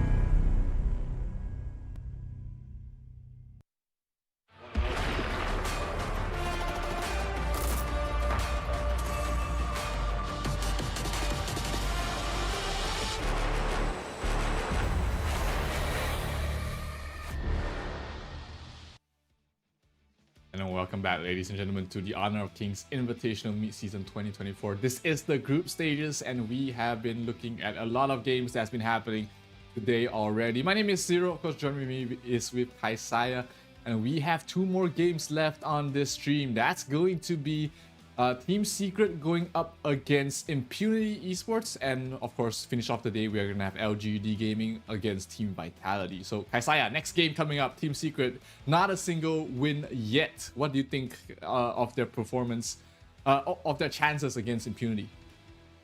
Chances against Impunity. I do believe that they definitely can match up against Impunity. They've shown some really good play up against LGD before during their Malaysia trip. And I do believe that they can come back. It could just like be, you know, first few games cheaters, but can't say that even further because, you know, they have few games left in here for their group in Group A. So I think might as well they have to really just get up and try to come back in their game. Because Impunity in here, although they've got a shaky score as well, having a loss already too. So I think there's some... It could be just like a 50-50, I would say. But chances are still there for Team Secret. Yeah, it could be, you know, just not a great start for Team Secret. I mean, they are the runner-up for the Season 2 Invitationals. So they definitely has what it takes to take it a bit further. Obviously, one of their losses was against Team Secret in a 15-minute match earlier in the day. So these two teams are very close in terms of their skills, so it could have gone either way. But here's the lineup here for Team Secret: Xuan, TNX, Shisan, Sun, and Yu Han. So no long for this tournament. Interesting. No long for the day, at least. This game, yes, for this day. But it's going to be very interesting on how they're going to be pulling it off. It could be some surprise plays this time because, again, there's a lot of catching up to do in terms of getting those points that they need to make it to the top 4. So it's no joke in here. It's just best of fun. But then again, let's take a look at Impunity Esports, who got their loss from a while ago from VKS as well. Cheryl, Megumi, Shaolin, Ashing, and Black. Let's see how they're going to be matching up and be prepared up against Team Secret. I wonder if they'll be showing us some Ogren play once more or the Arlie as well. We'll just have to find out. Yeah, I just want to correct my mistake there a little bit. Shishan is long, just a little name change. Very interesting to see him change his name in between tournaments. But hey, you know, this is Team Secret at their strongest. This is their strongest roster that is going to be competing here in the Invitational for this midseason. So yeah, like you said, are we going to see more Arlies? Are we going to see more Ogrens? You know, Team Secret has been showing that they are a team that can play it. And if you look at the audience predictions on stcplay.gg, 64% towards Team Secret, 36% towards Impunity. I would say this odds, this supportive ratio is pretty much accurate, at least for me, in terms of how these two teams measure up in terms of strength. I think this is going to boost the morale of Team Secret as well. Again, they are on a low streak right now. They would very much need this trust and support coming from their supporters and fans as well. So let's see how is this going to be, how is this going to turn out as we later on head on to the draft. But the draft is actually already in here. Let's move forward to it. It's very quickly though. A quick My Shiranui secure in here. No early priority, which we've commonly would see from a while ago. Yeah, we might see Impunity pick that up right away. You know, Arlie left in the pool, Zhang Fei taken out there. They will go for the Arlie and the Delia. Both heroes locked in there, both very strong heroes in the current meta. They will definitely want to pick them up if it's available. But look at that, Team Secret really prioritizing on that single target. Musashi and the Mayin picked up right away. So Team Secret going all in this single target burst. They want to make sure that this Arlie doesn't see the light of day. That's so true. I was actually like wondering, okay, are we also potentially going to be seeing that combo of the Tatiao and rather the Yuan? I would say Yuan. Yuan is still available, but they anyway have secured.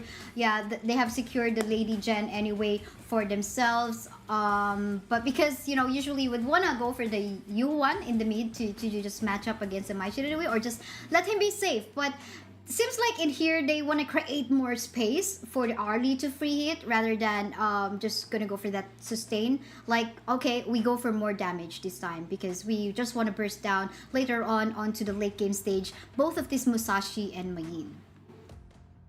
They definitely need the amount of bursts against the Delia. You can't take the fight longer. You can't prolong those team fights because Lady Zen, Dun, the Delia, those are heroes that excel the longer the fight goes. So Team Secret looks like they are kind of all in this single target burst. They're gonna pick up a Garo. That's interesting. Not a hero we see every day in the highest level of competition. We did see RRQ pick that up in their SEA showdown. Unfortunately, it didn't do so well.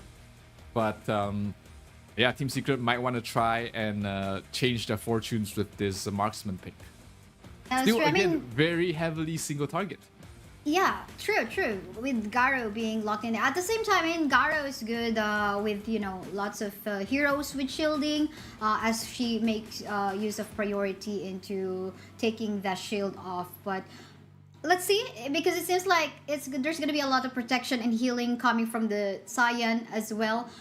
For the Garo to free hit onto the backline, I think there's a way. Okay, it could be an engage coming from Mai Shiranui, Mayin, or Musashi. Oh, surprisingly, they're all letter M. These all start with letter M.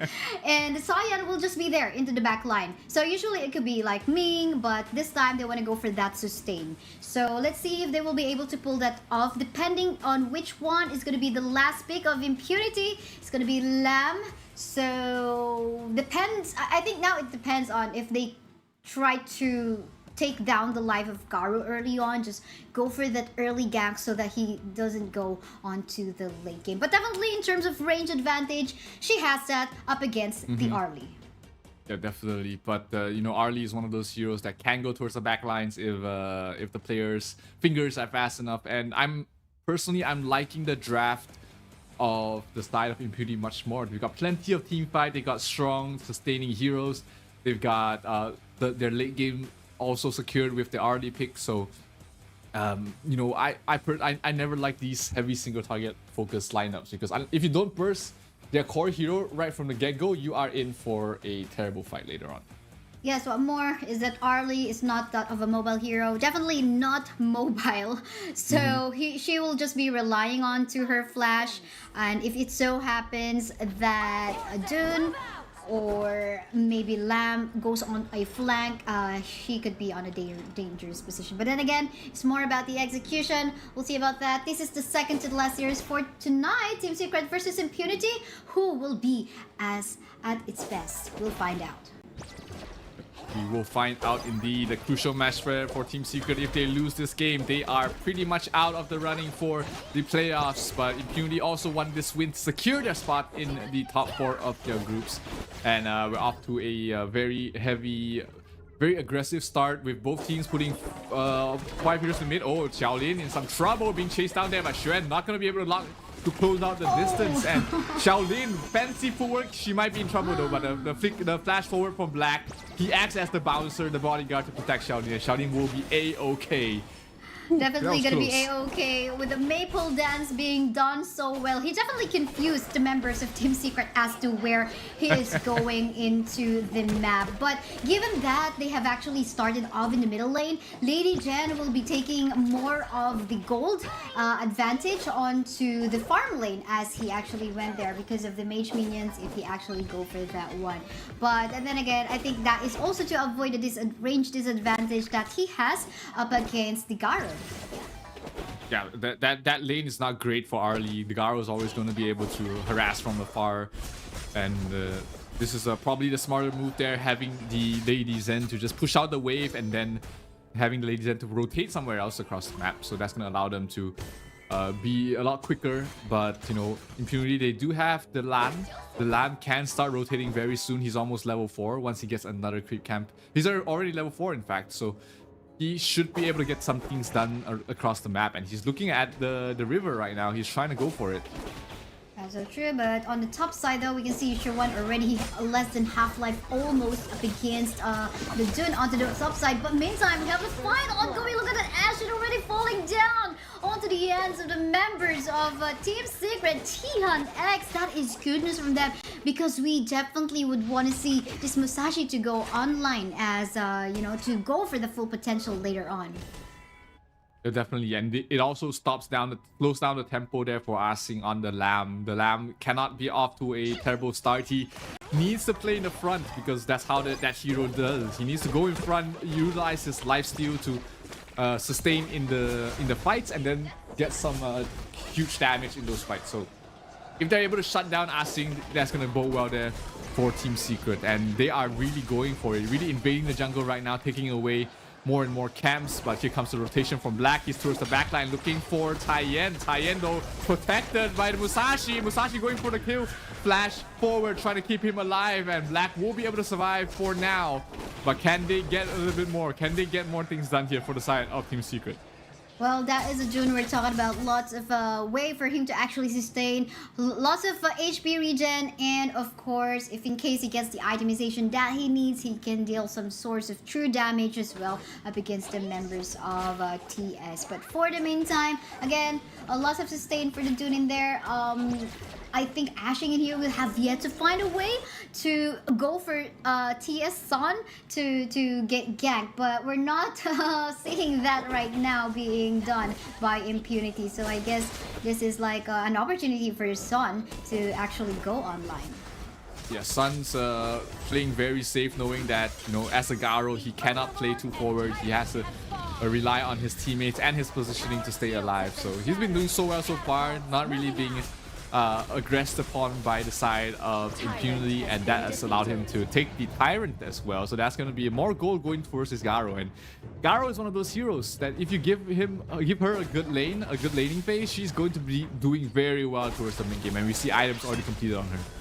That's so true. I mean, this is he just probably just needs one or two more items, then he can just like rotate towards the mid. But look at the damage coming from the Arlie as well, poking here and there. This is what we're talking about. Even though she's got a lesser range in comparison to the Garo, he can just like go for that magical damage poke as well. Most especially if you know, if they have the chain lightning buff. Fortunately, it was on the side of TS, so they're pretty much the Sun is pretty much safe on the damage. But Hollow Flood, because we can see Mayin is actually almost close to death on that particular fight, coming from forced by Impunity, but will still be safe thanks to the backup coming from Shishan in here. But seems like Shishan, almost to death as well. This is looking scary. I mean, all of the sustain and frontliner damage dealers coming from the side of Impunity is just overly confident right now. But look at that Maishida Nui, almost close to death. And here,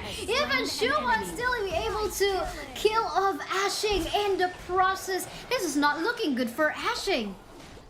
Oh wow, Team Secret absolutely just outplayed Impunity right there. Two heroes surviving, and they're getting able for more. Xuan going for the help on towards Black, but it will be 10x getting the last hit. This is an absolute disaster right now for Impunity. I like their draft, but I don't like their plays right now. They're just falling behind. 2,000 net worth for the lead right now for Team Secret, and the Malaysian squad really just taking control of the entire map at the moment. It's looking rough. Early game.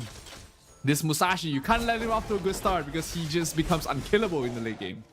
We told you, this is all about the execution, and execution is what Team Secret is showing us right now. No, but unfortunately, that death from below did not connect coming from the Lamb. But then again, will the fight continue in here onto the jungle camp of Impunity right now? They're just going to be stealing off the camps to give more farm for themselves. And the rest of the members of Impunity are just basically forced to back away. This is not a happy ashing we're seeing right now as a Lamb. Yeah, this Team Secret lineup is just taking everything away from the side of Impunity. The only silver lining right now is Shaolin has been re-farming very well on the bottom lane, so they do still have the Arlie to back up to rely on, but they do lose the Overlord. TNX will be able to pick that one up for himself, and the lead extends to almost 3,000 right now. Yuhan in some trouble, taking a lot of damage by onto Shaolin. Shaolin, good movement, able to survive, but he will sacrifice his teammate Megumi, not able to survive. And Shaolin. What an impressive play coming from Shuan in there. You saw how he actually flanked onto the side, creating the space for Sun to actually free it onto the bottom lane. And here we go, they're not even stopping because he's going to be bursting down the life. Oh, Shaolin in the process taking advantage of the lead that they've got. And it doesn't matter, even if Sun doesn't have a kill as of yet, he's going for the objective, the main objectives in the game when they can push towards the Crystal in the process. And my oh my, this is looking scary right now with the lead being that is actually onto the hands of Team Secret. Yep, Ashing in some trouble being chased down there off cam. Ashing will fall to TNX. That's a solo kill, and that's the tier 1 power in the mid falling. Black is already very low. Are they gonna go for it? No, too deep. They're gonna get fueled up there by the Cheyenne. But this is classic Team Secret. This is exactly how they like to play. Aggressive in your face, always in your jungle, and just starve you across the map. That's so true. I mean, TNX was able to deal without a smite before, so what more that he has a smite now. So I think that's the moment where I said, okay, I believe even further in Team Secret right now. But yeah, let's take a look at that one because again, like you mentioned, Shaolin might still be the saving grace for the side of Impunity in here for as long as they wait for a later stages of game. They might get their opportunity right now. Shen down to half health already, but a little bit too deep for Impunity to commit. They weren't sure if backup was coming at any point in time, so they're gonna let her go. It's still a 6,000 net worth lead going towards the way of Team Secret right now, and they're trying to go for more.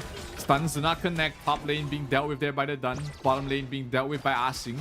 But it's starting to feel like Team Secret can just do anything and probably end this game very soon, because once this Tyrant falls and the subsequent overall goes their way, they should be feeling comfortable with this lead to push up towards the high ground. That's true, and of course with the buff being given by the Spear of Purity coming from Gara, whenever she is with the team fight, is gonna boost up the damage coming from her teammates. And we're talking about 1, 2, 3 itemization already onto the Gara, going to 4th.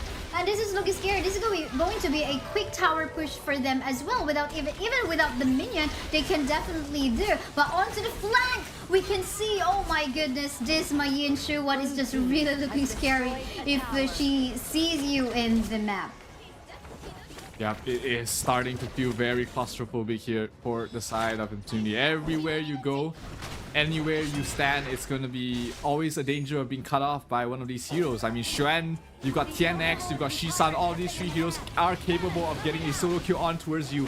And it is getting hard to split up from the rest of the team is Impunity, and that's why we see them balling together, just sticking together, trying their best to try and get a solo pick off somewhere or the other, and they might be able to get it. Oh, Shen dropping so low, but they weren't going to commit for it. Shaolin playing a bit scared right now.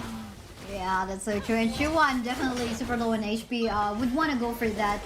Give off. Yeah, but look at that Black already getting slowed down, getting poked out. But it was the members, and this is already the Archer that we are looking for. Free hitting from the back line as well. That is a Sun. But then again, look at this engage. Ashing is not definitely having fun. So much deaths already at 11-minute game time. And looks like this is going to be it anytime soon, as we have 1 member left. 0 remaining onto the side of Impunity. No one is gonna go back alive soon. They want more kill. Oh, but John went overboard, but looks like this is gonna be almost it. Yes, indeed, Team Secret will secure this win up against Impunity. 11 minutes in, after a terrible day for Team Secret, at least they cap it off with a win against Impunity in their group. So they are both tied in terms of score, 1 and 2 for both teams. And, you know, a little bit of a silver lining. That gives them a fighting chance for Team Secret to claw their way back to top 4. If they lost this game, it was virtually impossible for them to get to top 4. But after this win, there is a light at the end of the tunnel for them. There is definitely some hope now for Team Secret, but of course, now looking at Impunity, they have to find their way out of the bottom 2. But then again, we'll just have to find out, because both of these teams, it's their last game for today. They will be continuing their next few matches tomorrow on day 2. But of course, don't you go away, because anytime we still have another series to watch later on. But let's take a look at the highlights from what has happened a while ago. So execution wise, it was like almost back and forth, except for the fact that Ashin kept on dying early stages of the game. 0. Yeah, but that was just, you know, Team Secret really just outplaying the side of Impunity. And, you know, both these teams, they are very close with each other. They have known each other as different players, as players from multiple game titles. So they are very close with each other. They definitely have been scrimming against each other. Team Secret did spend some time in a boot camp in a different region to try and improve their chances. And you know, the fruits of their labor is showing slightly here. Obviously, the current results in the group stages aren't that promising yet, but with this win, they do stand a chance to make all that hard work pay off. And let's take a look at the stats. 10-1 in terms of overall team score. Wow. Shisan really doing a lot of damage for his team, and of course, overall, just, you know, Xuan and TNX really just playing their heroes to perfection.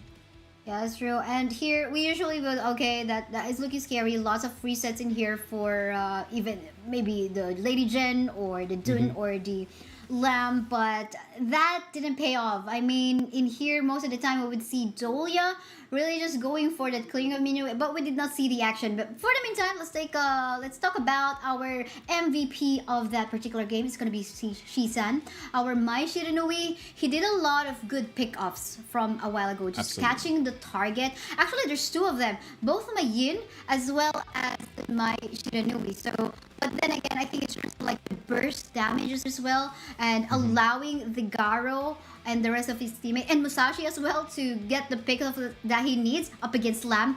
I think that's also because of my Shiranui's Shisan. Yeah, absolutely. I mean, you guys might know him as Long. That's a more familiar name, and he definitely showcased how strong the Mai Shiranui can be with the amount of burst damage. He doesn't even need too many items, just a Staff of Reprobation, and he's good to go. And this lineup for Team Secret really worked out in terms of like the single target focus. Like you said earlier, it was just TNX, it was Shisan, it was Xuan as well, just getting these solo pickoffs. They are strong in these 1v1 fights, and they were playing the map to how they wanted it to go. So really great showing here from the side of Team Secret, giving them a chance for top 4 in this group. Yeah, and I think one thing we'd notice in there is like they went onto the mid, right? Yes, they're gonna be, our farm laner on the side of Team Impunity went onto the middle lane, and that will, without the additional gold coming from the minion waves on the farm lane, that is not gonna allow her to go online as fast as he can in the farm lane, because it was actually the Lady Gen capitalizing on that. Yes, he was able to avoid the Garo, but then again, he lost the farm that he immediately needs on that one. But yeah, that is for our second to the last series for tonight. There is one more. It's gonna be LGD versus Team Vitality, but that is up for next after a really short break. Once again, I'm Gisai, with me is Zero. We'll be back.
感觉这里非常棒。这是我人生第一次来到这种国际赛事，很兴奋，很开心。国家对抗路是湘 ，He is the clash land. Our mid land is Jihong. Farm land is Jiao. Support is 这。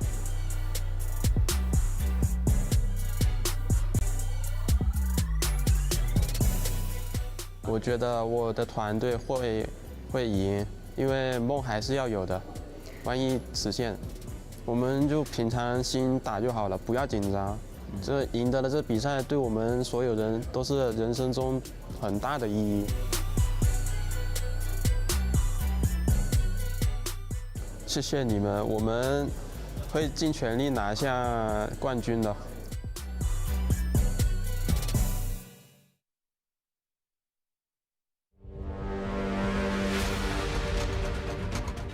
For the Esports World Cup, I feel very excited and I want to play against the other international teams.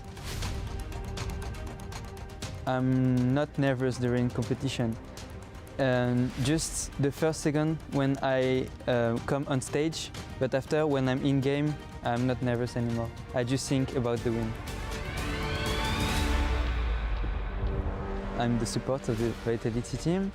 And Shanks is the ADC, City Boy is the support, Nighty is the top laner, and Highland is the mid laner. And I think the team is very funny because we have different personality, but at the same time they are professional when we have to be professional. We speak a lot of language in the team, but the main language is Chinese. I learned some words to understand in game, but I still need to learn more Chinese. I think the winner will be the KPL Dream Team because they all are very strong and have a lot of experience. All the team are motivated and work hard to hold the trophy. I love you guys. Jayo!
Welcome back, ladies and gentlemen, to the Esports World Cup Honor of Kings Mid-Season Invitational. And we are down to our final game of the day. That is going to be between LGD Gaming and Vitality. And, you know, LGD is the defending champions for the Season 2 Invitational.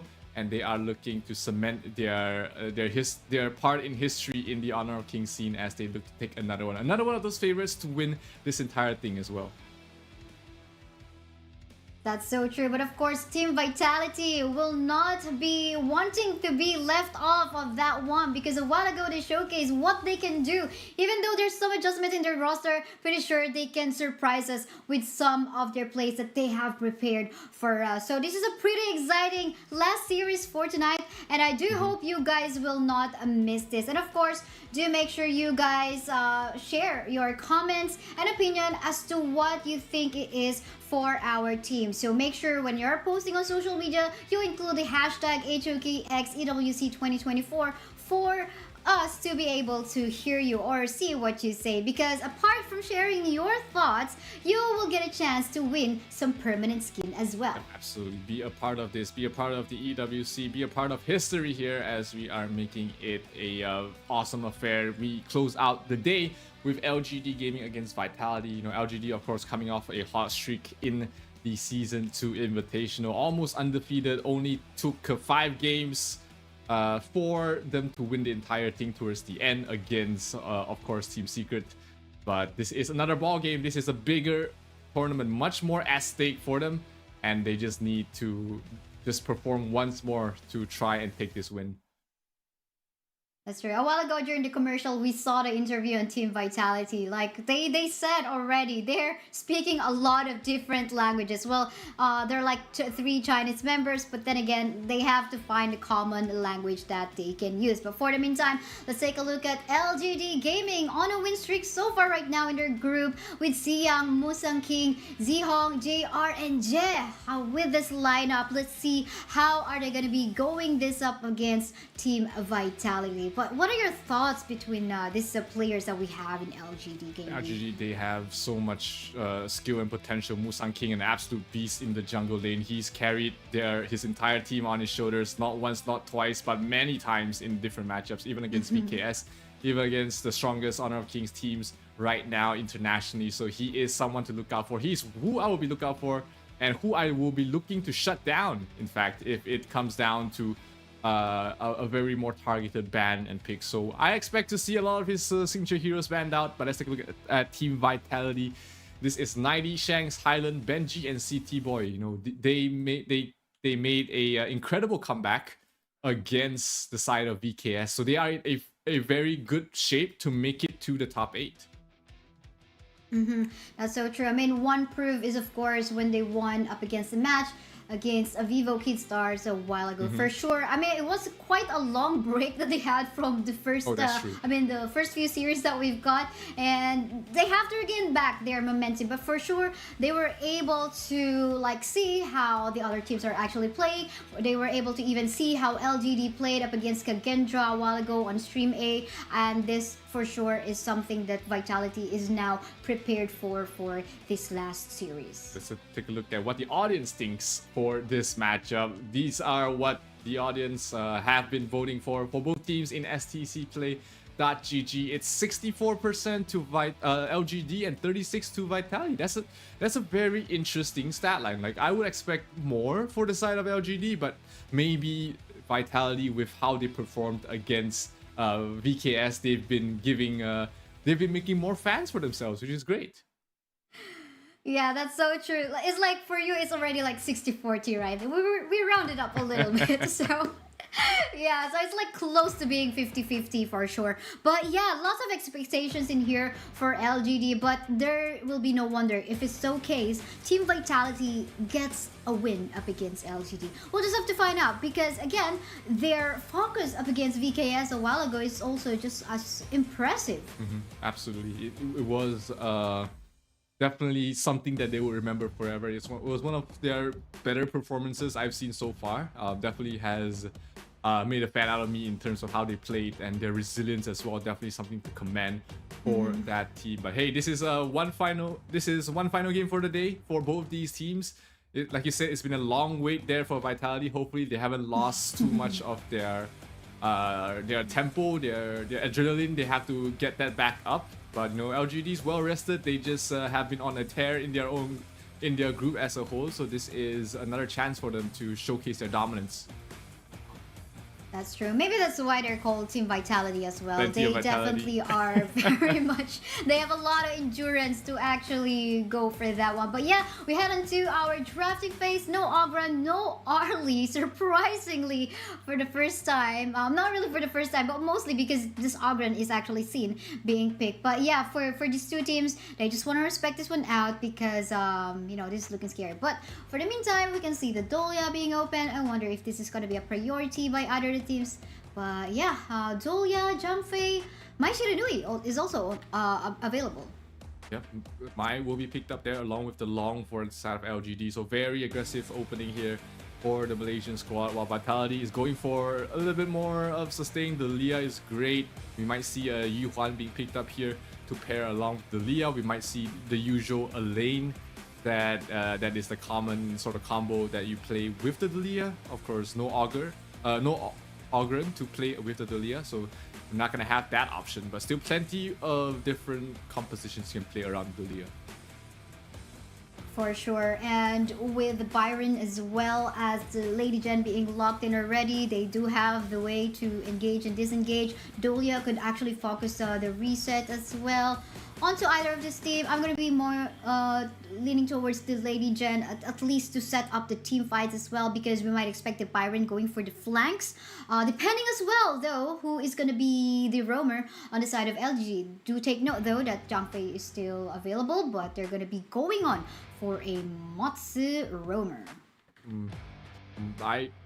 The Motsu, obviously, this is a much better role for him. Playing in the support role would be what I feel like is the natural position for that hero. He does a lot of poke, he is decently tanky, but not really suitable for towards the mid. So they're gonna play him in the support, which is great. But right now they're lacking a true frontline. They're lacking someone to play in front. For LGD, there is still plenty of Clash as well as jungle heroes left in the pool. The Dun is still available if they want some form of a faster jungler, but they could go for something else completely as well. That's so true. At the same time, though, I mean, there's just like way too much pokes to deal with this Motsu and Mai Shiranui combo in here. You can just like die in an instant. Now we can see a lot of farm laners getting banned out as well. The Renji, which actually have won a match from a while ago. HoE as well, BB banned out. Your question is answered. Dune is actually in here to at least sustain and frontline for the side of LDG and catch up on the damage. We do know that the Dune is actually, you know, just has a lot of way to actually survive. Even maybe can 1v4 a team fight, given the fact that he has the itemization and farm that he needs. Absolutely, he is definitely someone a hero that you have to plan and look out for. But for Vitality, they need their jungler as well as their marksman. So Prince of Lanling again? 2 in 1 day? That is not something you would expect to see. Oh, okay.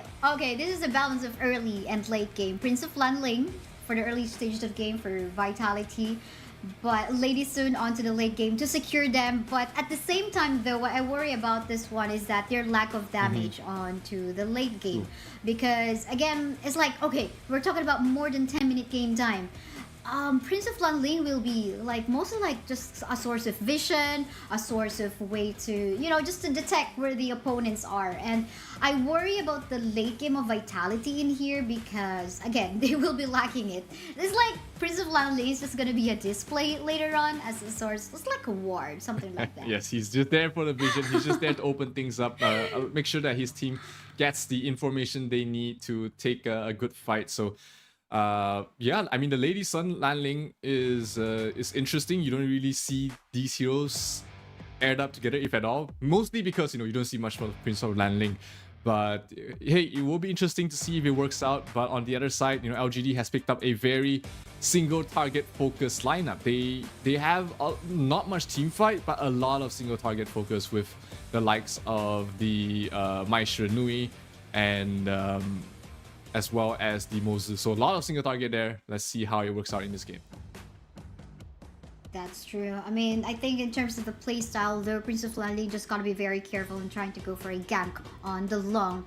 As again, if this is well guarded by the Mai Shiranui and Motsu hiding in the bushes, it could just like be disaster. You know, it could be a not so fun Prince of Landing. But then again, it will definitely be the execution that will matter. We'll just have to find out.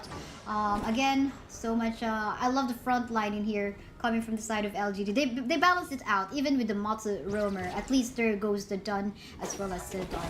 Yep, absolutely. This mid lane though is going to be looking like it should go towards the favor of Vitality. I mean, they've got plenty of sustain and wave clear with the Dalia as well as the Lady Zen, but you know that allows Mai Shiranui to rotate very early on, having the match, having the wave clear with alongside with the Moses, so trying to find some things to get done early on, but it's gonna be rather passive. You know, you got these heroes. Oh, I say passive, then they start engaging on towards Benji, who takes half his health points away already.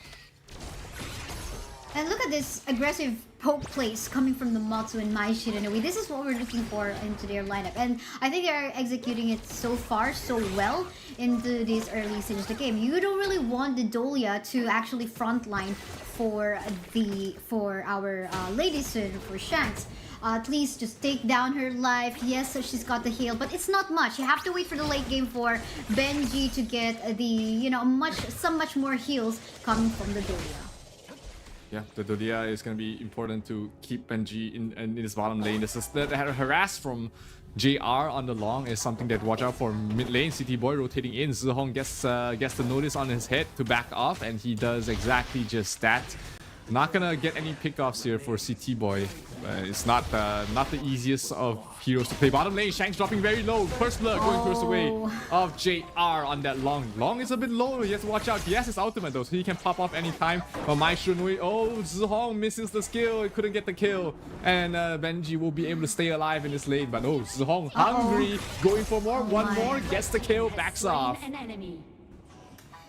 Again, this is what we're talking about. Cannon blast here and there. And of course, the Mai Shiranui chase, the pokes as well, the punches, the air punches that our Mai Shiranui has been trying. There is no way for Shanks in here to just... Even if they try to go under the tower, they're just going to be diving them in with this play. They don't have to be a tanky front line in there as well, because they have the range and the poke advantage too. So I think for Vitality, they really have to wait for the late game to happen. But at the same time, if they can do, like get that power spike for CT Boy and finish the game as early as possible. So don't really have to wait for that moment wherein the Prince of Landling is rather useless already.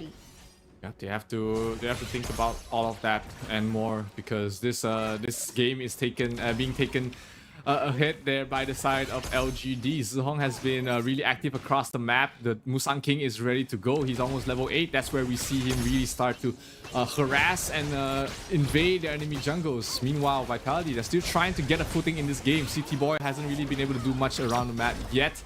Only 2,000 net worth on him. He's the top net worth of his team. Does have... is making his way towards the Axe of Torment, but still needs a couple of more items before he's really able to just burst someone down by his own. Just quite unfortunate too. I mean, CT Boy is having a tough time on finding the ganks that he needs, but for the meantime, we see this 1v1 tussle up going on top, and the rest of the backup coming in as well. Look at the damage coming from Mai Shiranui. It will do connect, and 90 will fall down. Really nice Chohisatsu play coming from Mai Shiranui in there, coming from Zihong, and they do have the opportunity to even taking this down. Ooh, Lady Jen is actually going to go for that fight. Will be able to secure the kill. Backup coming from the Dolia as well. They will not the kill, but they will be able to save the tower. Yeah, that's a little bit of a silver lining there, but obviously it's not a great start for them at the moment here for the side of Vitality. They are losing the grip in the early game, which is not great, especially because you picked up this Prince of Landling on the CT Boy. JR in some trouble. He has his ultimate though. He's not going to be in any danger as long as he has that ready to go, and he will use that just to back off. CT Boy, another failed attempt once again. That's so true. Infinite fastness just to save the life of Long, just to save himself. But then again, that would also mean they don't have anything to make use of that in case team fights so happen. But anyway, Vitality wasn't there in the map, and I think that was like I mean, these are the times wherein counter objectives could have happened. Yep. But no, but for the meantime, look at this one. Zihong almost to death. Fortunately, not enough damage as of yet coming from CT Boy in there. Even the crit not there as of yet. Will still be able to survive. City Boy, again, another missed out kill. Couldn't get that in time, but here 90 is gonna fall once again towards Musang King. 2 kills already on towards this Dun, and this is where we usually see the Dun start ramping up the pressure, start really poking and harassing CT Boy towards the backline. JR spots him out. Musang King still in the front lines though. He is a very meaty boy and they can't reach to where he's standing. They have to back off. This tier 1 tower mid in some trouble, but the Azure Golem will be the first one to fall before anything else. Oh, Zihong. That is so true. But meantime in here, look at what CT Boy is doing here. Fortunately, Zihong is actually quite mobile. Will still be able to survive. For the meantime, going solo is Jet already onto the mid. So much loss, but look at the damage coming from JR, just killing off the leading Highland in the map. And while that is happening, I mean, we can see Shang spending a lot of time into the bottom lane trying to take down the tower, but this is a very fast mid-game tower take coming from LGD. We're not yet even done because CT Boy in here just caught the rest of the members of Team LGD in here. Will be able to get Zihong, yes he will, but he will also fall down onto the hands of Musang King. A 1-for-1 trade in there, but so far all going in favor of LGD because the tower take that they have gotten from the top side. That was, you know, classic LGD playing super aggressive. CT Boy did manage to get his first kill and that was on towards Zihong, but he did pay with his life, so not going to be able to extend the lead at the moment here. It is still 4,000 net worth lead for the side of LGD and they are going to continue ramping up the pressure. It's not even 8 minutes, but they are looking for their next fight. That's so true, and as you can see, Shanks in here, no other choice. He definitely cannot stay into the bot. No towers there. He needs to rotate together with the team, but I think there is some cost. So they cannot definitely engage in this one. They are not really built into that. They are built to go, but look at that engage that we're actually looking for. Really nice play coming from Siyang in there. They will kill off the lady soon. He will get off the map. Siyang, with being the sacrificial lamb in there, will fall down, but then again, the tower is their main objective despite 2 members falling down from the side of LGD. That's just LGD's bread and butter. Super aggressive, engaging when you don't expect them to. And sure, they picked up Shanks, but you know, Xiang as well as Zihong did fall. So at least they picked off one and got the tower. So all in all, LGD not gonna be worrying too much about those 2 deaths. But let's take a look at that engage again. Instantly burst down Shanks, knowing that he is their 1 win condition. And meanwhile, Zihong got caught out there by CT Boy towards the side. But hey, you know, LGD is not gonna be phased by that. They're not gonna slow down their gameplay. They're not gonna slow down their tempo. They wanna keep going. They wanna keep fighting. As long as they have the lead, they will always keep pushing forward. That's true. This is them just stopping Shanks to going online and not even allowing a CT Boy to get the farm that he needs. I mean, a while ago we were looking for and hoping for a gang, but that did not so happen. Now it is turning into a moment wherein CT Boy is turning into a vision, a walking award for the side of Vitality. But well, let's see though if he'll be able to actually get a poke or a pick off rather from the side of LGD. But seems like that will not happen because automatically the leader in the map is a Shanks and a tower take as well. 2 objectives right off the bat from the side of LGD, and they're not even stopping as they want more.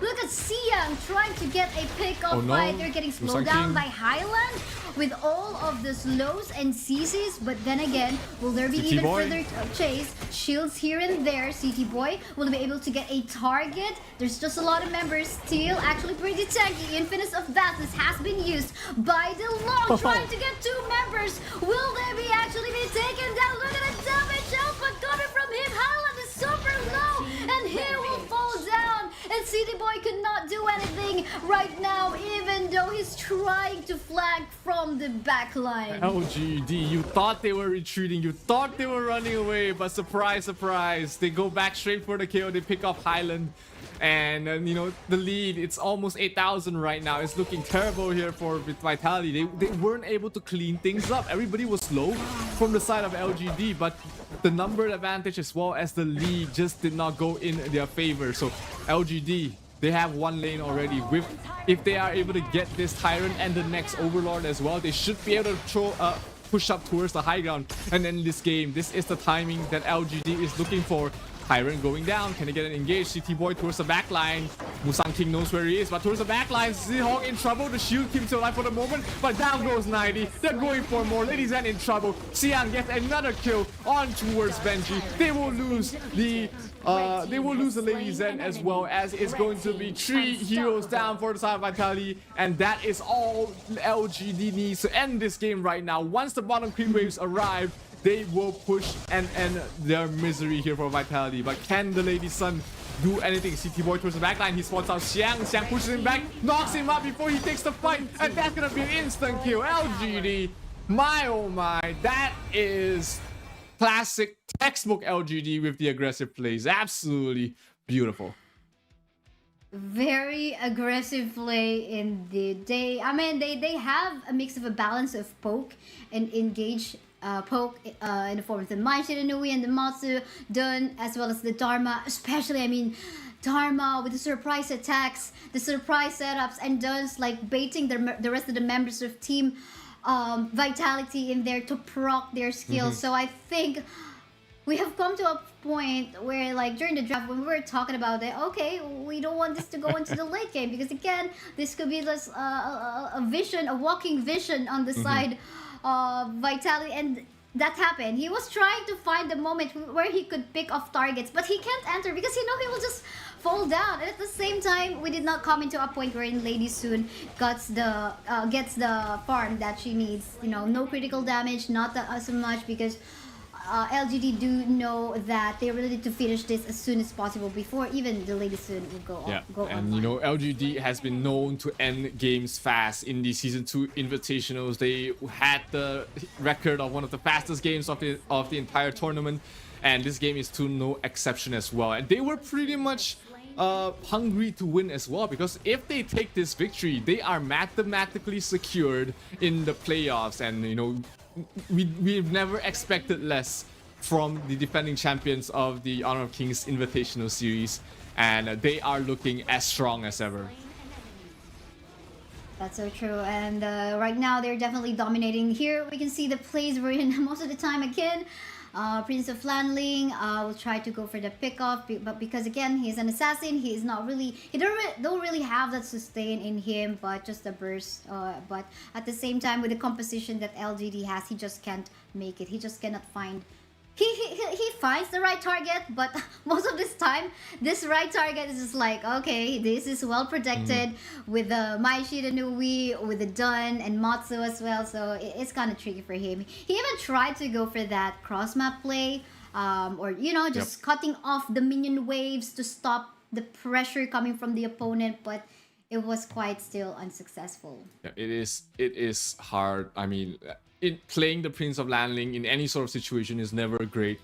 You know that you're always reliant on your early game performance, and if you falter just even a little bit, your hero just falls off really quickly, and it is a tough performance there by CT Boy. You know, we've seen him really do well with the Musashi, but this game was just not for him, or maybe not just not for that hero that they needed to pick up there. It just was too hard to play into that entire lineup from the side of LGD.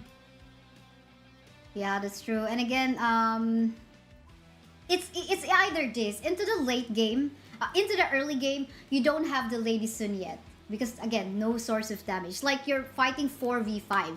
But if it comes into the late game, this time you don't have the Prince of Lanling, because you will only be mostly relying on to the Lady Sun damage, and the Prince of Lanling is like, okay, there's no more member, it's just like source of vision. But then again, it is what it is. Now we take a look at the updated points that we have here for each group. So run us through this, Zero. Yep, and with that win, LGD pretty much secures their spot in the playoffs. Seeding wise, of course, it's unconfirmed as of yet, but they are off to the playoffs. So is the KPL Dream Team with a 3-0 win. Team Secret, Vitality, VKS still fighting for a chance. Impunity as well. Kagendra, they are in dangerous waters right now. But there's plenty of matches happening tomorrow. But let's take a look at the plays that all these teams were able to do and perform today. This was a fantastic performance from a lot of these teams. A lot of surprises, I would say, in fact, Kaisaya. What was your favorite match of the day?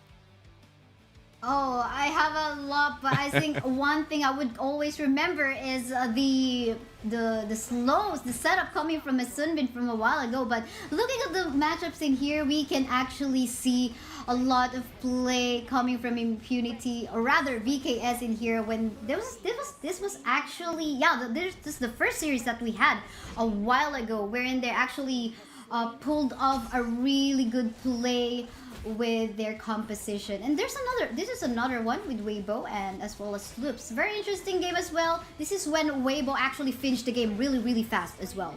Yeah, that was this was a really fast-paced gameplay there. And meanwhile, let's take a look at this. Was Impunity, the reverse kill, the double reverse kill there from Impunity, really just outplaying so from Team Secret outplaying Impunity there, and really set themselves up for a very strong mid-game. And Weibo Gaming versus All Gamers Global was very interesting as well. Both teams very evenly matched, but so many good plays from so many good teams today, and it only makes me excited for more happening tomorrow.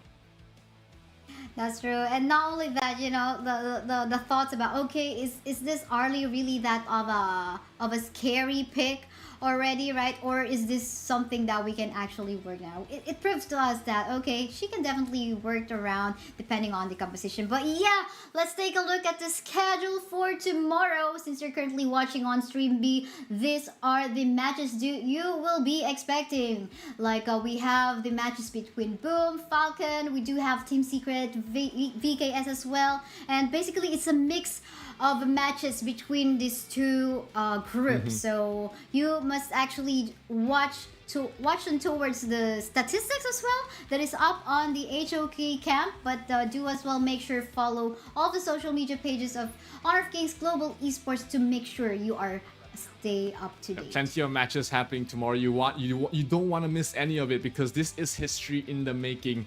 This is the Honor of Kings mid-season invitational, and all these teams, they are fighting for a huge chunk of prize pool as well as glory.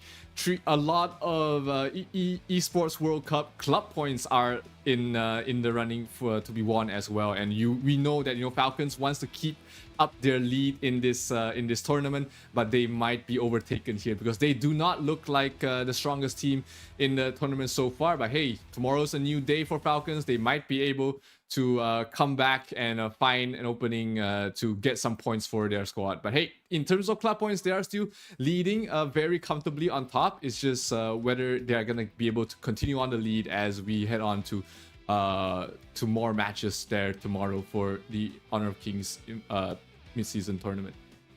Yeah, same time, same place. You guys got nowhere to go. I think this is the right way to spend closing on to the weekend. It's very an exciting moment for Honor of Kings fans and supporters. So make sure you do not want to miss this one out, because like you said, we're building history, and this is the start of the history. We're building great storylines between these teams, between these players. Yep, absolutely. It is. That's gonna be all for us today here, Kaisaya. We're gonna see each other and more tomorrow. So, ladies and gentlemen, we're gonna go back, get some rest, because more action will be happening tomorrow right here. Has slain an enemy. Red team has slain an enemy. Red team has slain. Dark Tyrant has been defeated. Blue team killing spree. Blue team double kill.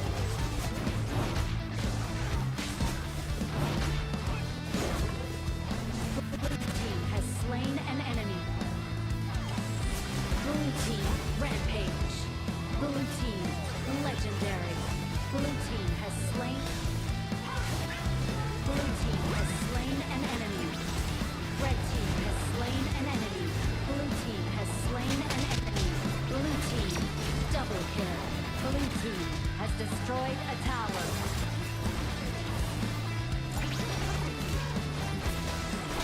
Shut down.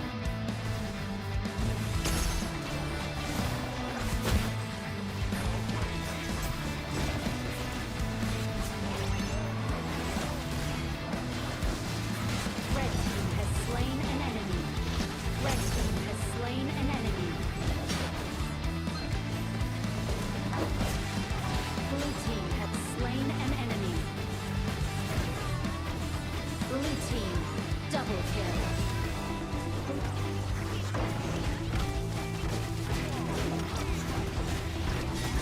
Red team has slain an enemy.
It's the EWC and you want to play like a pro.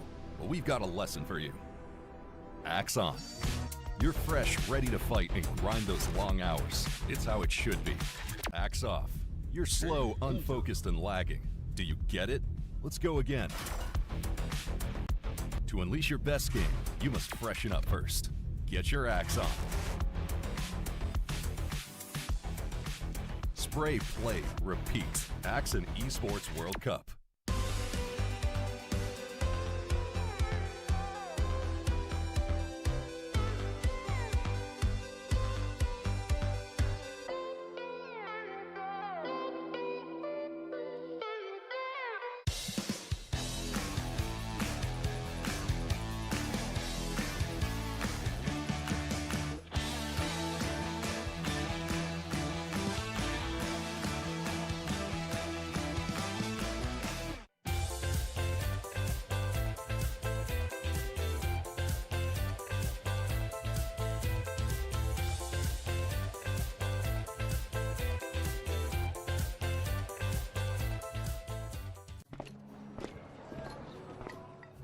Seen my cat?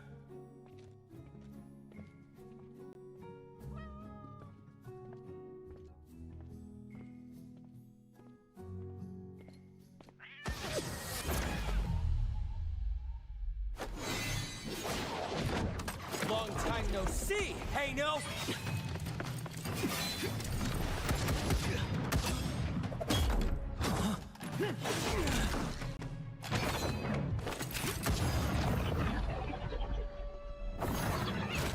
Oh no!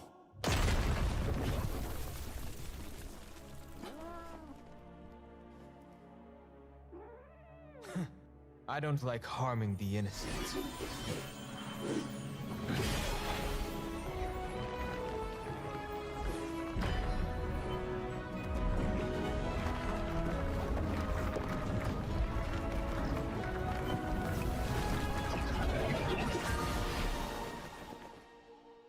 This again? Did fate give you an answer? Where the heck's my cat?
always on top, always on top, always on top, always on top, always on top, always on top, always on top, always on top, always on top, always on top, always on top, always on top, always on top. Watch out!